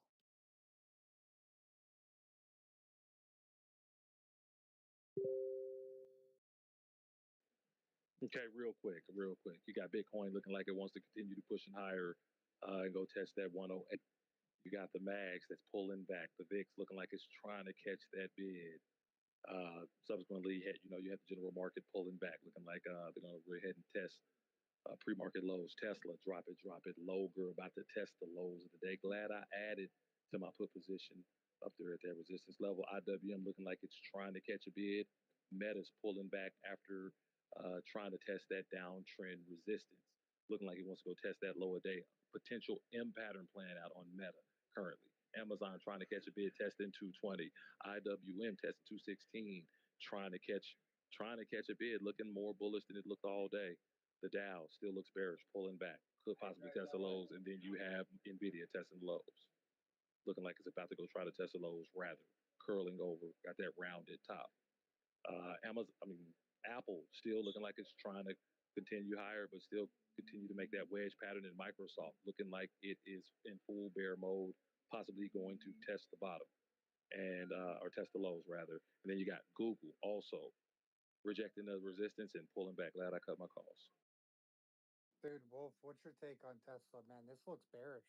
They're gonna have a shitty number and then they're gonna buy it using the gamma. That's what they always do. That's what they always fucking do. Yep, that's kind of the setup. Yeah. Robinhood probably sees 98 this week. Yeah, we've been talking about getting wild. You guys talking about UNH yet? I haven't been here all morning, but J-Dash has been, yeah. Well, UNH JDAS has been riding that wave. UNH is at the highs of the session. It's about to break out, in my opinion. They have an employee share ESPP repurchase program that starts on July 1st. They're able to buy it, I think, at a 20% discount. So their management bought it. What did they buy it? 15% lower, 20% lower? Yeah, 15% lower from here. So I don't think that their employees are not going to do the same. I think they'll buy it as well. So you're probably going to see some sort of selling pressure or buying pressure, excuse me, on the back of that in the next couple of days. July 1st is when it happens, which is tomorrow. So should know pretty soon. yeah, no, it looks good. We're now trading above the 21 EMA on the daily. It's trying to break out of a wedge too. Yep, I see that. At this level. Let's go. Yeah, Wolfie, I played weeklies on Friday and on today, and now I'm flat again. But I was looking to play something. I'm just curious. You think like I want to play someone a few weeks out, but I'm going to run into earnings. You think I should UNH play something 330 further calls. past these earnings? 330 calls. The Pre-earnings problem. or post? Pre or post So earnings? I've been flirting with both. The problem with let me find it. Hold on. This is one I actually alerted. So the problem with buying something that covers earnings is that you're gonna have to buy like 390, 400s, somewhere around there, unless you're willing to, put up real money per contract. That's the problem. So I'd rather play the lead up into earnings. Does that make sense? And Yeah, then if it I'm down with that. works, I'd rather roll a piece of that into earnings. But I'm looking for, that gap down high at like 340 tested. Pretty reasonably quickly, probably the next 2 weeks or so. And then if Thanks. that works out, then just I'm looking for a gap fill, and then if they have a decent earnings. I wouldn't be shocked if this thing trades at 420 by earnings if they have Watch. decent earnings. J-Dash doesn't have the balls to hold it, though. And then You're talking your own dude. to revisit this MSGS ticker, Wolfie. Fenway Sports Group (FSG) and Jeff Bezos have been looking for a sports team to purchase, either an NFL team, a soccer team, or a basketball team. So That could be I a sell it. possibility as well. If that's the case, sell it. Yeah, yeah. Sell Fenway, not that. Like Okay. Yeah. valuation. Like okay, so I know some of the Bus family. Just I don't know them too well, but I know them. Um, and I never would have seen them sell a stake in the Lakers the last 10 years, Yeah. and they just did. Mark Cuban, I could have never seen him sell. He sold. There's like a peak valuation on sports groups across the board, ex football. But even football, I think, is a little stretched until they start owning the complete rights of stuff. Right. Um, and so just based off that, I don't want the ones that are trying to buy into the teams. I want the ones that already have the teams, and then they could just like get a tailwind of it. And then the second part of this is all of these RSNs, regional sports networks. Mm-hmm. That model is basically bankrupt. So all of the MLB teams until they own the rights pennies on the dollar, or until they create their own networks and then they have it completely in house, it's like a danger thing. I was on space with some of these guys a few weeks ago, and I was just saying I'm shocked that people aren't trying to disrupt college sports, because I think that's the next thing that's going to happen. But yeah, if they do, if Fenway does make a bid on any of these basketball teams, Yeah. if it's a premium, then MSG probably gets another bump. I feel like the Yeah. college sports thing though, there's a lot more legal issues that could be problematic compared to professional. What do you mean? I don't know, like you're dealing with underage kids, you're dealing with university type.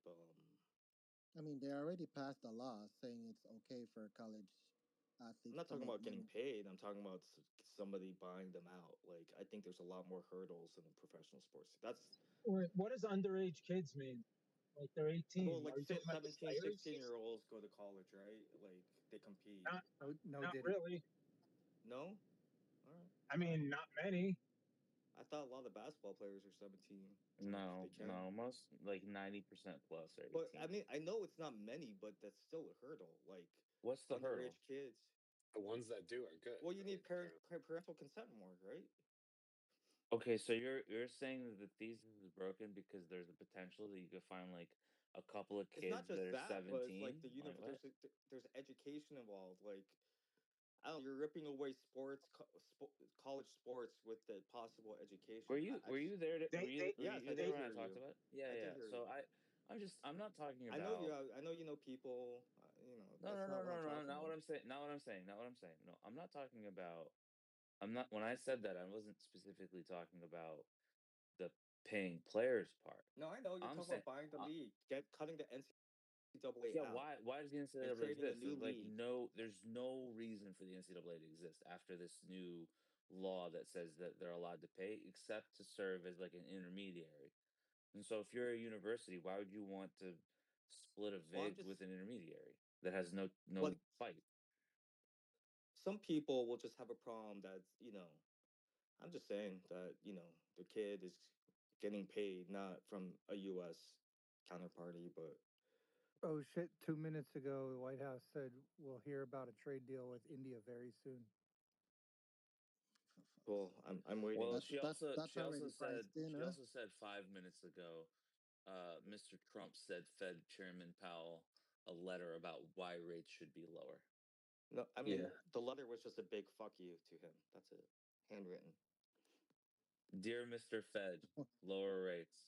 Fuck So And the you. funny part is he doesn't care. He's not going to budge. ES was like He about to shouldn't drop on. budge. He shouldn't budge. No, so it doesn't have to be international, son.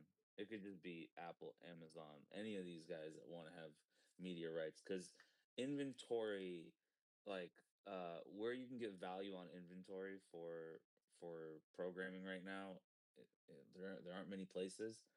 There, that's been the reason why hockey and WNBA have gotten a push the last couple of years, because ESPN bought those basically pennies on the dollar. But you're running out of spots. If you look at like some of the stuff they're putting on programming, like Savannah Bananas are getting programming boosts. Dude, the On Savannah Hell Bananas yeah. the shit though. I went to the game. I went to a Bananas game. It was I'm awesome. sure you did. No, That but those games are fun, man. Dude, they're fun as fun. shit. Okay, fun, but they're not like viable products, right? There's no like there's not No, it's they're not supposed as to be What do you mean? entertainment. It's like the Harlem It's Globetrotters. How long it's have the Harlem entertainment. Globetrotters been around? Entertainment is a viable product. no, hold on. But He just brought up a good the other example. thing He just brought a great the other example. thing I wanna fight back on is the rate cut stuff. Every other central bank has been cutting, and they're not dealing with hyperinflation. Like, why don't we cut to get closer to the neutral rate? Just give it Because a shot. they haven't been cutting. They haven't been, like we cut last year. They didn't cut, so they're cutting now. Yeah. Dude, they're cutting. Dude, like Wait, what are you guys uh, talking about? He's talking about rates. the rest of Why aren't there the U.S. rest of the central banks have been cutting like crazy. U.S. They central didn't banks cut. have been cutting like crazy. They didn't cut last year when we cut. Is what I'm saying. Who's they? Yeah, but they've done like 3 or 4 cuts, right? The we did EU? 50, we did a 50 basis point cut in September, so they're cutting like The EU's at quarter points. the EU's at what 3%? Oh, but it's different, man. I don't know. But we're also the man, aren't we're the country that's trying to impose the tariffs, none of these other countries. Dude, So it's been I don't inflationary think that anyways, them that's any cutting. basis. Like inflation has been going up, trending No. higher. So what I'm saying, Eamon, is that our Fed specifically is worried about an issue that may or may not come. I'm not saying I agree with That's it. exactly. Yeah, I'm not saying I agree with it.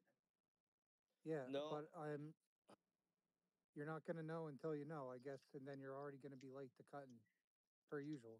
personally, But I'm if all afraid. these countries, I just want to say, if these countries are exporting to the U.S. and if the tariffs are in place at a 20% or something, and then their exports slow down, their economies are definitely slowing down, and they're getting ahead of that.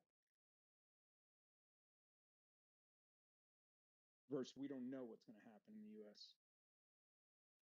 That makes sense? Not really. I mean, Does to the me. EU needs to stimulate anyway. I mean, That's what they've been doing, I right? know, but like they're in a lot dire situation than the U.S. Like the U.S. is still the economy is still resilient. Yeah, Like the data their is economy much stronger than the EU. 100%. their economy was shit, and then they were quote unquote late to cut versus us last year. Yep, that's 100% true too. Like it's the Yeah, I lag. know. I think German and Italian CPI came in soft today, so that would add to the cut Very. Right, pressure. that's a news candle. Very. That's nasty breakdown there. Nasty. Okay, so ES about 1 point away from all time. Oh, there it is. Low of the day. That's the problem, 62.30. man. Like it came in soft, but like how much is this being included with the tariff stuff? Like Yikes. there's just so many unknowns with the tariff stuff. I feel like with the U.S. that I think Powell's more afraid that Trump is going to inflate the economy, which he probably already is going to do. But It's already gonna yeah, happen. but why should he contribute to it? He's not gonna risk his legacy and be the fall guy. Is why he's not gonna cut. He doesn't want to be known as the Arthur Burns of this generation. He's gonna sit tight, and then Trump's gonna battle him, and then Trump gets his fall guy. The Fed actually does the prudent thing. We don't run it hot until Trump decides to run it hot, and then when he runs it hot, he's gonna say it wasn't my fault. It was Powell. And his base will eat it up because a lot of his base doesn't really understand the nuances of it. And then the finance guys get to argue about who was right.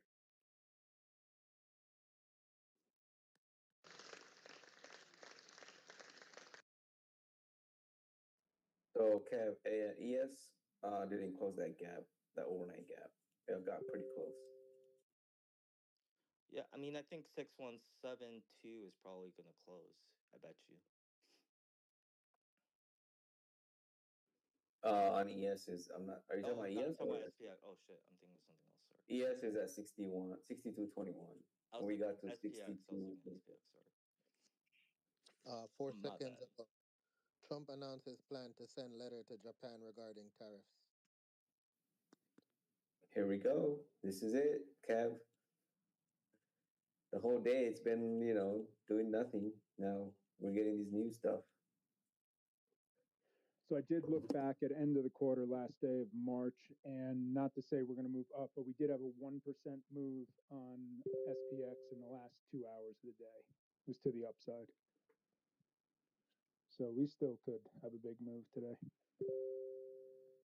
I mean, if you told me, that, maybe Powell's forcing the administration's hand into looking to sell more duration treasuries by keeping the short end as high as it is, I guess I could buy that. 1 minute ago from Redbox Global, European Union plans to approve Trump's universal tariffs, but it's seeking important exemptions.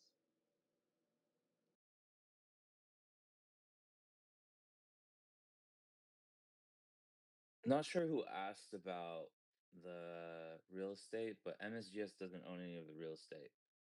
They own the Knicks, the Rangers, Hartford Wolfpack, Westchester Knicks, and then some of the TV rights. MSGE owns Madison Square Garden, the Arena, Hulu Theater, Radio City Music Hall, Beacon Theater, and the Chicago Theater. And MSGS is a tenant of MSGE, the landlord. Do you know who owns Yes Network? Is that still around?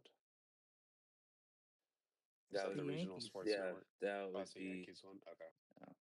Yeah, they like the Yankees bought the yes, they bought it back. They had originally sold it, but they bought it back, so it's back with the Yankees.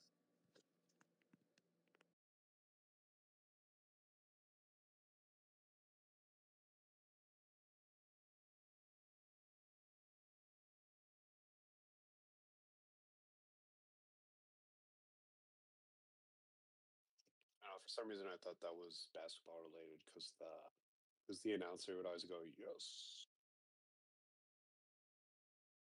No, it was definitely baseball. That was Oh, okay. Yeah. Credit scores will start to take into account the pay now, pay later, pay now, pay later. buy now, pay never, sir. Sorry, pay, pay never,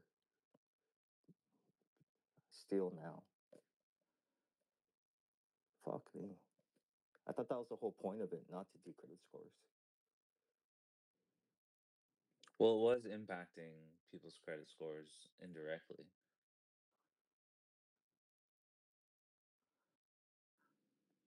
But wasn't that the point of it? Like, it's not gonna do it. I know indirectly, but I don't know. Yeah, they sold it on you don't need a credit score to do this, but I thought the more interesting statistic was um, the rate at which these newly grad college kids are gonna get their wages garnished is upwards of, I think there was a number like 8 million people. You talking about the student loans, right, Amen? Yeah. Yeah, I saw that earlier. Yeah, it starts in like what end of July, I believe. It came out. 30%. Yeah.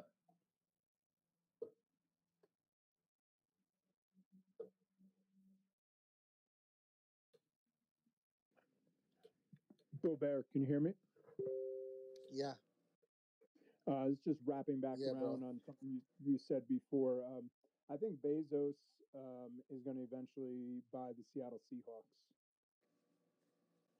Oh, Because, really? Why do you choose that franchise? well, that's owned by the Paul Allen Foundation since Paul Allen died. Yeah, And they just sold the Portland Trailblazers. I'm about 99% sure they sold the Trailblazers last year. yeah, They haven't been able to sell the Seahawks until I think at some point this year because when they built, I'm a huge Seahawks fan, so this is why I know this. They built the stadium 10 years ago. The city financed a big chunk of it, and part of the deal is they couldn't sell the team until after 2025. So Bezos is natural fit for them because Amazon, that's where they're headquartered. So that's just my thought. Interesting. And he tried to buy the Washington, whatever they're called, Yeah, the Commanders. the Commanders. Yep.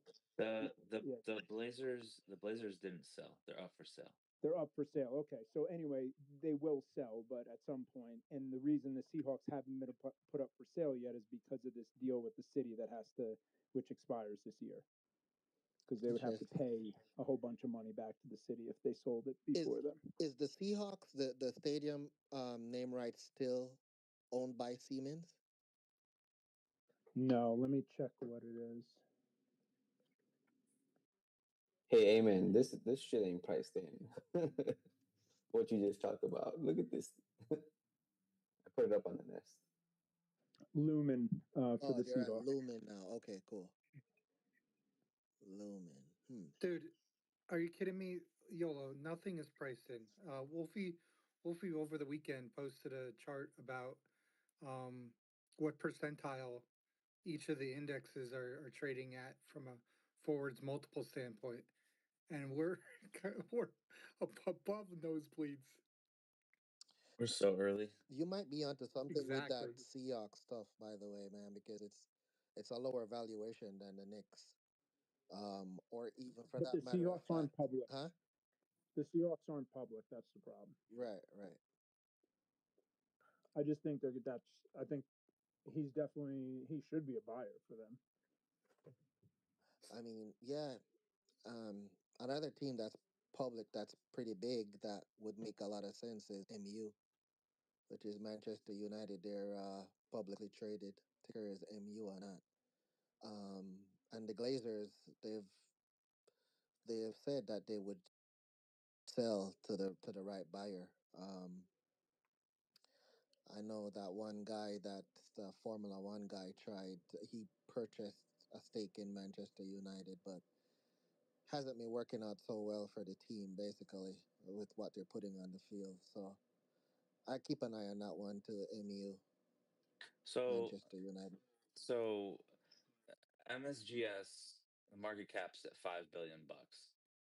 The Knicks are supposedly $7.5 billion. That's before the last sale. And then the Rangers take, it depends on where you look, 2.5 to 3.5. So basically trading at a 50% discount to NAV if you believe the valuations, which is why I think he's going to do it. I think he's going to sell a stake just so he can, re-rate it.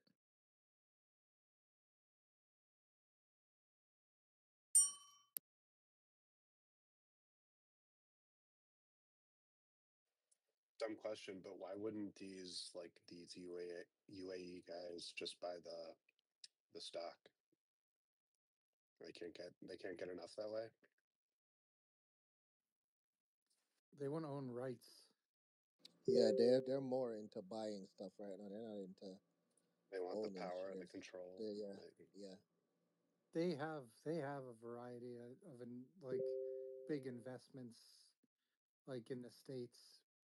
They're looking they're looking, for a like almost like a culture shift, even, and just the purchasing of rights to, expand their economy, outside of just oil. Why wouldn't they do both? Right? Like they could So the very They easily yeah, could. they could very easily buy up the shares and then go bid for a stake in the company, and then their shares basically pay for or vice themselves. versa. Yeah. Buy the stake and then bid up the shares. I don't know. so the Saudi Pro League for soccer, um, which you have teams like Al Hilal, teams that Cristiano Ronaldo plays for. They've actually earmarked about $15 billion of spending for between now and 2030. So they're looking at bringing all sorts of superstars to their soccer league, which is pretty big over there. So that's why I am on the camp that they're looking to purchase. They're not looking to own shares in anything. They want full rights to these sports teams that they're probably looking to purchase. If it's not for purchasing the sports teams, they'll more than likely look to bring superstars into their league, which they have already been doing. That's why you're seeing a lot of these young stars moving to the Saudi league. Yeah, I think you're right, Wolfie. They would buy the shares first and then buy their. Yeah, buy the shares, get a stake, shares automatically double.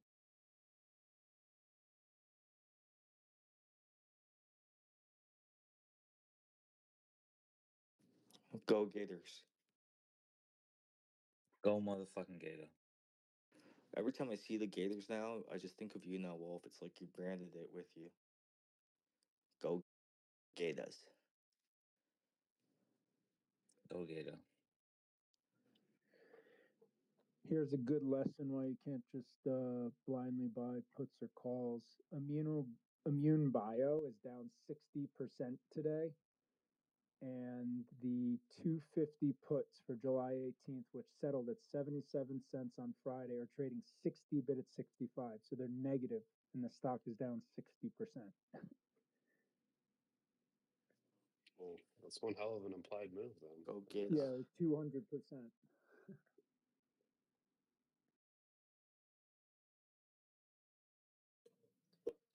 Hey, Amen, this loan stuff that we just talked about, all these people are just going to crank up their leverage and stay in the casino and make it back.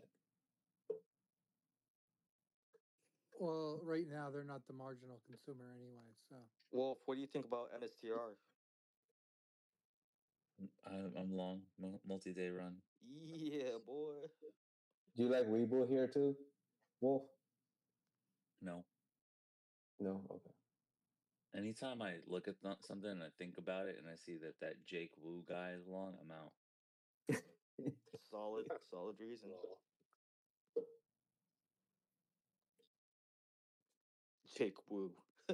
they're about to bank some heavy cash on these $10 warrants though. Can't say his full name. Where's trolls come Yeah, at me? seriously. But Jake Wu just makes him sound so Chinese. no, don't say it 3 times. Yeah, it's plausible deniability, sir. MSTR high day. The options are cheap, man. They're still on a relative basis. They're Dude, pretty it's so cheap. dude, I was saying the implied vol was at the lowest it's been since the fucking run. It was at 43% last week. Yeah, I saw the 450s this morning for 30 cents. And I was like, that's fucking cheap. And that's what the stock, I think it was trading at 398 or something. I was like, that's pretty cheap for that stock. Go get it. Wolfie, are you Uber bullish? Are you talking about Uber? I don't I'm know. talking about Uber. No, I don't have any Uber. No? It looks good, but I don't have any Uber. Yeah. Damn, he caught It that looks pretty really good. good, though. Pretty well. Who did? You did. What? That he was talking about Uber because I think people would have just been like, Oh, it would have yeah. went past their head. Yeah, I figured that's what he's doing. No, I'm not interested. It looks fine, but I'm not interested. If Mamdani becomes mayor of New York, sort the fuck out of Dash. New York. I You think hear he's got that? anything You hear that, son? anything You hear? Pershing Square related and Dash related, I think he's gonna come after them. I like It's it. Bill Ackman, right? Yeah, Bill Ackman, Bloomberg, which will probably get a pass because it's Bloomberg, and DoorDash sponsored campaign flyers against Mamdani where they like there's enough shit to talk about this guy and like just drive the point home that you don't have to fucking make up. Like you can just use clips of him saying dumb shit and it would drive the point home. But they handed out flyers that misrepresented what he's trying to accomplish. So I think he's gonna take it personally. Is that sponsored by So real quick, and then I'll let you guys finish cooking. So you got Bitcoin pulling back, looking like it's about to take a big dump. Look like MicroStrategy cleared 406 and is just still continuing to be bullish. SoFi pulled back after having that push higher. The MAGS, MAGS, pulling back. The VIX looks like it's pulling back too, but you got the general market pulling back as well. It's crazy. Meta in pattern playing out. Amazon, after it had that push high, is getting a rejection. Previous 15-minute candle had a big top wick, so could we go ahead and try to test the lows again? IWM still just channeling. Similarly with Tesla channeling. Dow looks bearish. Nvidia starting to finally look bearish. Apple started to look bullish. Microsoft questionable. Looks like it has a bull flag, potential break, but then a rejection. And then you got Google bearish again, looking like it wants to try to go test the lows. What's up, guys? I think the 6230 ES is just what's holding, right? Like that's a pretty big level from interest and probably a bunch of nothing for the rest of the day too. I was going to come up and say, like, if I was going to scalp Bitcoin, it wouldn't be here. We're really trading sideways, and y'all know I'm bullish, but I don't really see a catalyst for a pump this week. Just FYI. I think we range and then we pump later. So if you're going by what MSTR is doing, right? It usually leads Bitcoin, doesn't it? Well, if Bitcoin's going to make a move, I feel like it's really been in a range, like even today, because I've been just kind of looking at it and I usually don't, but it usually decouples around 230 to 3 if it's going to start moving upward from what I usually see. So I don't know. I don't watch the correlation with MicroStrategy, but like I wouldn't enter a high leverage long right here. I'd No, but personally like to be. It's unrelated at this point. It's yes, unrelated. Yeah. coming up, and the dividend's 160%. So for MSTY at least. So I think they're going to try to get in there before the dividend date. I actually bought the Ethereum treasury on the back of that massive sell off. Bought some options, bought some calls in SBET. Welcome to purgatory. We played welcome you to Ethereum purgatory with open arms. we played I don't. BMNR here. So I actually think it's going to outperform in the next couple of months because I think this is a pain market. And that's the next main trade. So, Wolfie, we all played. A lot of us here played BMNR. That's that new Tom Lee's Ethereum treasury. Oh, is that what that is? I saw Yeah, it like making highs. yeah. I didn't know what the hell it was. Oh, That's what it okay. was. Well, I like SBET. I don't know what BMNR is. Good for Tom Lee and his gay glasses, but I like SBET.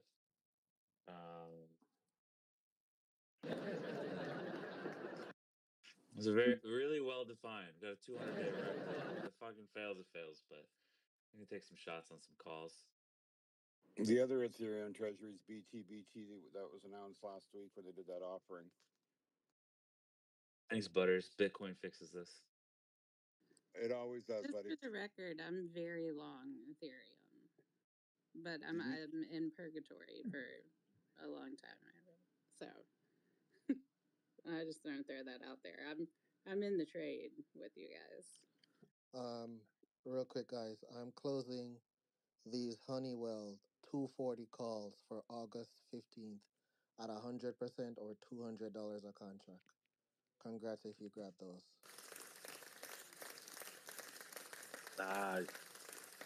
Nice. Is anybody watching Newsmax? I guess not. The actual station. Is Trump on? I'm looking at the stock today. So, Amy, I can vouch for this. I was long Ethereum. Well, you can't vouch for this part, but you can vouch for the second part. I was long Ethereum from like $35. I sold almost all of my Ethereum in the spring of 2021. I never bought it back. I just recently bought back, pretty reasonable position beginning of May. So I don't know. It just feels different.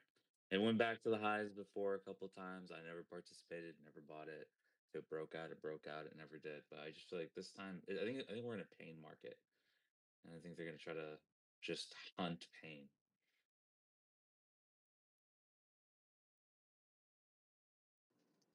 Don't worry, Bitcoin fixes everything. Oh fuck you. Well, the other thing going for Ethereum and like these big cap alts is that if we're going into an easing cycle, they're the ones usually get the bid compared to Bitcoin because currently Bitcoin's been just dominating for the past 2 years. So I think the bid's gonna go to the big cap alts with like Ethereum and Solana once we, you know, if the easing cycle is gonna start, cutting cycle. Yo, these fucking Iranians are fucking crazy, bro. They said I said the supreme leaders playing chess while U.S. and fucking Israel are playing checkers. What? Dude, that's why this motherfucker was hiding for his life down in bunkers. They're cooked. I mean, the whole world is turned against Iran. Well, did you see that video? The mothers holding up their babies, saying we give them to whatever, like GI. Yeah, I mean, this is just beyond insane. Well, they put out bounties on Trump and Netanyahu's Yeah, head, right? that was. Hey, so real quick on Apple, AAPL ticker Apple. On a 15-minute chart, I'm seeing a W being printed on Wait, what's the ticker on Apple? AAPL. No, I'm just kidding, dude. We all know Apple. Thank you. Yeah, well, a lot of the people in PEAR. here don't really know, so we just say I'm just being a dick. I apologize. no, you're good, bro. On the 15-minute chart, I'm seeing a W on Apple. I have a level at 201 on Apple. If you could get over that, my next level up on Apple is 201.69, 201.70 actually. And then over Yeah, 202, peak I gamma have on 205. Apple's. Yep. Yeah, peak gamma Fun on Apple's 210. fun fact for you: July is Apple's best month in its history. Go Eagles. That's factually It correct. averages about 7% that month in its Yep. history. Yep. It's all about the flows, man. All about the flows. That's good. The power Yeah, of the we. flows. That's what I said, Bobe, earlier. Remember, Yep. I put that Yep. up the whole month This is a of good area to buy it then. July and August. Yeah. This That's is a good right. area to buy it That's why because I grabbed those 205 calls for August 15th. yeah, that's a good play. Yeah. So June and September are like the worst month, and then July, August are really good months for Apple. I asked that to Gemini yesterday, and he gave me some answers. Apple is the Ethereum of Mag 7. Lol. Damn, Apple's down bad, No, yo. dude, that's Google, bro. No, I've seen Google make some moves. Apple's been like kind of stuck. Dude, Google's kind of been a dog. Yeah, it's because the trade's like a fucking conglomerate. They need a new CEO. Yo, get off my Google nuts, yo. Come on. Come on. Not gay. That's a Not rumor. gay, They're sir. gonna bring Sergey back as CEO. They gotta I bring mean, that someone would back. propel it so fucking high if they Well, come back. he's there working every day. So. Dude, he's not really there, man. They don't give a shit what's going on. As long as they get that money still, they don't care. He was just there to light a fire under their ass Hey, for AI. real quick, hey man, this RGTI man, it's waking up now. I have, if RGTI could get over 1228, I have 1369 to the upside. There was Yeah, I'm already in it. Okay, cool. yeah, I mean, there's put selling in it too, and yeah, it's gonna go higher. So for Yep. the rest of today, IWM's curling back up. Looks pretty good. It broke under the 200-day moving average twice intraday today, and it's held it. And Friday was the first close in 4 months over the 200-day. So Might buy some calls, IWM.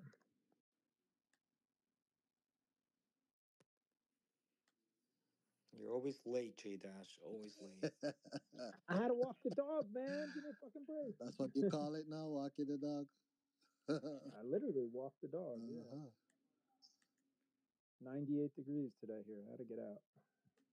Yeah, those MSTR calls are already up 25%. Okay. Fuck you. Yeah. Which ones?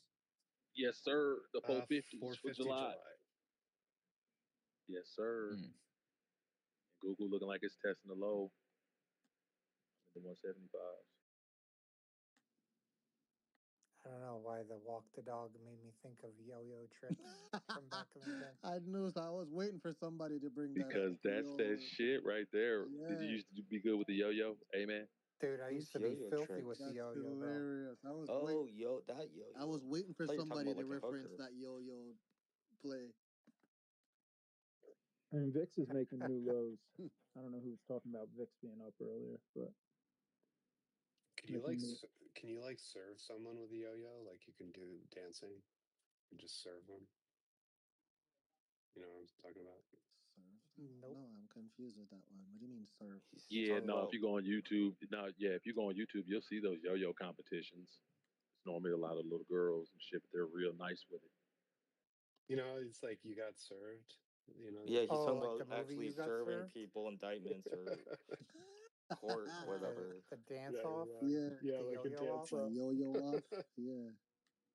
I'm sure that that's a This thing. is what I'm telling him. They got girls on there. They got people on there that do that dancing shit with the damn yo-yo as a competition. Like, not listening. That's probably why it popped in my head. I probably saw that somewhere. Is this letter I posted at the top real?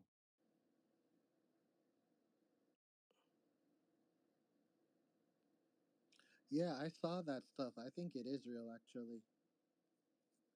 I saw that letter as well. It looks real to me. There was talk about that on Friday. There's been talk about this for weeks. He's so No, this is about the garnishment, right? Yeah. No. Talk about rates. yeah. So Wolfie, he's known to do this, by the way. He used to print out like clips of or tear up the magazines and write this type of stuff and send it to the to whoever wrote bad articles about him, and he would this is what he would send. Exactly Dude, what you just see. that's exactly, dude, Wolfie, this is exactly what I'm talking about. Oh, bro, it is real. He posted it. He posted it on Truth Social. Damn, Yeah, no, it's real. he's got nice I didn't. handwriting. No, I knew he. I don't think he wrote this. I'm gonna put that out there. I do. I do think. No, I knew that he wrote a letter. I just didn't think that this was the letter. This is crazy. No, but he's known to do this, though. I wouldn't be surprised if No, I know. I he just wrote didn't this. think he would do this with the Fed chair guy. Like, He does. I actually think that is his handwriting. Yeah, I think this is handwriting. I don't think he cares, Wolf. He doesn't care who it is. He's the president, bro. He doesn't care. He's a powerful person in the world. He doesn't care. Hey, on Tesla, I'm getting a evening star reversal on the 10 and the 15 minute, and I'm also getting Yeah, Tesla about to real. I'm getting a hanging man on the 1 hour. So, my level, if Tesla could hold on to this 319.32, my next level down is 315.31 on Tesla. And Tesla's probably going about 312 mid.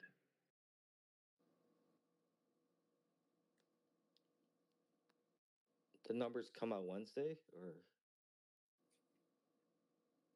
Wednesday? I don't even know when the numbers come out. What, payrolls? No, the Tesla numbers. Oh, Tesla numbers. Are you talking delivery numbers? Yeah. Yeah. Yeah. No, it's supposed. Yeah. I thought we would see it tomorrow afternoon, actually.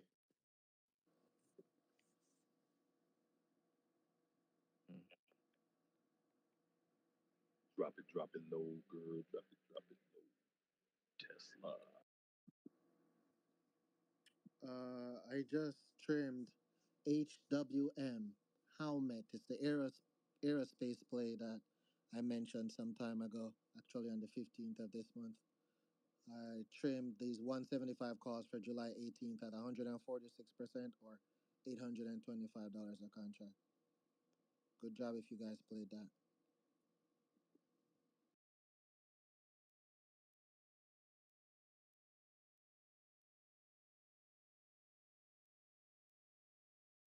Oh, Big Kev, look at this Tesla 5-minute chart, man. It's dumping right now.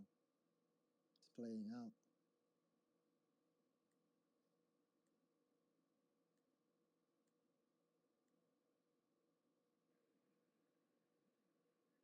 Sir. Oh. Oh,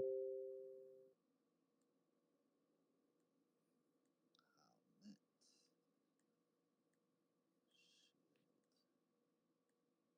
Butter's favorite Carvana all-time highs or higher day. Sorry.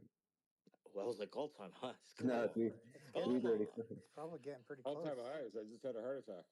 Bro, I mean, it's pretty close to all-time highs, though, isn't it? Like Isn't it like three. 10% away?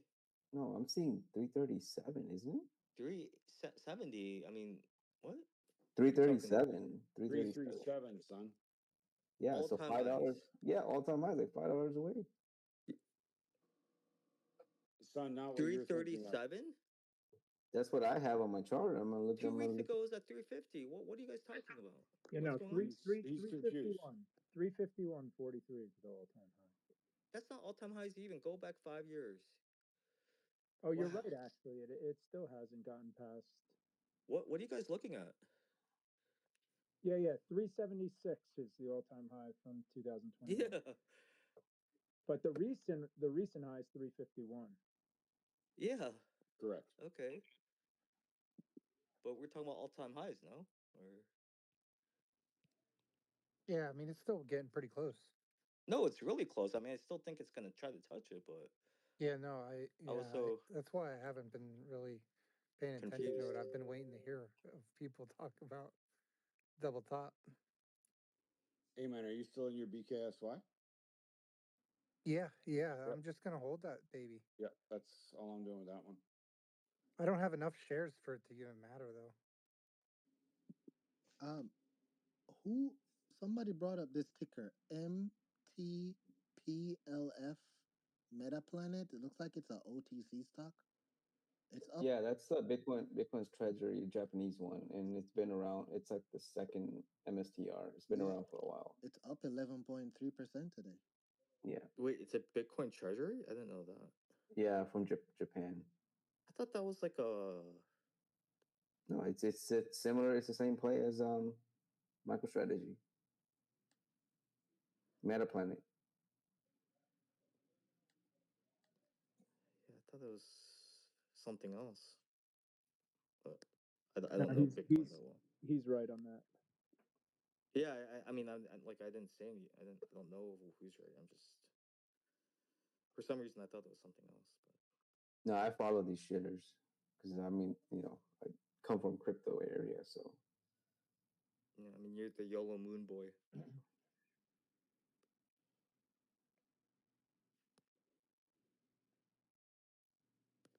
That is a pretty catchy name, YOLO Moon boy. it's not even Yellow Moon Boy. Get it right. It's Yellow I know Moon. it's YOLO Lambo. I know, man. But I like saying Moon boy better. I think I want to take some shot for SBET as well. Wolfie, do you see that there's gaps at 200-day $29? support. There's a gap at $29.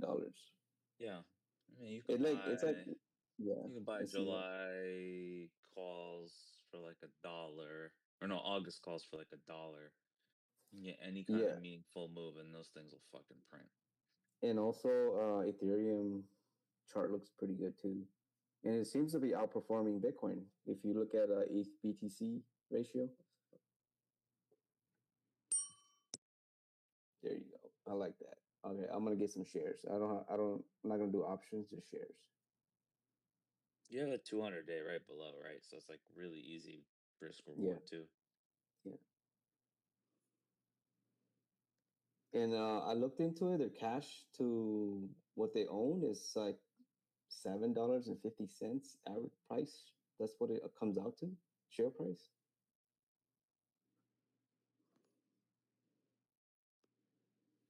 So it's I think if Ethereum runs, this could run pretty hard.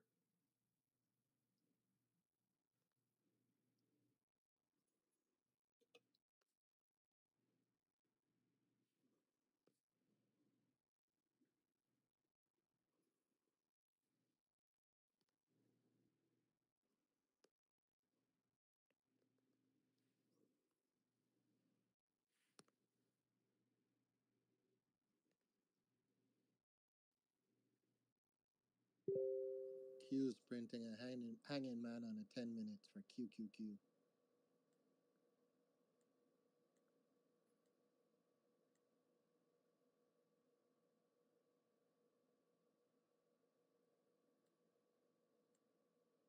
Big Cab, you here?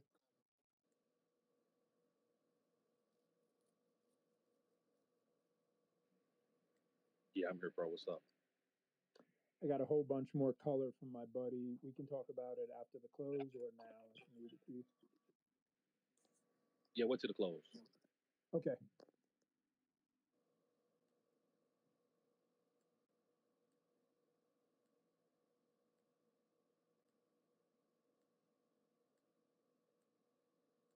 All right, Wolfie, I got failed. 976. What do you buy? Hope we get paid.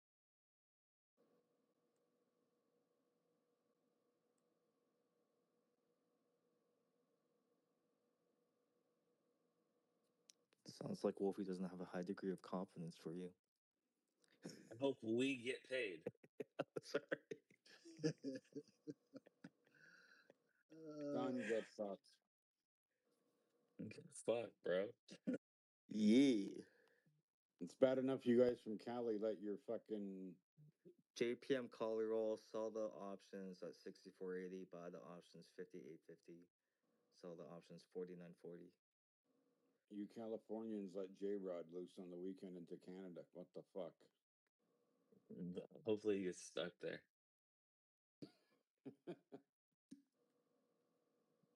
That's the only way the Kings will win. Was that the new roll? Yeah. What's the middle price? I forgot. It was like 5.8 something. Wait, 5. Hold on. Where the fuck did it pop up?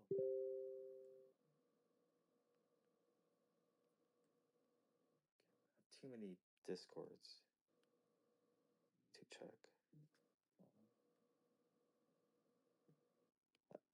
I don't know which Discord I saw in. What are you looking for? The caller, the new caller for today. Okay, 1:31 p.m. SPX 9:30.25 64.80 call 37,800 at 68.6.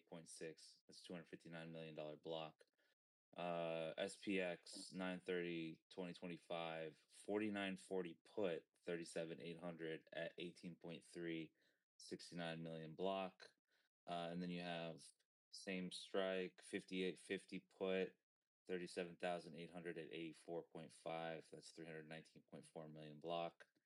And then for the call size, So the 58.50 was the mid that I was looking for. Yeah. Yeah, and then SPX 630.25 call. I think this is the one that was sold or exercised or whatever. But 17,800 284.52 block 506.45 million. That's your roll. They rolled from that to the others. So that middle price, son, is like 200 MA on SPX, like close to that. The 6588 or something. No, 58. The one you called out, 58. Yeah, 58.50. Yeah, it's around 200 MA. So everything looks bearish. I didn't say 50.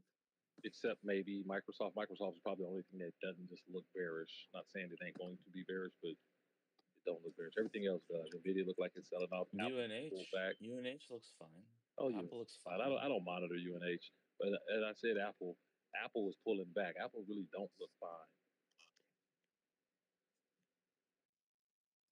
It's in a downtrend, but I think if it holds today's lows, it could break it out just to kind of hold the indexes a little bit. Okay, you're not wrong there.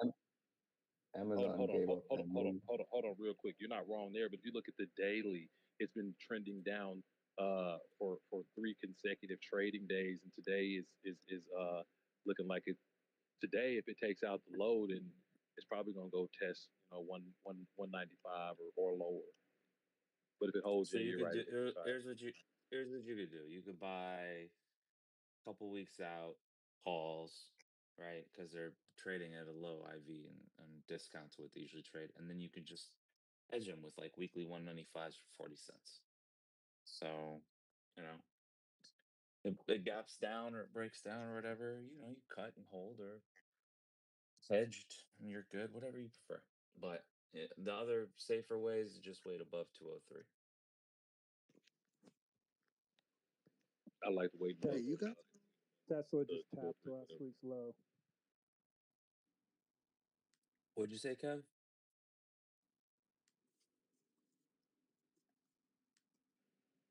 What I was saying was I'd rather just wait till the clear of 203.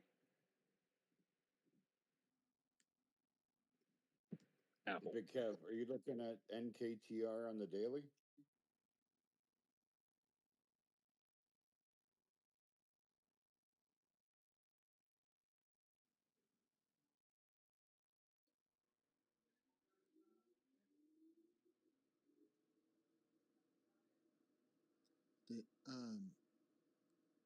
the do any of you got I'm any sorry, of you guys Butters. I ever was closing through. I'm sorry, I was closing 3/4 of these 310 Teslas. I'm 20%, letting the rest ride.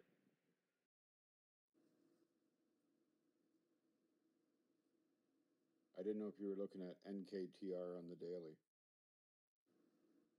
Looks like a big H coming out there.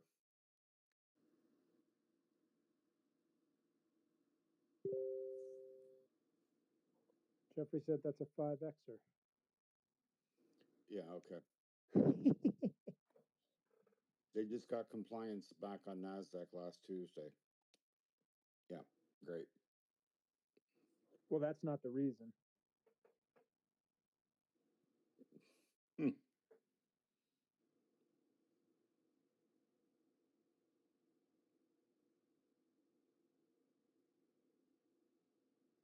Hey, have any of you guys ever played this ticker DFDV, DeFi Development Corp?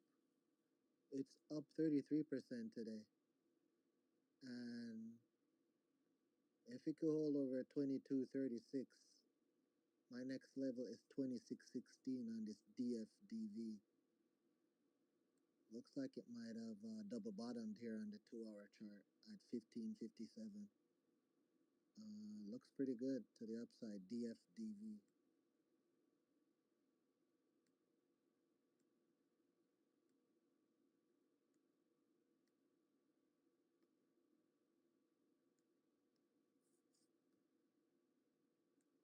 Well, if you think Palantir's cooked,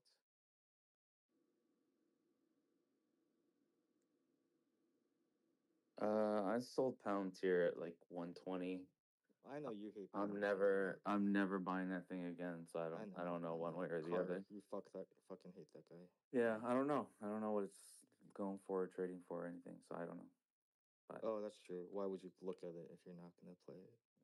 My bad.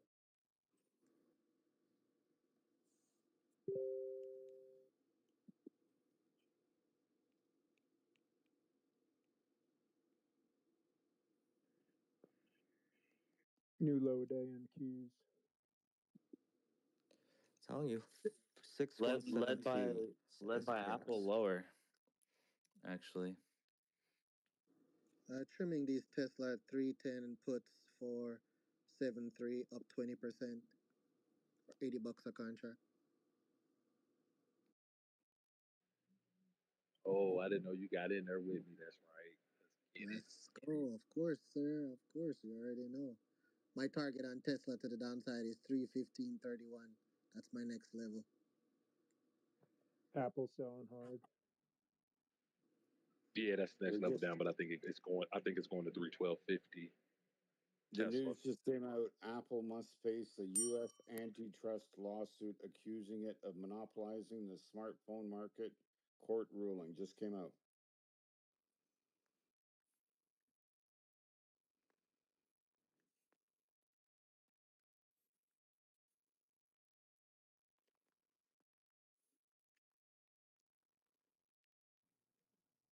That news should have taken it a lot lower. It just barely hit low of the day. And that.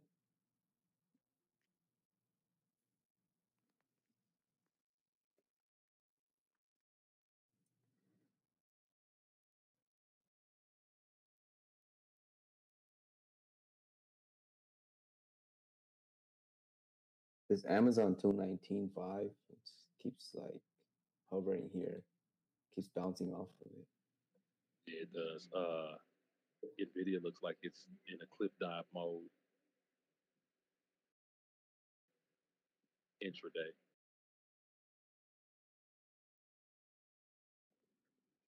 Butters, who's reporting that story on Apple?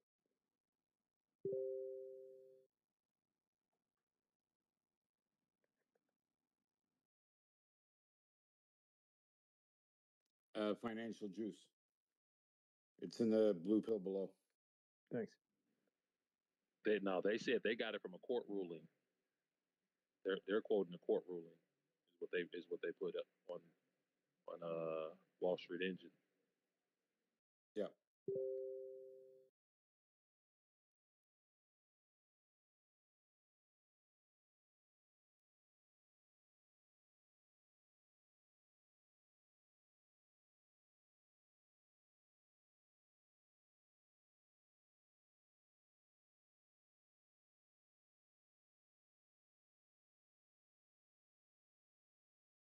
There goes Apple. You're welcome, sir. Kaboom. Yeah. Don't worry. Next week they'll be buying TikTok. Nice bounce off of it. So I brought up this ticker just now, AKRO, under 53 bucks. Have this thing coming down pretty far actually. On the 4 hour, it looks like it tried clearing that 56.35 5 times, and it's gotten rejected. So I expect this to come down under 53. AKRO, Akero Therapeutics. And I'm getting a sell signal on the 2 hour right now, as a matter of fact. And under that 53 level, I have 51.42. AKR. IWM held up Closing fine three through quarters. that low. Closing three quarters of these Google 175 puts up 82%.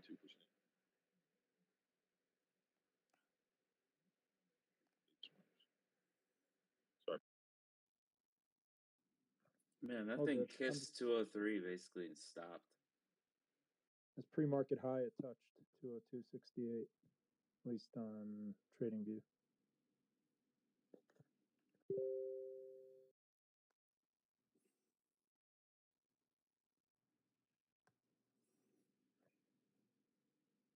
So I like having those lines, Bull Bear. Yes, sir. Those lines work perfect, man.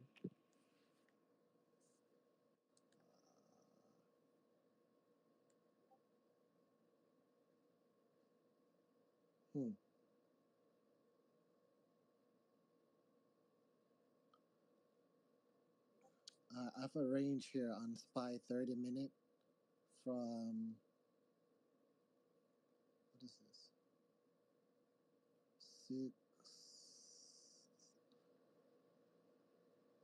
616 to 1280 on a 30-minute chart on SPY. It's gonna trade in between those two levels. 616.12.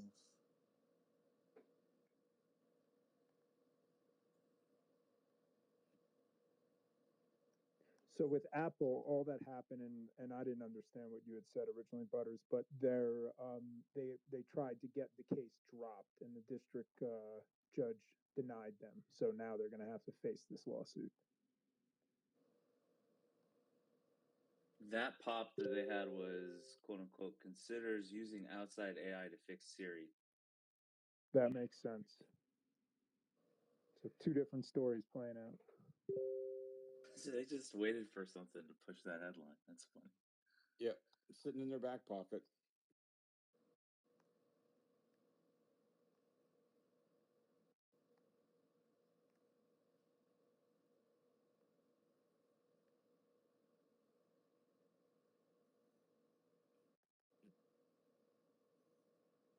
207.5 calls on the weekly are worth a YOLO. Going for less than a quarter. Which one you getting? Or which one you were talking about? I'm not kidding. Don't put that shit on me. I'm saying the 207.5 calls on the weekly, we're going for less than a quarter. Oh, okay. No, I was looking at 205s for September. Yeah, I'm in the 205s for August. I'm good there. Put that shit all in Wolfie. Yeah, if it goes to 195, I'm gonna ask for a refund. Well, I did give Kev a hedge. Did give Kev a hedge. So if you're gonna put it on, put it on. Put both ways. 195s were like 40 cents when I told him. Oh, I'm in those. I'm Yeah, in now those. that was a good 195s call. But while you was talking, I was just looking at something else. You basically want to go along like midterm and go hedge on a short term, or you want to go long on a short term and just treat it as a YOLO. That's really the best. That is the best way to play Apple.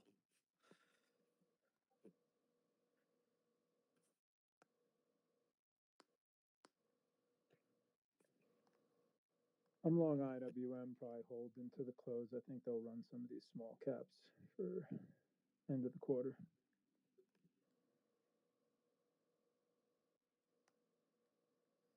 Skibbity. Damn, this Apple is strong as fuck, bro. Look at this thing.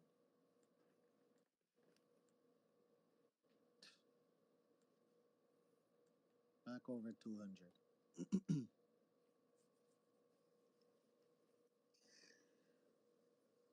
If you're in AEVA, I suggest you lock in your profits. It's way overbought on the weekly and the daily and the monthly. So you'll be getting a nice pullback. But proceed with caution.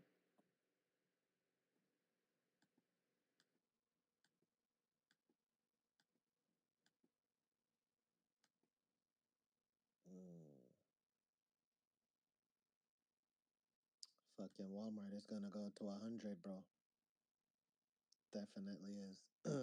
Have an NFP level at 97.31. Over that, it's gone.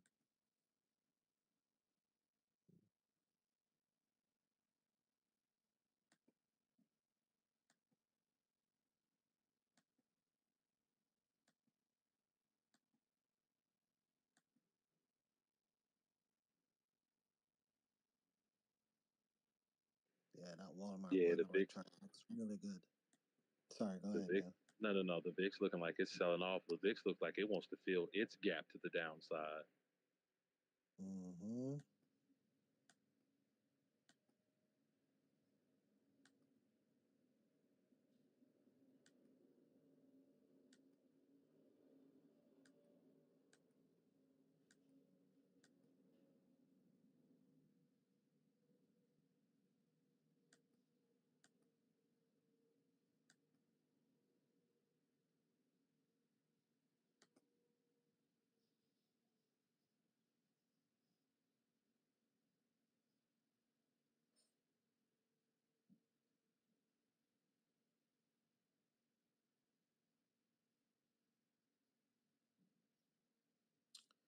On this P-A-R-A, Paramount Global, on the 25th, looks like it bottomed.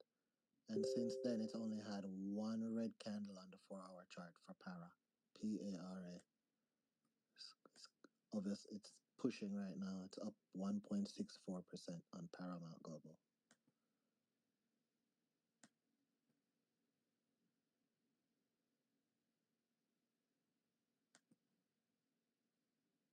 Yeah, the daily and the weekly is looking very nice on Para.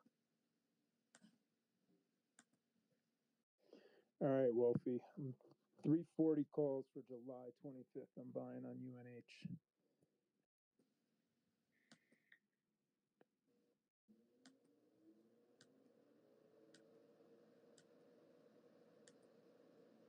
Microsoft looks the strongest. Looks like it wants to do an intraday W. Microsoft never pulled back really when everything else is pulling.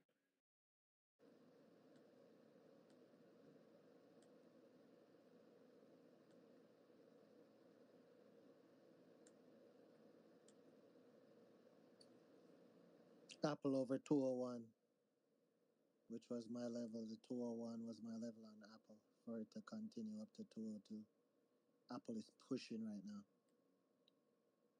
Huge candle on the 5 and 10 minute on Apple.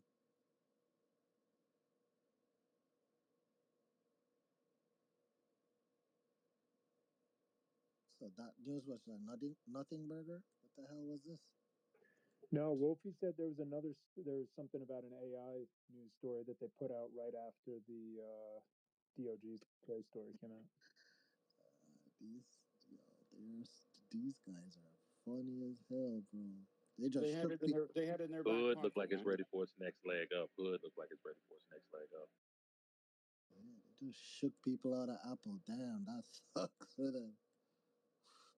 Bull Bear, it's a headline: Apple mulls using outside AI to power Safari, sidelining own models. Bloomberg reports. Oh wow. Okay. It says either Anthropic or OpenAI. So I guess that means they're not gonna buy Perplexity. When was the last time Apple bought anything as far as a company? The Beats by Dre. Beats, yeah. Oh, we saw what happened with Beats. It's like non-existent now.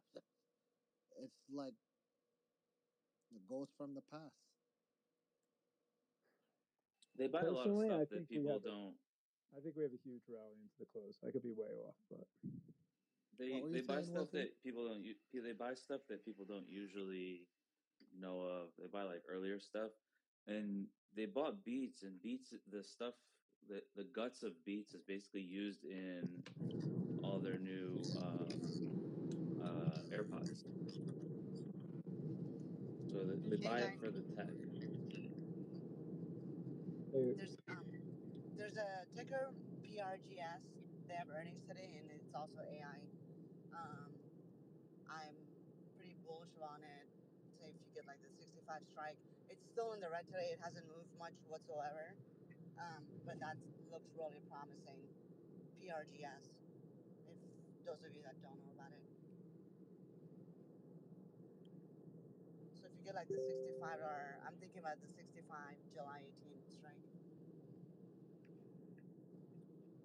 never heard of it. Yeah.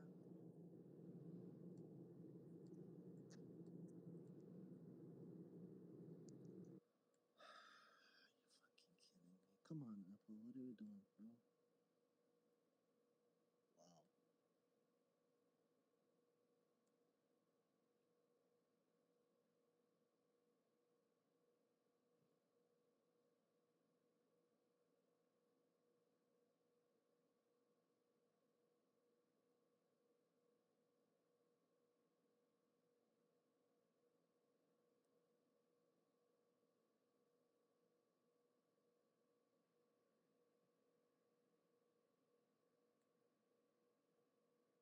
I mean, Hood, Carvana, Apple, Microsoft, and all look strong.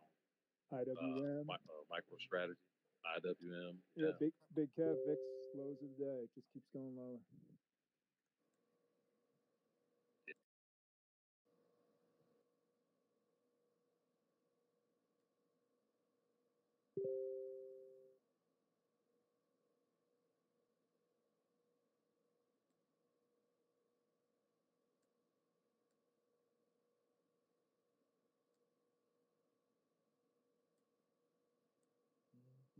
Those 207s are pushing 40 cents.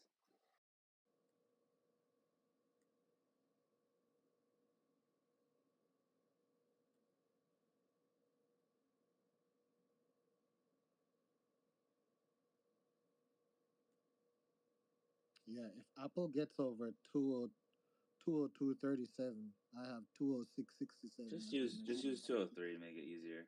Yeah, there I you go. bought some of those, Wolfie. Nice call out. 203.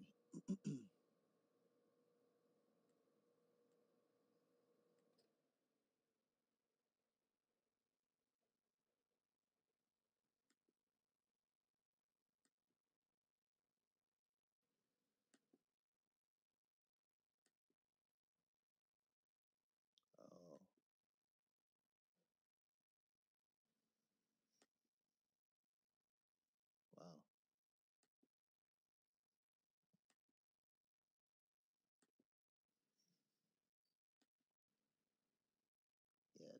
they do not want Apple under 200 for a fact.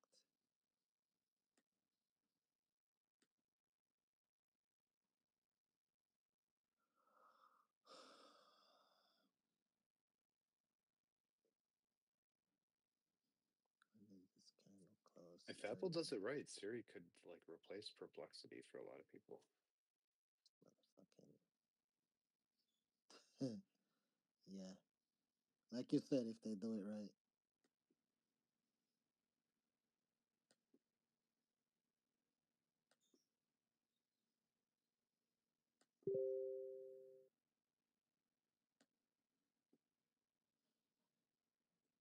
All right, guys, what a monster move in the main indices. It's powered by a couple stocks here. Apple really catching a beautiful stick to the Yeah, upside Apple just here, printed a Morningstar reversal on that 2-hour.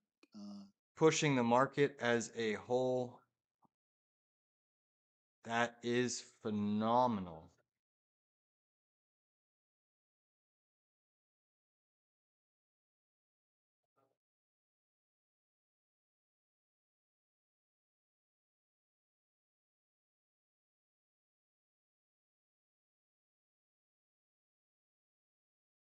What a massive move there.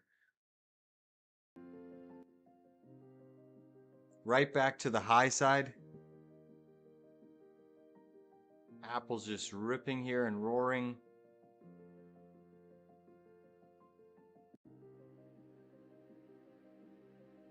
Testing its opening range high here on Apple. The markets are into a little bit of resistance. I'm expecting a small pullback and then looking like a continuation trend here, but what a monster move there. Monster.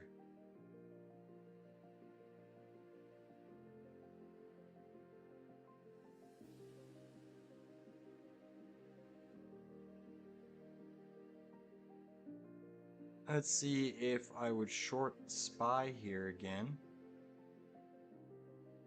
A little bit higher. SPY is probably going to sweep this high, make a new high. I could definitely see SPY doing that. Where was pre-market high? So pre-market high 617.88. I could see SPY potentially going there. So this is where we could look for a bit of his last minute 0 DTE play, call side.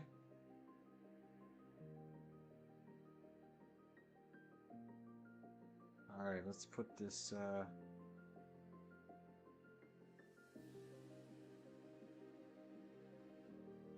Alright, so we are looking at some upside potential on SPY. We're looking at going long SPY. Okay, I know it looks a little bit stretched here, but it still could go. Hourly chart suggests a bit more upside. Same thing with the 5-minute chart. Suggests more upside here. I'm going to look at 617 calls are the conservative trade here. 618 calls are the aggressive trade. But what a monster move here. I'm just hoping we get a little bit of a pullback back to this lower boundary. We might not. But I'm looking for SPY to potentially recapture its pre-market high, which is sitting at 617.88. Apple's still pushing here.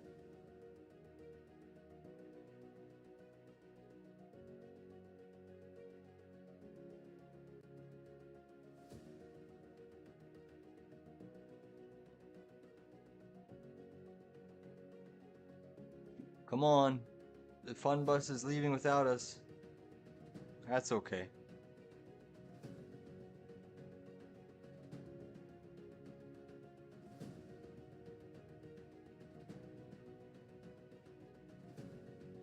Wick on Google.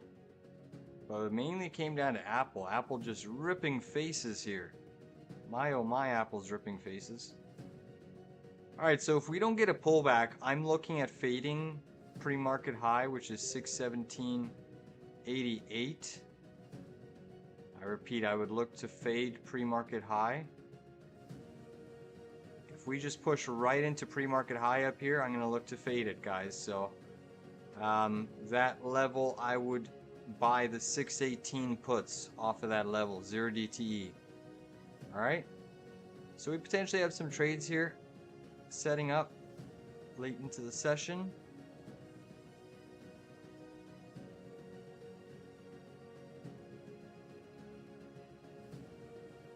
Some potential trades late in the session. So a back test, I look at getting long 617 calls. A push to pre-market high, I look at getting into the 618 puts. So we have kind of both ends of the spectrum here. 0 DTE means 0 days till expiry. It's options trading.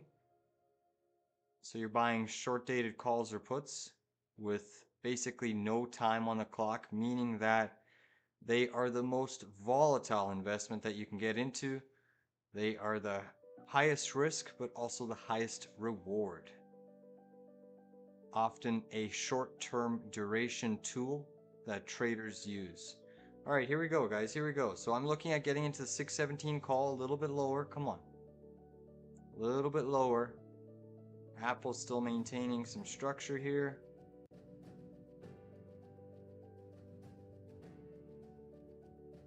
Meta trying to curl up.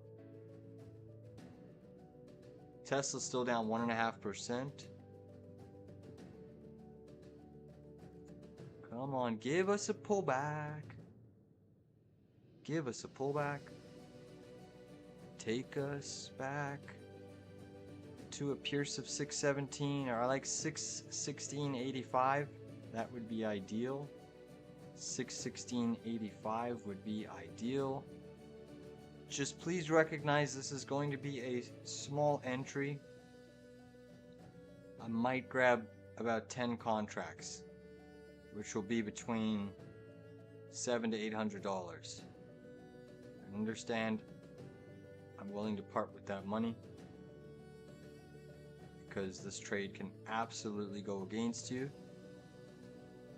in quick succession, especially this late in the session, especially the end of the month, especially the end of the quarter. But we got to take our entries somewhere.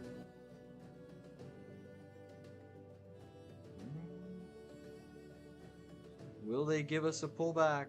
Maybe, maybe not. Stuck in no man's land right now.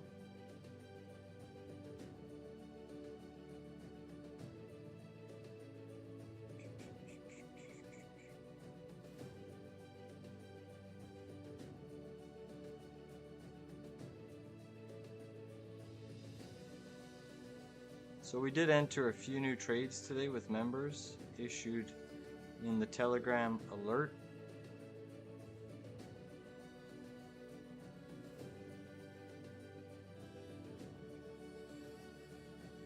Six new swing trades. Some July contracts, options contracts. Some August, some September, and some common shares. New positions in Enphase, Meta, EQT, Starbucks, Kraft Heinz, Ketchup, and Lennar Home Builders. Look at Apple just roaring here. Come on, Apple, you're not going to give us an entry? All right, that's okay. We look to fade this move. We look to fade. I'm just going to go on a little bit of a larger time frame for Apple here. But Apple's making a monster push in an attempt at breaking out. We could see Apple dapple. So again, we're looking at a long off of the 616.86. We're looking at a short off of pre-market high. If it doesn't hit either level, I'm not really interested.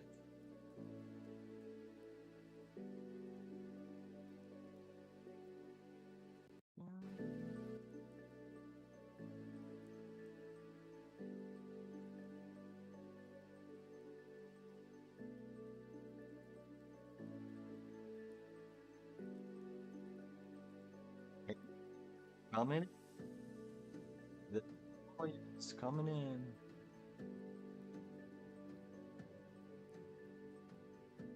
Spy's still trying to make a move here. Apple's still the dark horse, coming from the depths of the lows, trying to push here. Look at that rocket ship. Is there news on Apple, or is this just, anyone have any news on Apple? Or is that just a pure Q2 rotation trade coming into full effect? It might be. So you do have the SPX tapping all-time high right now, 6196. Let's look at the Qs. QQQ above its pre-market low, but just shy off of its all-time high. Let's look at the NDX here on the other screen. NDX tapping prior day high. So there is a bit of resistance here in the markets.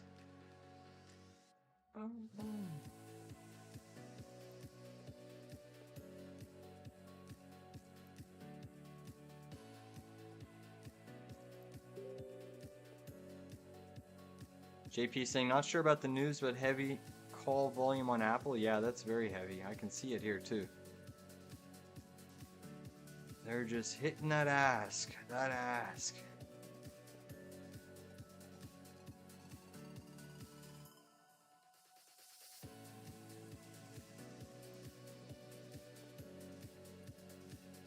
Yields are down sharply, down 1% respectively. IWM up 0.4.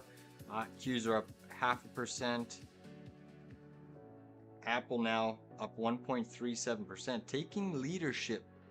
Apple Dapple. Amazon down 1.5%, Google down 0.5%, Tesla down 1.68%, AMD down 1.5%, Micron slightly negative, SMCI still green.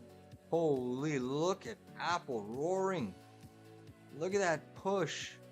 My oh my. My oh my. They're partnering with OpenAI for Siri something. So thank you, Sarfraz. Apple partnering with OpenAI for Siri. I'm pretty sure, have we heard that news before? I thought that was in the pipeline already, but hey, I guess they're rerunning it. Unless it's brand new. But thank you for that information, Sarfraz. Appreciate that. Whatever it is, OpenAI, that's a monster move. How's Microsoft doing? Not as strong. My oh my. Getting a little long in the tooth here, Apple. Getting a little bit long, and look at that buy program.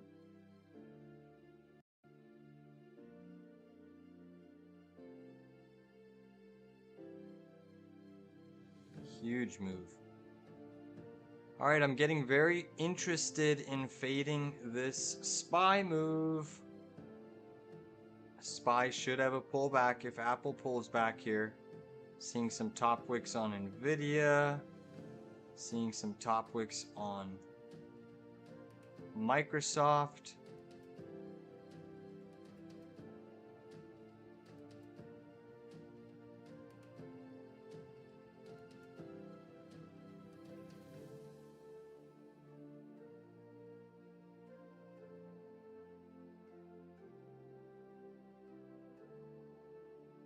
Who's looking to fade this? Who's looking to fade this? I'm getting very close. I'm getting very close. I might wait.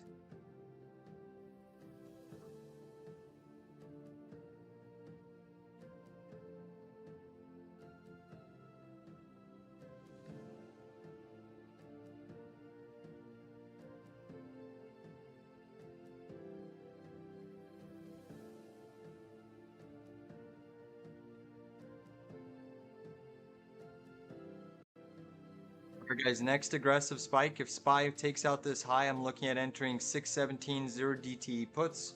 Right now they're priced between 65 cents, 67 cents. But I'm probably gonna take it before pre-market high.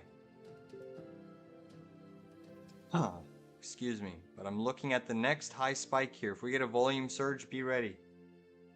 617 0 DTE put, come on. Spike it a little bit more, a little bit more.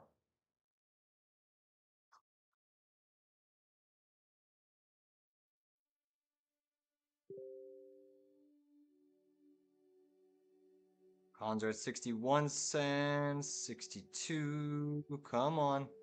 Here we go. Push us, push us. We're almost there. Apple's into some major resistance here. Apple into major resistance. That could have been the sweep there, guys. That could have been the sweep. I did not take a fill just yet. Yikes, look at that reversal. I'm not in yet. I am not in. I'll type it in the chat as well.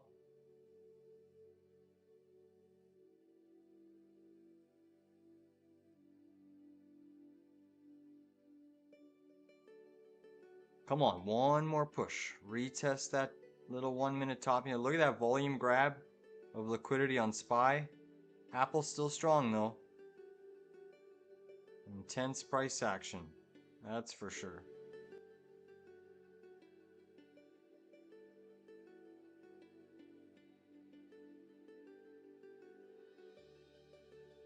Tesla's trying to recapture its pre-market low. Apple's still surging here. Up 2.23%. Things are getting interesting. Damn, look at that. Look at that reversal. Oh, SPY. Damn, anyone who caught SPY there, you're laughing. I did not take a fill. I was close. I was like 2 or 3 cents away from my fill. I was looking for a dip into that 58 cents a contract zone on SPY puts. We might get another little bounce here. Certainly aggressive.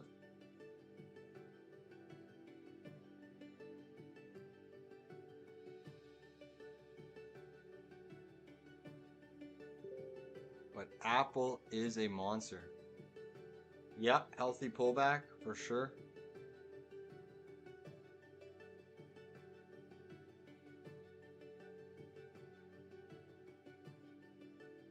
And the SPX did set a new all-time high there, guys. Just FYI. SPX did set a new all-time high there. Apple coming in. There should be some aggressive selling. There's also likely going to be an aggressive bounce on Apple. There should be one bounce on Apple that takes us either to double top or a pierce of this double top again. So now I look at flipping back to 617 calls because we're getting very close on SPY for a potential little hoorah push.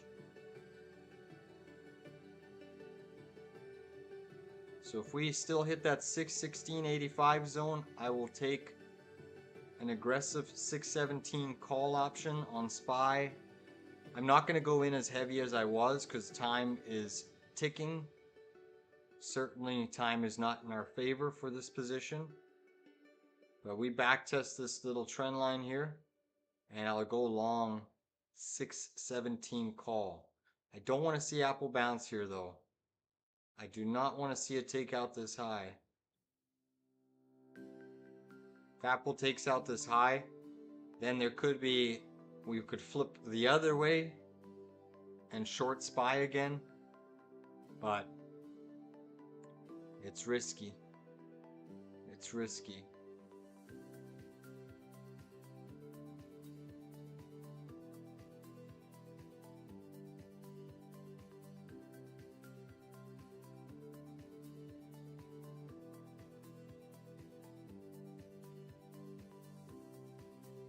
Tesla still under a lot of pressure. TSLA taking it on the chin.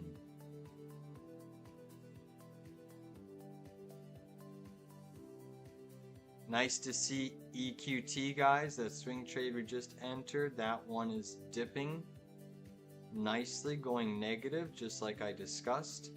Potential hourly chart bear flag. We pretty much shorted the high of that bear flag. Nice to see. Apple's still holding some pretty strong momentum. Alright, I'm not interested in going long anymore. That is off the table. Just too little time. I would be more inclined to get into another fade of this market.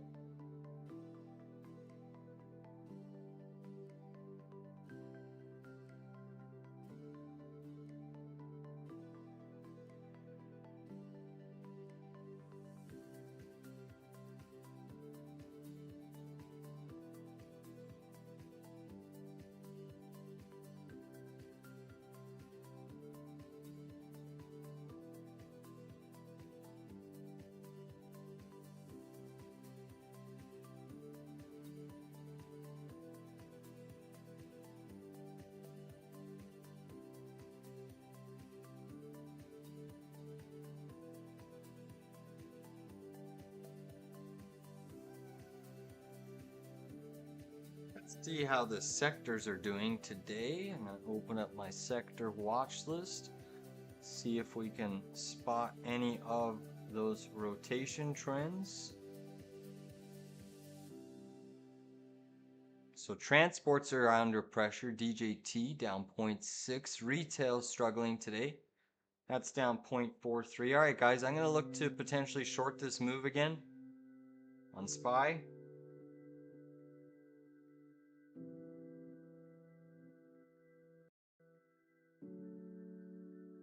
Get ready. All right, guys, I'm short SPY here. High risk, 56 cents. 617 put. This is a high risk trade. Sized for loss. Please understand that.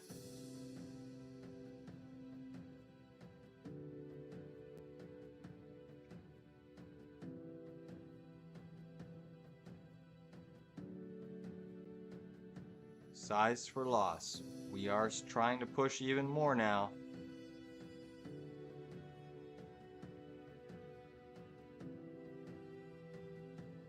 What a monumental push. You're getting some support from the other mag names now. Huge push here.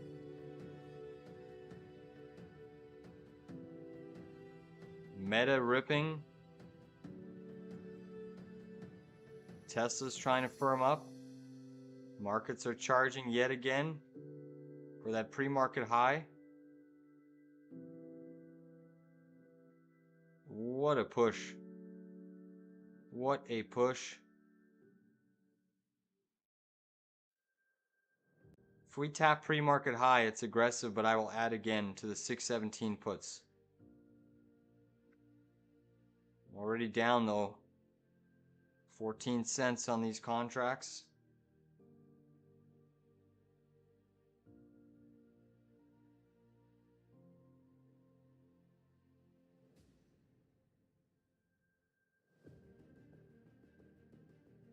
So a big spike in Microsoft. Microsoft going for 500 here. Can MSFT hit 500?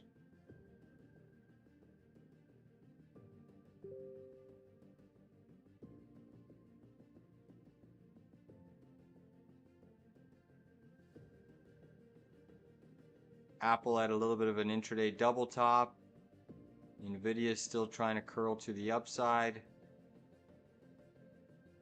Microsoft coming in slightly, still trying to hold steady though.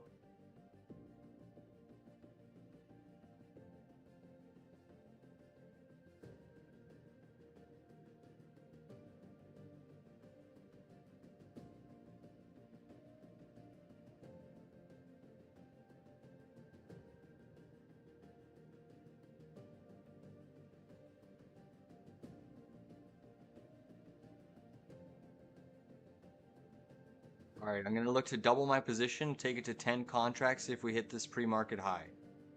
I'm only short 5 contracts. Very small position, like I discussed. It's much more aggressive right now. Let's see if we can get a pullback back into 617. I am seeing some top wicks on Apple. Nvidia still looking constructive. Meta pulling in here. Microsoft is also seeing a little bit of top wicks, but testing pre-market high. Google's trying to curl to the upside. Tesla's falling to the downside. Apple, there you go, another high there on Apple. 206.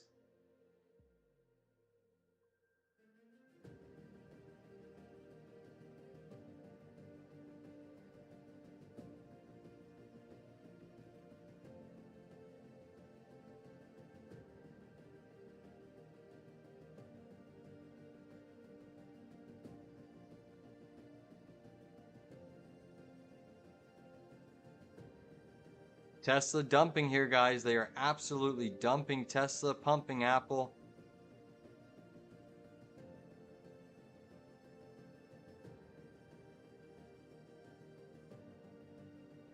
Microsoft still running into some steam here.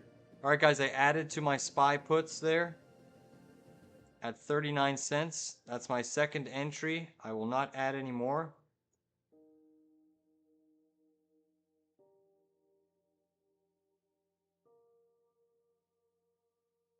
Sarfrez is out of Apple. Nice job.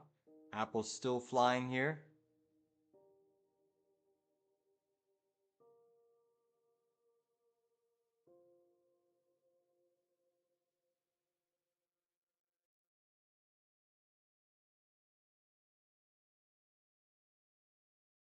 So my average on these SPY puts is 47 cents down right now. 10 contracts deep at 47 cents. Apple's still ripping here. Nvidia seeing some volume. Apple could go to 211. Yeah, it could. There you're tapping pre-market high on SPY, guys. Pre-market high is being tested right now. Tesla still trading near the lows of the session. There's pre-market high official tap.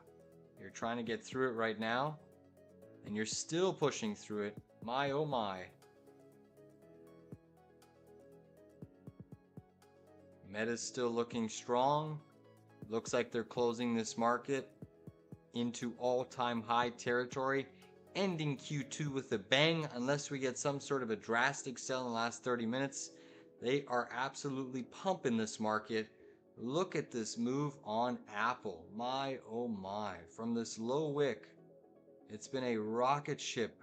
The 3.77% range to the upside. Monstrous move. Monstrous move for sure.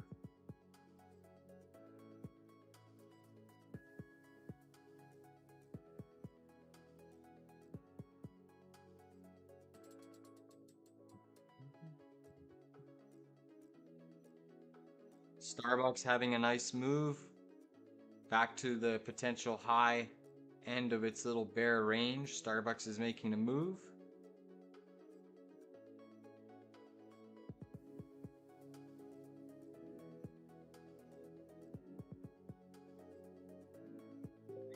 It's catch up making a move.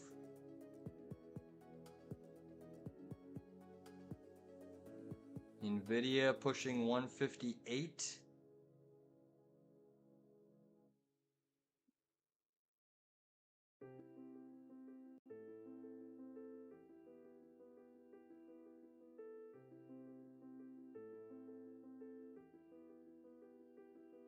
So SPY just achieved the upside target intraday pattern.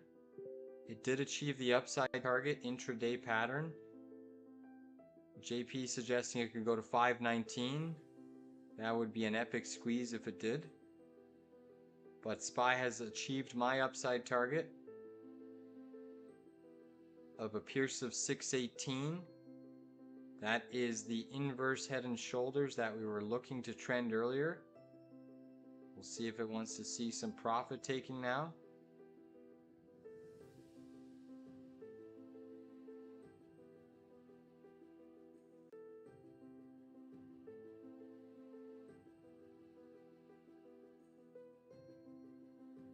Still very strong on the tape. Still trading above pre-market high.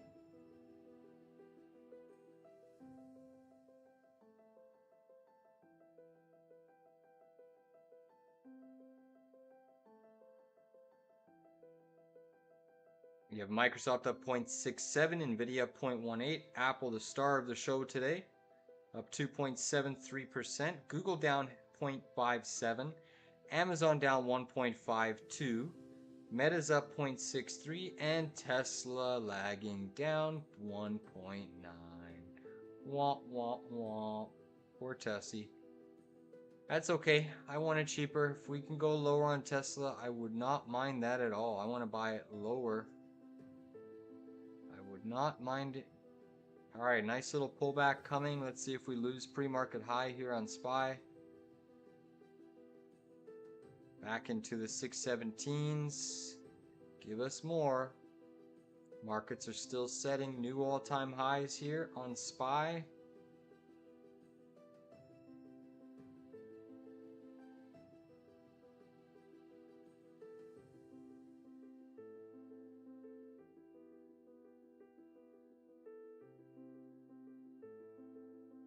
So 618.25 is the new all-time high on SPY. 618.25 is the new all-time high on SPY. You missed what the catalyst was for Apple flying? It was Sarfaraz. He went long. He bought about $1 billion worth of stock at the lows there and pumped it. And now he's going to dump it on us. No, there was something to do with an AI comment, OpenAI, making a partnership with OpenAI and Siri.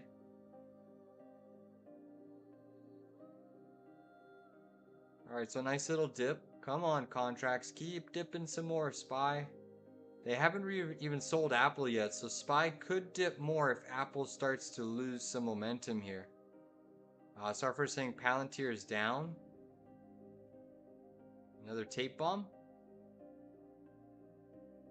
Yeah, it's been getting sold into here the last few seconds. Wow, yeah, that's quite a big sell on PLTR there over the last half hour. Look at that sell on PLTR, just like it happening the other day.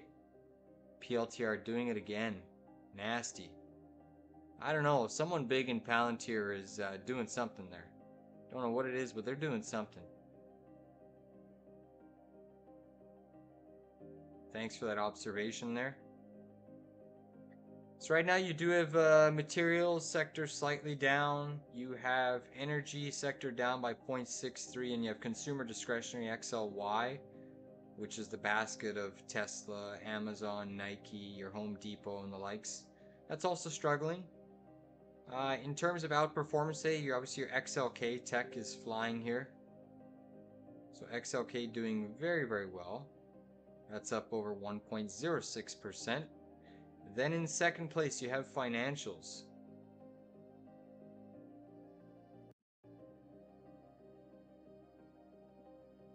Sorry, I was just getting a call there. I don't need to answer it though. Don't know who the number is, but nevertheless, financials are the second place, up 0.62%. Then you have communications, XLC, up 0.5%. Come on, can we get these contracts, these 617 puts to go in the money?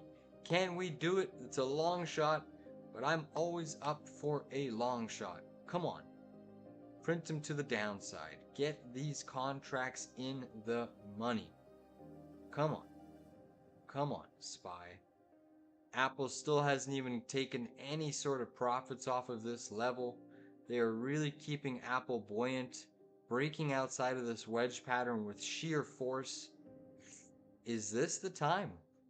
And I don't mind. I mean, I'm long the Jan 16th 225 calls on Apple, so whether or not this holds, we will certainly see. But for the near term, if we get a little bit of profit taking, back testing this 204.50 on Apple, we might be able to get these 617s in the money. I wouldn't mind that. All right, what's Mr. Softy doing? Mr. Softy's still staying hard, holding 499.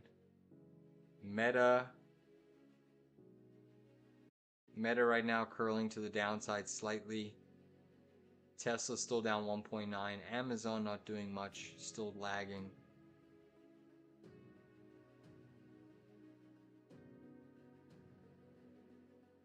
A little bit of rotation today into some staples names and healthcare.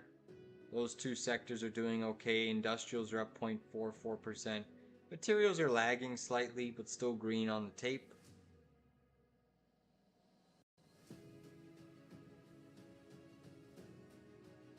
Final 26 minutes of trading here.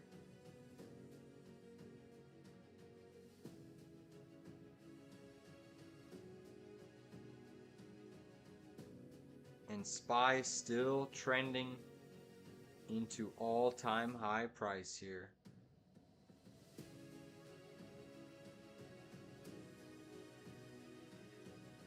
Above that opening range.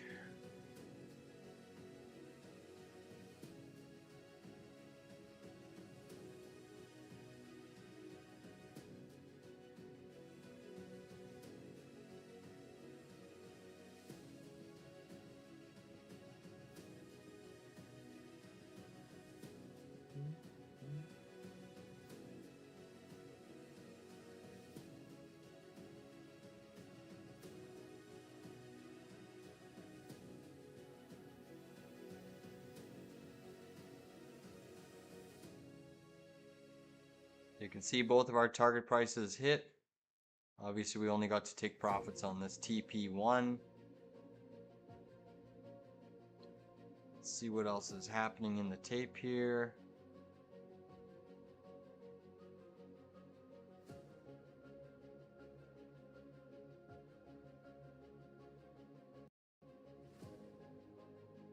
Apple pushing 3%. Airbnb lagging today. That's down 1.5%. Airbnb. Baba's down 1%. Boeing down 2.75. It's a decent sell on Boeing today. Kava, that's up nicely, up 8% on the session. Still holding near the highs. Celsius, CellH, that's up a couple percent on the session. Chegg getting hit really hard. Come on, SPY, dip it.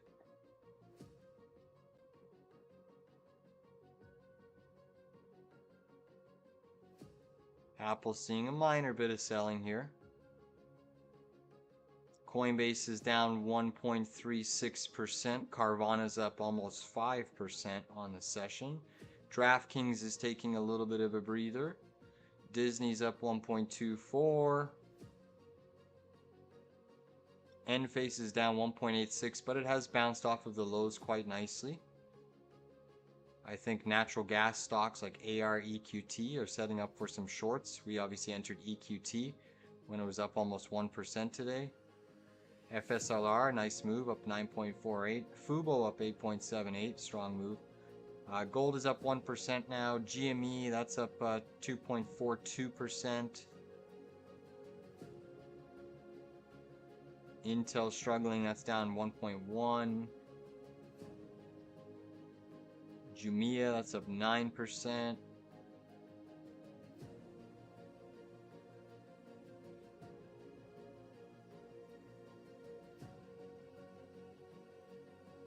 Monster up 1.46. MicroStrategy up 4.72%. Back into the 400 zone. Micron falling a little bit today, down 1.26. Netflix still strong. Natural gas down 8%.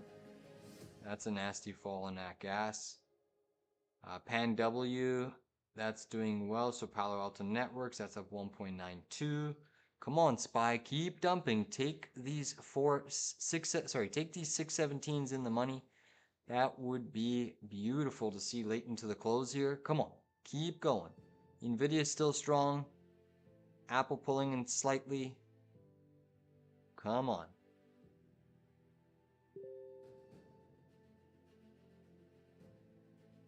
Roku strong today. That's up 1.16. Starbucks went from green to red, but it's still looking somewhat bullish on the daily and intraday. Starbucks. Snapchat down a little bit. Come on, SPY, dump it, dump it, dump it. Dump it.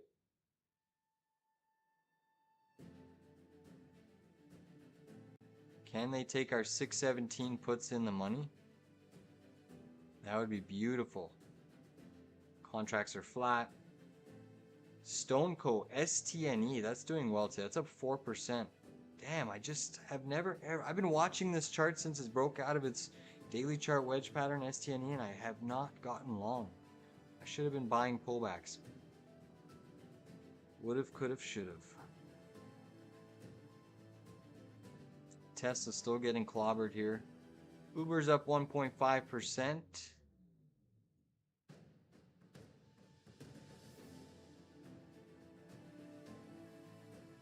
Crude oil slightly green.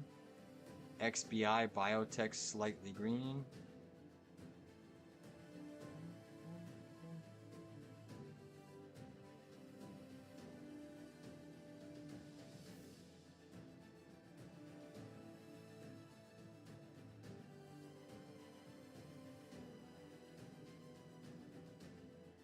AMD down 1.5% on the session.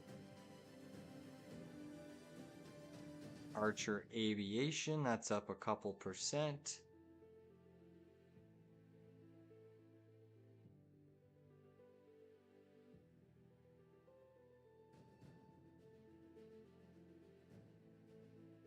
Nvidia is still curling to the upside.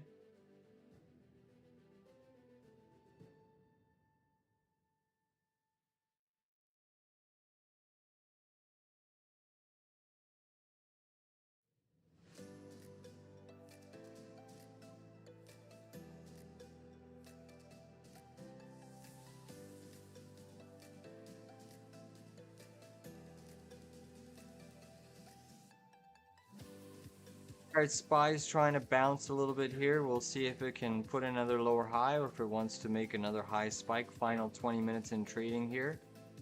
nvidia is going for a potential high of day push. So nvidia is now looking strong, trying to take a little bit of leadership. nvidia has been under pressure early in the morning, and now it's seeing obviously a strong buy the dip program coming back into play, trying to remain one of the stronger stocks on the session after going from red back to green. XOM under a bit of pressure today, that's down 1.3%. Home Depot struggling a little bit. Visa strong.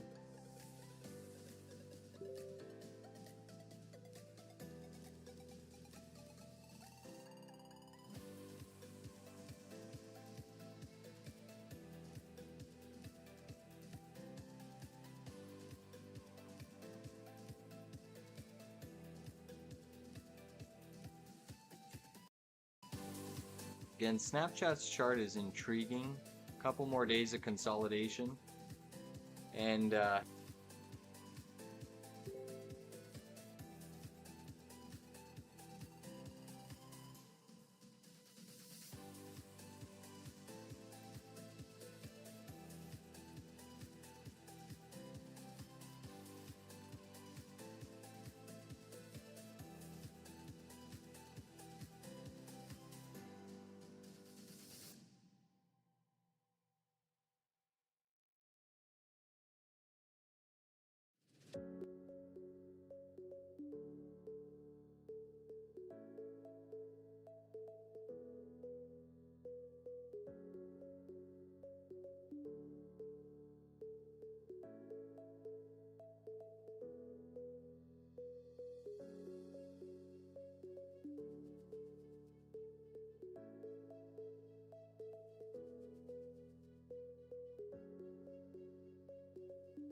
I was just chatting to myself. Thank you, Sarfraz. As I was saying, I'd like to see them gap the market up tomorrow into the 62.30. That would be an epic fade. I would actually love to see that on the SPX. But just like we suspected, market makers closing the markets at all-time highs, face-ripping rally into the end of the session on SPY and a larger than mag names. We did quite a bit of action in our swing trading portfolio today. We took about 5 new long positions and 2 new shorts. Okay, so we've gotten some new late July calls, August, September's. So we have quite a bit of action that I'm suspecting is going to hit the tape. But like I said, hopefully they open SPY up higher tomorrow, and then we can look for a fade. Really big dip down there on SPY into the end of the session. They did hammer those contracts down late into the close. But nevertheless, thank you all for tuning in. It'll be interesting to see if we see trend rotation into Q3. But as always, thank you, and we'll see you on the charts a little bit later. Peace, everybody.